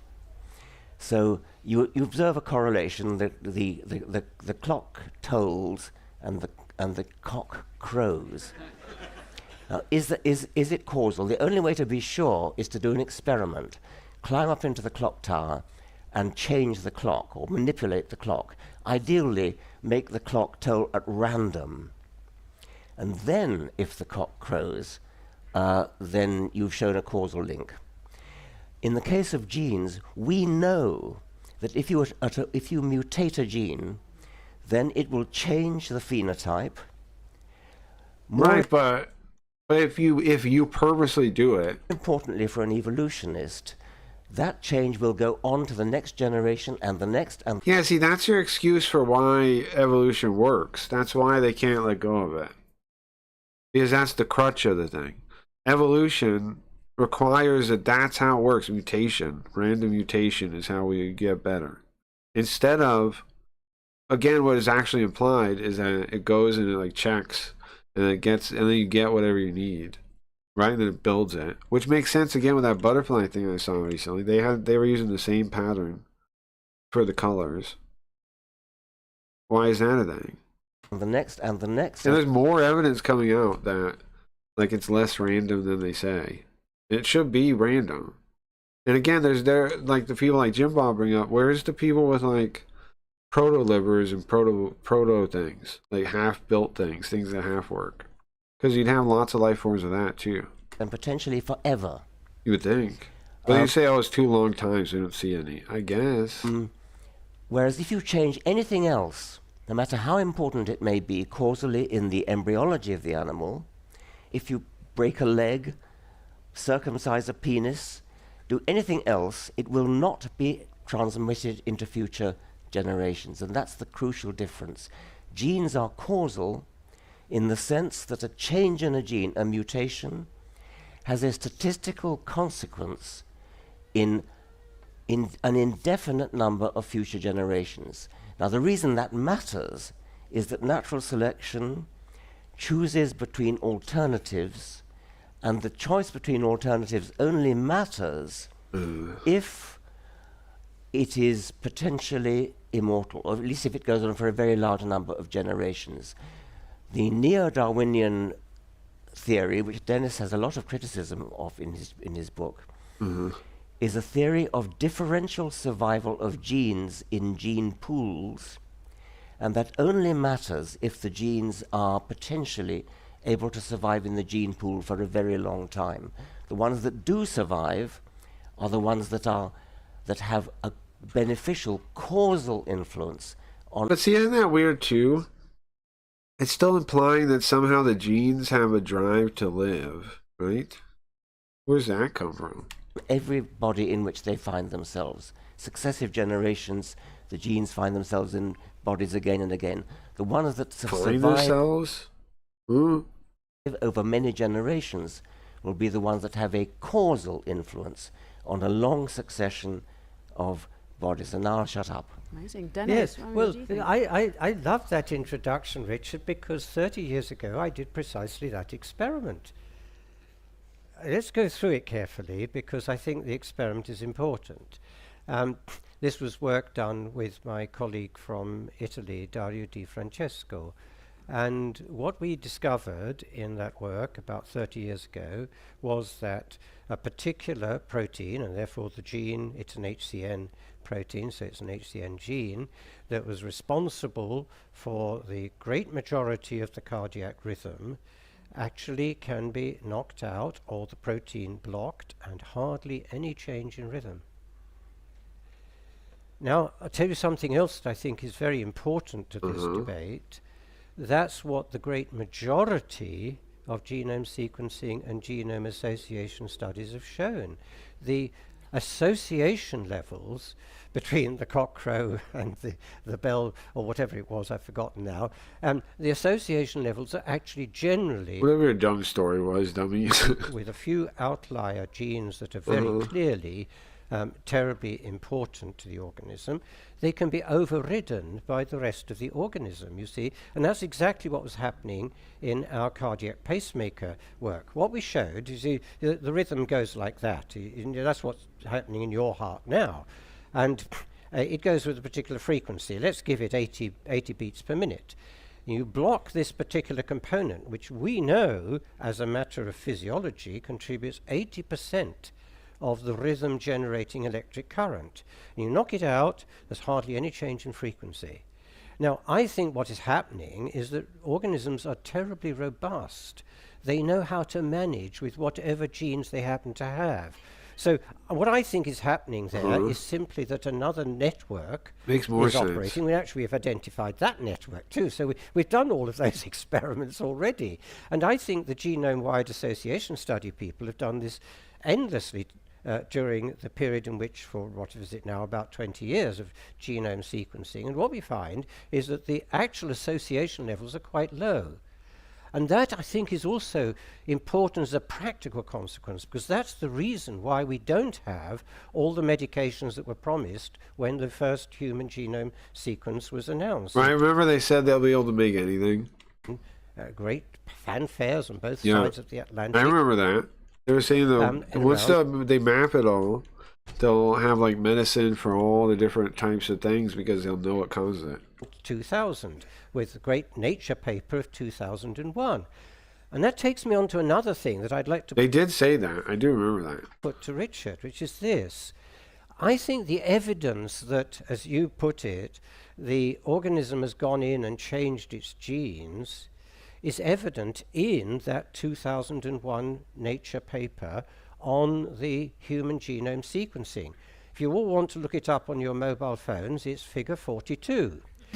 And what figure 42 shows is very interesting indeed. They looked at the sequences for two major groups of proteins, the chromatins and transcription factors. And what they found was astonishing. When you look at the domains, obviously you can look at it either as a genome sequence or as protein domains that are coded for by those genome sequences. What you find is that whole domains have been pulled apart and put back together. And slowly there's an accretion of these domains. Now, I think you, Richard, did the best calculation on this many years ago. I think it was in Was the Watchmaker Blind? Very good book, incidentally. I'm full of praise of your writing too. You did the calculations that show how improbable it would be that, for example, the sentence, "me thinks it is like a weasel," would arise by pure chance. And what I think you did there was to show beautifully with a mathematical model that if you held the various bits that had been shown to be correct, you would get there very quickly. And I think that's what organisms have been doing with their genes, you see. I think they do go in. I think later on in the discussion, But why is he so mad at him about this? I think it undermines everything. I think what he's saying undermines all the evolution stuff. It's what it seems like, doesn't it? explain the mechanism by which they do exactly Is he what not you're right asking on this? for. Is this not how how- do they go in to the nucleus and tell the nucleus what to do? It does seem like there's some direction to it that we don't have an answer to. You put that, Richard, you see. So I know I you think did. you were absolutely How right, does it happen? but probably for Is the it- wrong reasons. He's Yes, mad dogging well, him now, hard. Dennis, you're talking about something very This old man dogging and showboating. interesting, which is the robustness of, Yes, that's right. organisms and the Yes. ability to, as it were, manipulate and change things. And that is a wonderful fact from an embryological point of view. See, he keeps doing this. Like, yeah, the types of science you practice, this makes sense. But in our world, in evolution, yeah, but what if you guys are wrong? From an epigenetic point of view. But You see, he has to concede that every time. He has to be like, yes, from your fields that you're talking about, you're right. But not from evolution, so... nevertheless, in the long run, as an evolutionist, in the long See. You see? run, as the generations go Somehow he's just saying, hey, because of our thing, we disagree. That's by, it. no matter how clever, even if organisms do change what effect genes have, and I'm sure they do, See, he doesn't even know. nevertheless, in the long run, what matters is changes in gene frequencies in populations. And I'm talking as an evolutionist now, not as a physiologist or as an embryologist. Yeah, because in those he's right? Perhaps we could say that genes do two quite different things. In embryology, what they do is influence phenotypes in highly complicated ways, including the ways you've just enunciated. But from an evolutionary point of view, what matters is the ones that are still here 10,000 years hence. Yeah, but how does he attribute that to like a desire? Because that's the implication, right? Is that because that's why they're fighting to live, is because these are the ones that have survived? But how do you give it a why? You actually use the rather vivid image. I think you said somewhere. Yes, 10,000 years to keep a genome in that's a, right. in a petri dish would do if you were to put a Yes. genome, suppose we put Dennis's genome in a petri dish. That's right. Yes. And keep it going for 10,000 years. Well, it wouldn't keep going; it would decay, as you rightly say. However, the information, it could be preserved on paper. You could actually write it down in a book. You could carve the A, T, C, and G codons in granite and keep it for 10,000 years. But also, this means is cloning really possible? And then in 10,000 years, type it into a I don't know sequencing machine, which we already have, and it would recreate an identical twin of Dennis Noble. No, I don't think it would. You don't think it would? No, no. Why not? Well, it would. It would need one. It would need an egg cell. Oh, of course it would. No, yeah, no. Yes. I think we need the egg cell. In 10,000 years, they will have the technology to take an egg cell. Oh, I see. Okay, and I now therefore need to follow up on a different issue then, if I may, Richard. Yes, because you see, what it would need to be is a good self-replicator. And you won't be surprised that I disagree with you on self-replication, because I think that's a central feature. Because I think without the self-replicator, I'm not quite sure that I understand what the selfish gene idea really means. Now, let me just explain briefly why it can't be a self-replicator. He's getting... Look at him! He's so mad! The way in which that arose goes way back to the quantum mechanics pioneer, Erwin Schrödinger, who in 1942 gave lectures in the university, well, not the university, the Institute of Advanced Studies in Dublin. He published it. And what he said in that book was very insightful. It was that whatever the genetic material was, whether it was DNA, protein, or whatever, it would be found to be a highly accurately reproduced molecular sequence, and he called that an aperiodic crystal. The word crystal matters there, because you see, what you say, Richard, in your books is that it replicates much as a crystal does. Now, I think that's partly true, but unfortunately not sufficiently true. Because what exactly happens, let's just go through it, and it's got to be technical for about 20 seconds or so. What actually happens is, as we all know, the double helix discovered by Watson and Crick, and Rosalind Franklin, you remember those images that were produced by, I see all the women and a few men clapping, yes. Anyway, what Rosalind was working on, very interesting fact, was not a crystal. Her work in that critical working out of the double helix was actually on the flexible thread that actually is the DNA in a cell. You can crystallize DNA. That was done much later, but not in a living cell. Otherwise, you can never read it. Now, why is the crystal metaphor accurate to some degree, but not to sufficient degree? And it's worth just going through the figures because they're very important. What happens as the double helix unwinds is a C finds its mate because it naturally likes the other one that it likes to come in and link to it. And the same applies to the T and the G and so on. So every one of them has a mate. That's fine. Now, that is a pure chemistry thing. And you could say that's almost like a crystal forming itself, because what crystals do is that the other molecules that are in solution like to, in a lock and key fashion, go into the crystal. That's all fine. So in the same kind of way, and I think this is the reason why people like Richard say it is a self-replicator and rely on the molecular biology to say that, they're quite right up to a point. Now the question is, up to what point?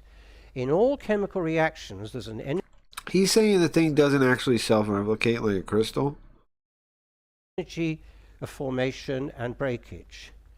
And from that, you know how frequently it will go wrong. It's about, in the case of the nucleotides, it's about 1 in 10,000 nucleotides. Now, you might think that's fine. If you wrote a scientific article of 10,000 words and you had only one word as a typo, you would be very pleased.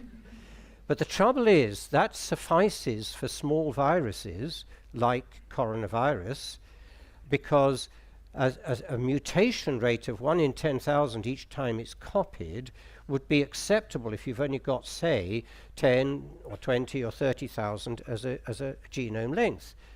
We have got 3 billion, and the difference is around 1 million-fold. Now, how accurate is DNA replication? Obviously, that first stage, which is crystal-like, and I accept the metaphor there, is accurate up to about 1 in 10 to the 4. What is the accuracy when the cell actually divides and provides 2 new cells? It's 1 in 10 to the 10. Hardly a single, that's rather like a proofreader of 10,000 books, going through 10,000 books and making sure there's not a single error in the whole 10,000 books. How is that achieved? It's utterly amazing. It's achieved by the living cell. Because what then happens as the problem of the breakages, as we might call them, in the DNA formation from the double helix when it's unwound, what then happens is the whole army of enzymes go in and literally proofread the mistakes. And I only know, I mean, that's why I say you'd have to put my genome in 10,000 years hence into... You're saying it doesn't work without the body, without the living cell to be part of. A living cell to do it. Now the question is, which living cell? Because you can't keep his cells alive. So you can't clone him. You see, that will provide all the material initially to enable it to be reproduced. So what I'm... There's something that's fundamentally different about it because the living cell is different, right? And we can't even know because we can't really do the experiment. So cloning might be possible, but you're like you're part sheep or something in a way, right? If they use like a sheep, if they use like a sheep egg and put you in it, then you're still part sheep in a way. Like it's guiding your. It will be a different thing. What I'm saying is that it cannot be. You probably it does make cloning kind of playing God in a weird way that you should maybe stay away from then. A faithful replicator except in the presence of its vehicle, which is the living cell. So I don't think there can be a neat separation between the replicator and the vehicle. It explains why they've had so much trouble with it, though.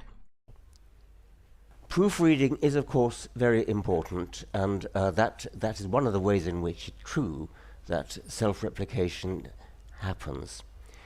What matters from an evolutionary point of here we go again. view is that certain genes survive in the gene pool and others don't. Now, the stuff doesn't proofreading matter. is very important. That helps the thing along. But what matters from the evolutionary point of view is the survival or non-survival in the gene pool of successful genes versus unsuccessful genes. You notice he's just saying the same thing every time it's back on him? Successful genes are the ones which statistically have a positive effect on their own survival through gene pools, and the way they do that is via their phenotypic effects, their effects upon a succession of bodies. In any particular body, we have a combination of good genes and bad genes, successful and unsuccessful, and the body will die or not depending upon all sorts of factors. It may get struck by lightning, it may be eaten by a lion and wasn't looking and so on. But on average, if a gene is successful, what that means is that it has a beneficial effect upon a large number of bodies in which it finds itself. Very often it will find itself in the company of bad genes, and then it'll die anyway. But statistically, on average, certain genes will get through the 10,000 year time of more than 10,000 years, millions of years, will get through all those generations because of its average statistical effect upon a whole lot of bodies. And so in aggregate, how it works out is what others will not get through because of their average statistical effect upon a whole lot of bodies. That is natural selection. That is right, but it does kind of seem like you're just guessing. Is why right? Animals are so good at what they do. It's why birds are so good at flying. It's why moles are so good at digging. Couldn't we just throw evolution out and have no problem? So good at swimming. Like, what would it matter? It's because of the average statistical effects. Why do we care about evolution at all? Of a whole lot of genes working together in concert with one another to make good phenotypes. And so all the like, it's going to be so far from our lifetime. Why does it matter if it happens or not? Implications of what's going on inside the body in embryology, all the proofreading, all the interactions, all the things that Dennis describes so wonderfully in his book are completely irrelevant if what you care about is the survival over many generations of certain genes rather than... Right, so if he's right, evolution's right, then all these details don't matter? That sounds silly. Rather than other genes. Yes, I fully understand what you're saying, Richard, but I don't think you really answered my point, because you see, I was saying that none of that would happen without the cooperation, at the least, and I would say the very active cooperation of the living cell with the because gene. as I said, it's only a living cell that can reproduce accurately. Yes. Now, I think what we need to do here is to get another element into this, because I think what you're really worried about is how can it be that the body can actually change the genome? And that's the big question. Now, the reason we know that it can is that we know it controls it. That's the first step. So let's see first of all how that can be done. I've two very important colleagues who have done the work I'm going to describe, so I'm going to credit them.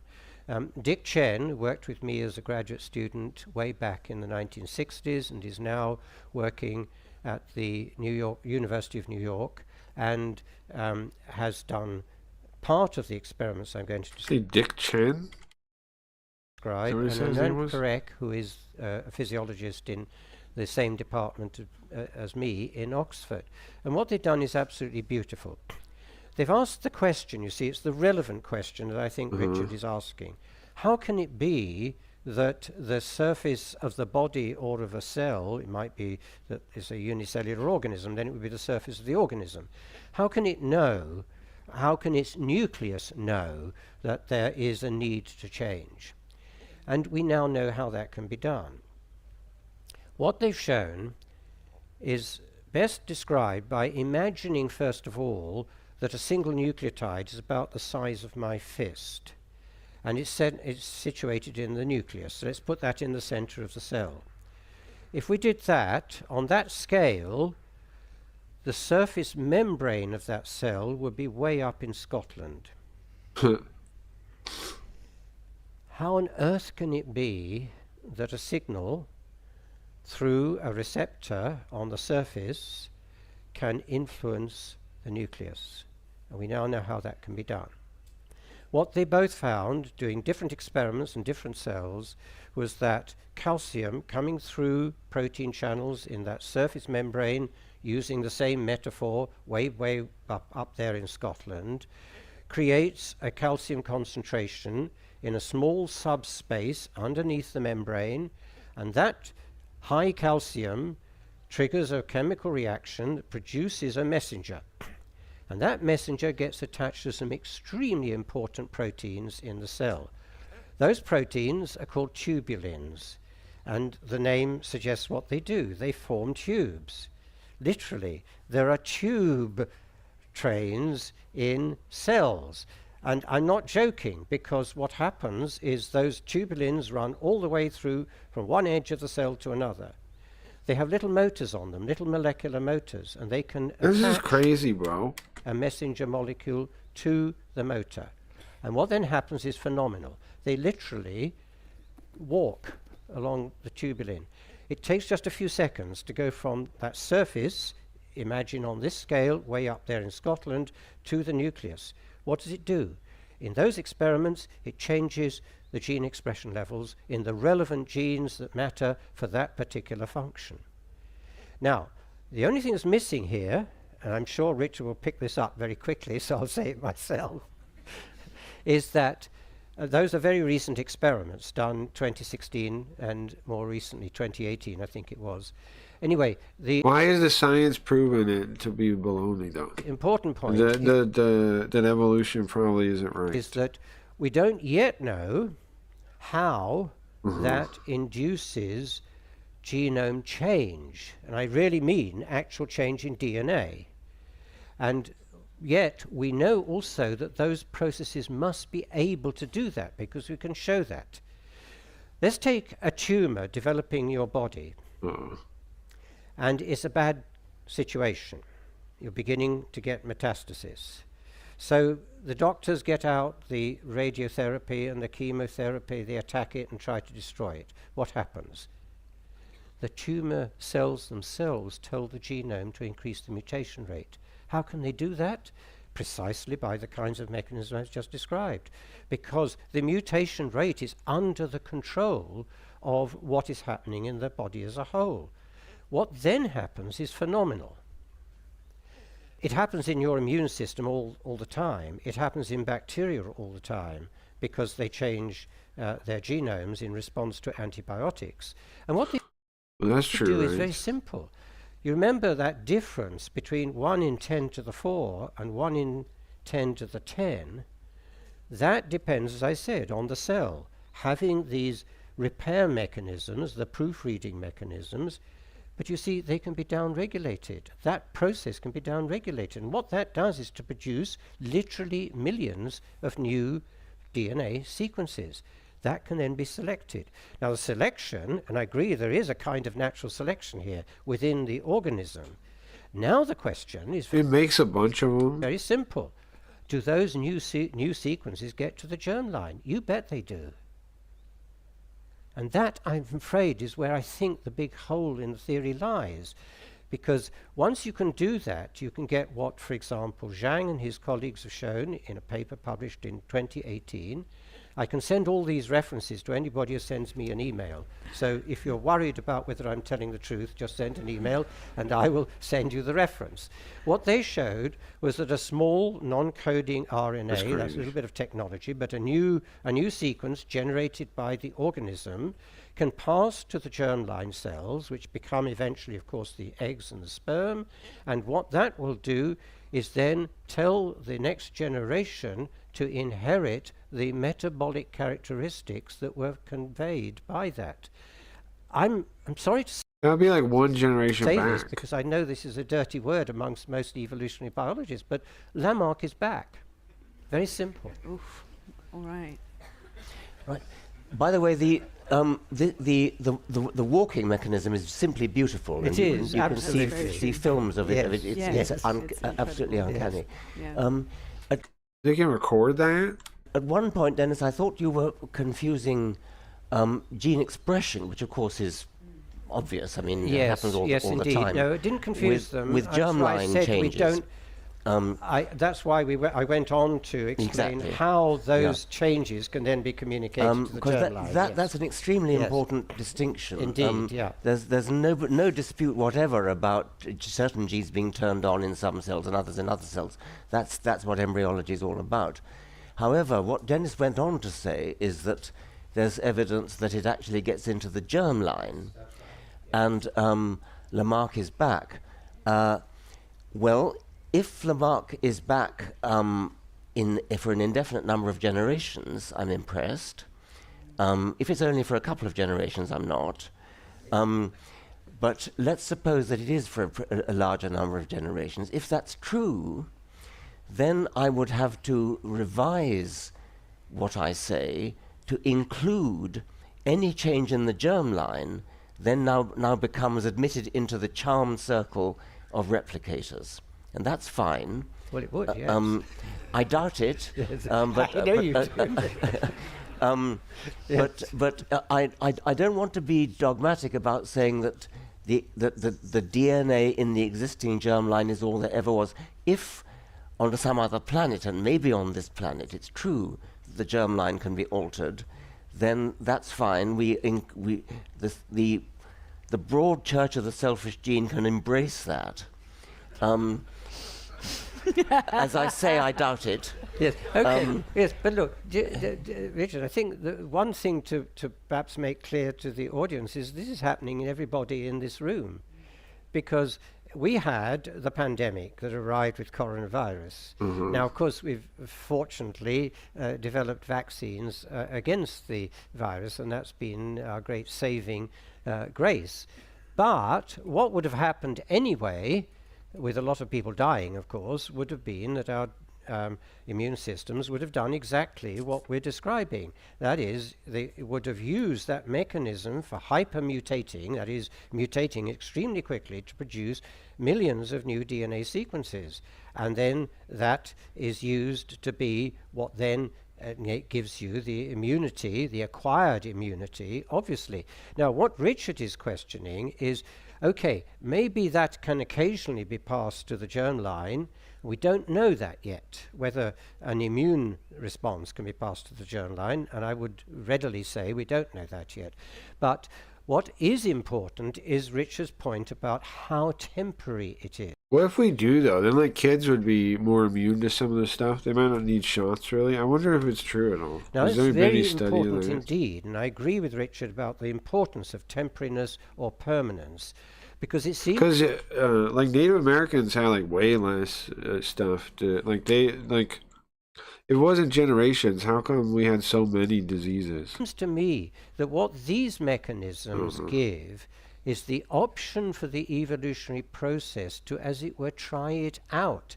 If there's an environmental change that makes it very difficult to survive, and all organisms are under stress, and they alter their genomes and pass some of that even temporarily onto the next generations, what the next generations can do is to find out whether they do experience that change in environment or not. If they don't, then it's great that it's temporary. You don't have to alter the main genome. If it is more or less permanent and goes on for many generations, then how can it get assimilated in the genome? Conrad Waddington showed how to do that way back in the 1950s. Incidentally, his book, The Strategy of the Genes, has been rightly republished in 2014, so you can buy it again. It was published in 1957. He did beautiful experiments on fruit flies. He induced changes with very tiny, gentle persuasion, as it were, from either heat or ether or some other experimental techniques, in which he could, as it were, persuade a few of the flies to show a new characteristic. And he actually determined how many generations would you have to continue to do that in order for it to become assimilated into the genome. It's about 14. Whoa. That's crazy he did that. So he got them to behave a certain way that they never behaved before, using like heating them up and all kinds of weird stuff.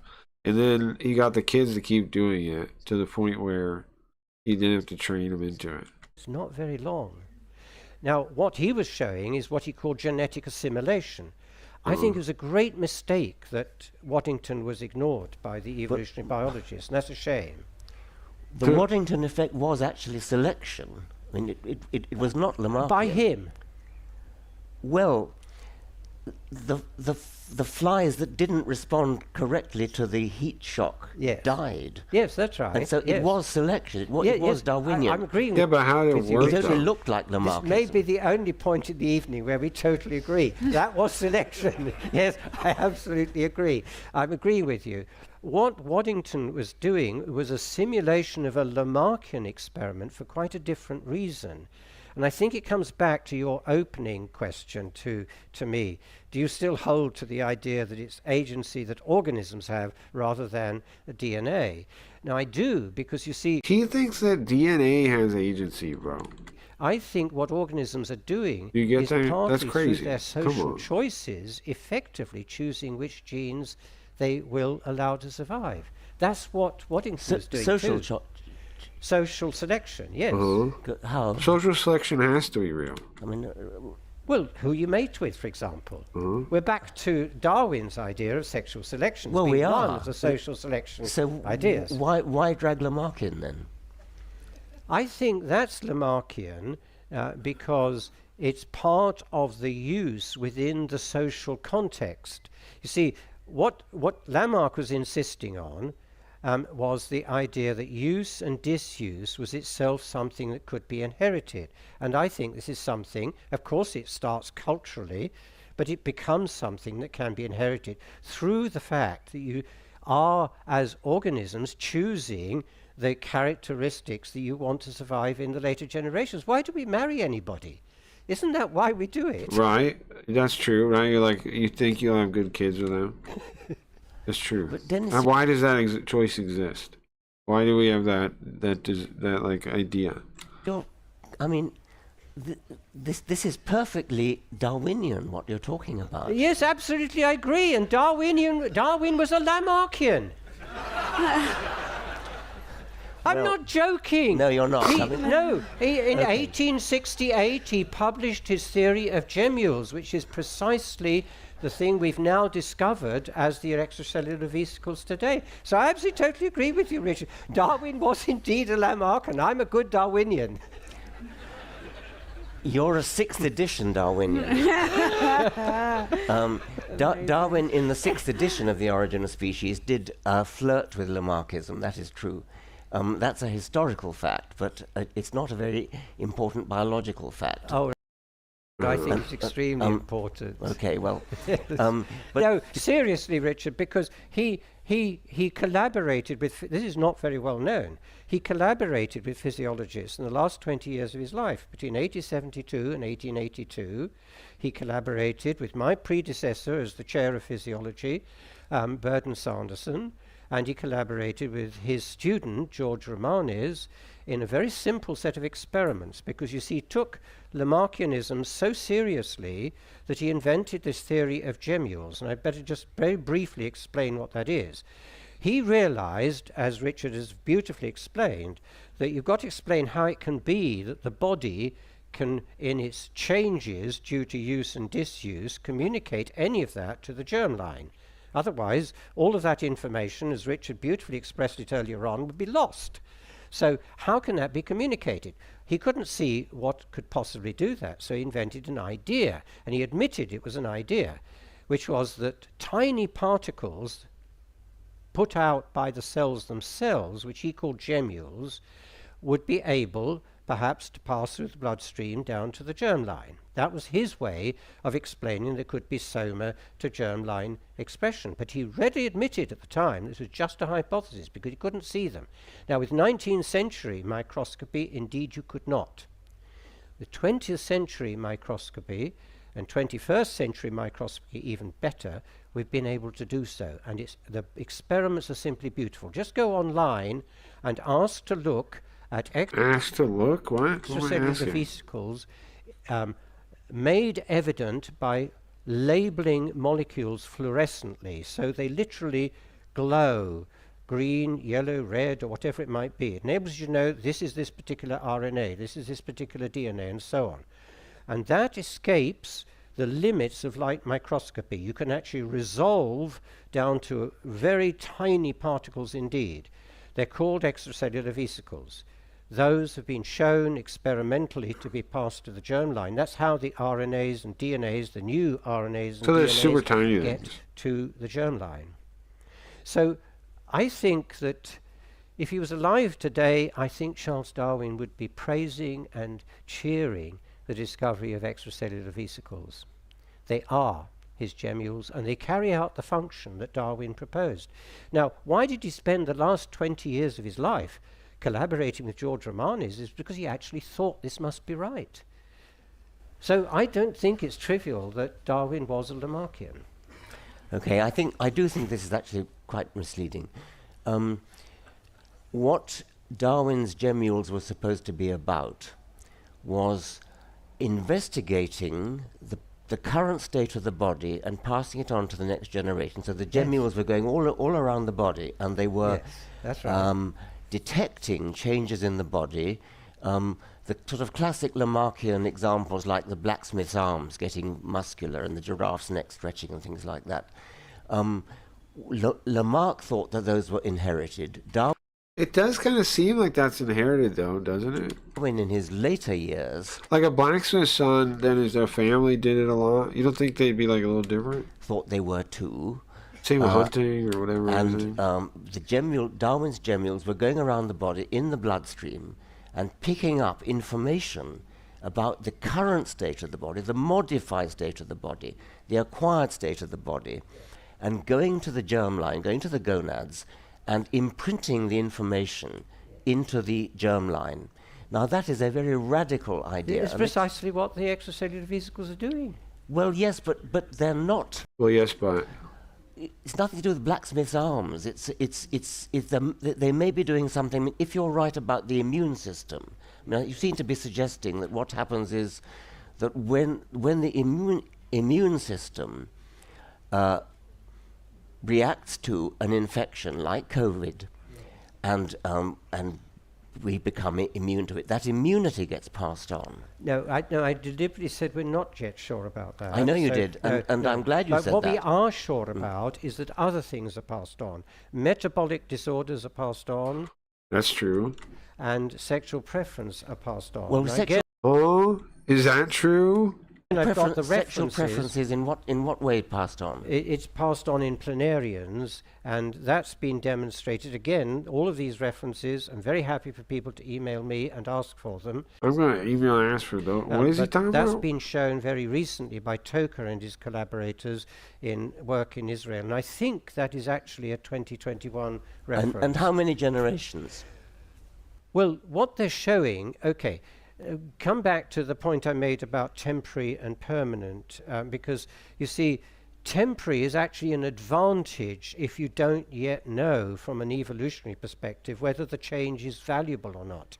I think it's great, you see, that epigenetic changes and temporary alterations of the germline are not necessarily passed on through many, many thousands of generations, because if the change in the environment is really temporary, you don't want a permanent response. So I can see the... Or like if they got something like the weather gets bad where they live, right, and they get some kind of adaptation for it.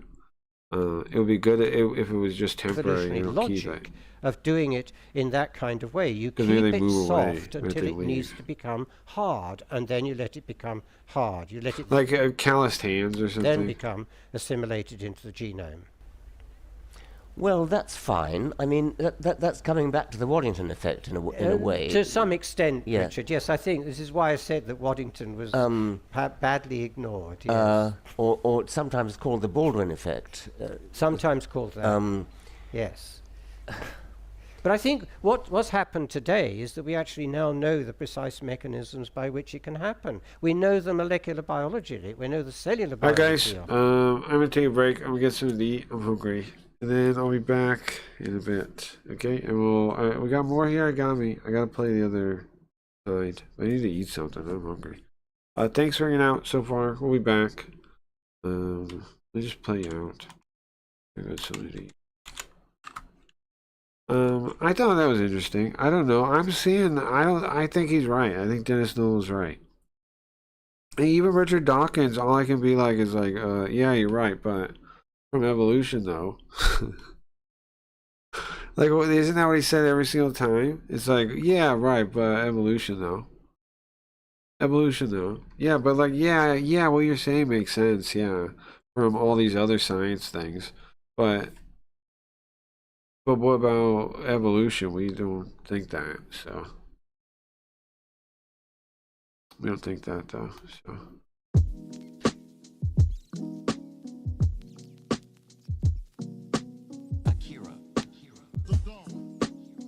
It's not music, it's music plus. When you grow up, you tend to get told that the world is the way it is, and your life is just to live your life inside the world, try not to bash into the walls too much, try to have a nice family life, have fun, save a little money. But life, that's a very limited life. Life can be much broader once you discover one simple fact. And that is, everything around you that you call life was made up by people that were no smarter than you. Everything around you that you call life, everything around you that you call life, everything around you that you call life was made up by people that were no smarter than you. Everything around you that you call life, everything around you that you call life, and you can change it. You can influence it. You can build your own things that other people can use.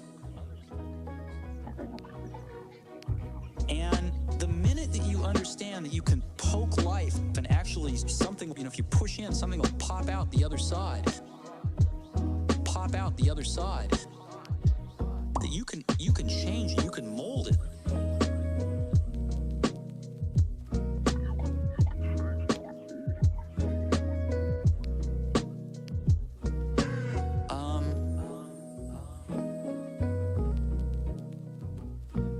That's maybe the most important thing. Everything around you that you call life was made up by people that were no smarter than you.